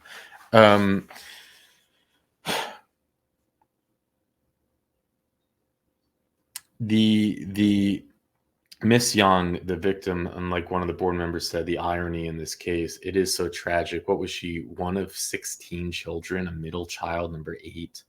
And she's the first one to go to college. She's becoming an architect, and she has to get hit in the crossfire. And that's just incredible. And again, I think we got to go back to the judges that handed out these to both of them, the one who was killed and the one who shot them, bond. I mean, that's just insane. But I digress. So he does have another appeal going, and he can file for I guess a commutation of sentence like they had suggested. And with his attorneys, you might assume that they will go through that process. Let's just jump into the files. And there are 3 documents on this case, his appeals and the initial, but I'm not going to go through it again because of the time constraint. But thank you, Richard, for going through all of this. And I'll give a thank you again to Griggs for letting us know. And he's an Illinois native, so letting us know that this existed. And normally, I also want to point out, they normally have 16 judges. I had another Illinois native send me information. The judges are quite impressive. The resume, much more impressive than even the other states that we follow. So they follow, it's like, I love seeing the different cultures in these parole hearings. To me, it's just fascinating. Like, you can really get under the hood and into the heartbeat of a state by, I think, seeing how they run these systems and how it's really fascinating to me. I don't know. So here it is that we'll go through this quickly and only partial, but this is the initial court doc from 2001. People versus Rice is his appeal. And the appeal, of course, came in not in his favor, but the defendant and co-defendant were charged with indictment of 5 counts of first-degree murder, 3 counts of, I don't know why it says 5 counts. Maybe, is that a typo? You would think that's attempted. What am I missing here? 3 counts of attempted first degree, 1 count of aggravated battery with a firearm, 2 counts of aggravated discharge of firearm, 2 counts of aggravated battery. The defendant and co-defendant received separate trials. A jury convicted the defendant of first degree and attempted first degree. At the sentencing hearing, the state presented multiple of victim impact statements. The trial court granted a motion by the defense asking that it consider only 3 statements from the immediate family murder victim and not those of friends of the employers. The trial court sentenced the defendant to concurrent term to 50 years in prison of first degree and 10 years of attempted first degree. And these were to run straight, so no parole. It's basically, it felt like a life sentence, certainly. Then he appealed a sentence. Oh, on that note, also, what do you think? He's talking about lifting the weights, 300-something pounds, and it crushed his face. Do you think that when they said it was yard accident, or do you think it actually was an accident? I'm not so sure, and I wonder if the board members were thinking that too. Does that mean it's gang affiliation? Is there? I don't know. To me, I was just wondering if it was really an accident. Certainly could have been, but it all makes me wonder. According to the Reggie Rupert, at about 11:20 p.m., a maroon car came down the street with 4 people inside. So there's 4 people in the car. 2 men in the back seat started firing at them. This is where they said it was 2 of them holding weapons. Reggie testified that he recognized the man in the back seat on the driver's side as Mr. Rice, whom he had seen a few times previously around the neighborhood. He recognized the man in the back seat on the passenger side as Mr. Lowe, his co-defendant. Reggie further testified that when the shooting started, a few bullets went by him, and then one hit him in the hand and another hit him in the hip. He fell to the ground behind the car. Shortly afterwards, he heard Camara screaming Gertcha's name. He did not see either Mr. Rice or Donzel exit the car during the course of the attack. When the police came, Reggie told them that he recognized the gunman as Donzel and Mr. Rice. Paramedics then arrived at the scene and took Reggie to Christ Hospital, where he remained for 2 days. 2 detectives interviewed him at the hospital. For only 2 days. Wow, getting hit in the hip and hand.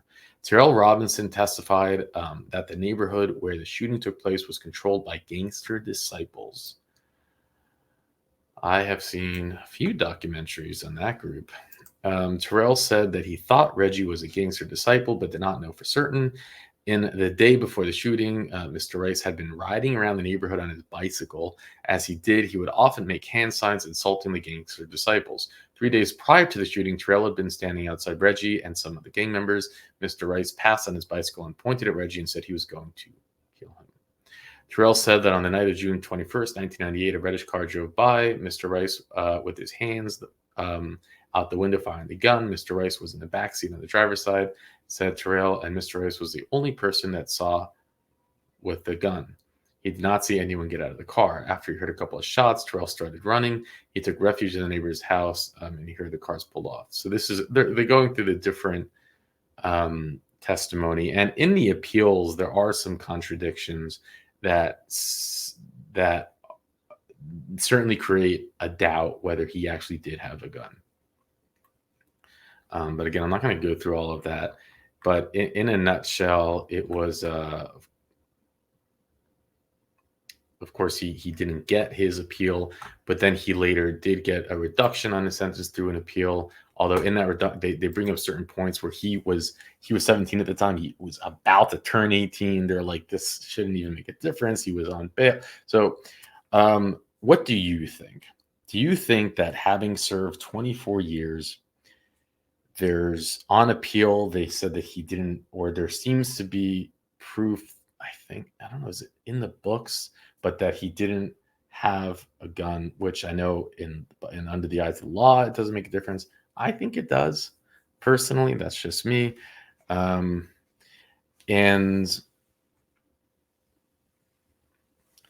he seems to have done what he could do, what DOC would allow him to do in terms of improving himself. He does have a good exit plan. And one would think he's not going to go out and, join a gang again and do those type of things. But you tell me, what do you think? Let's move on to the next hearing. Let's move on to a new state. With that, let's jump in. It is not Friday in a mosque or Saturday in a synagogue or Sunday in a church. It is Thursday in a parole board hearing.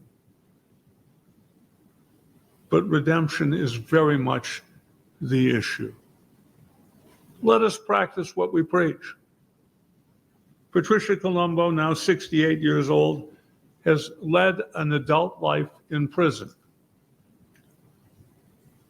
She has spent that time loving her God, asking not for forgiveness, but rather working for change, for growth, for health, and maybe most of all, for her dedication to others in need of those same values.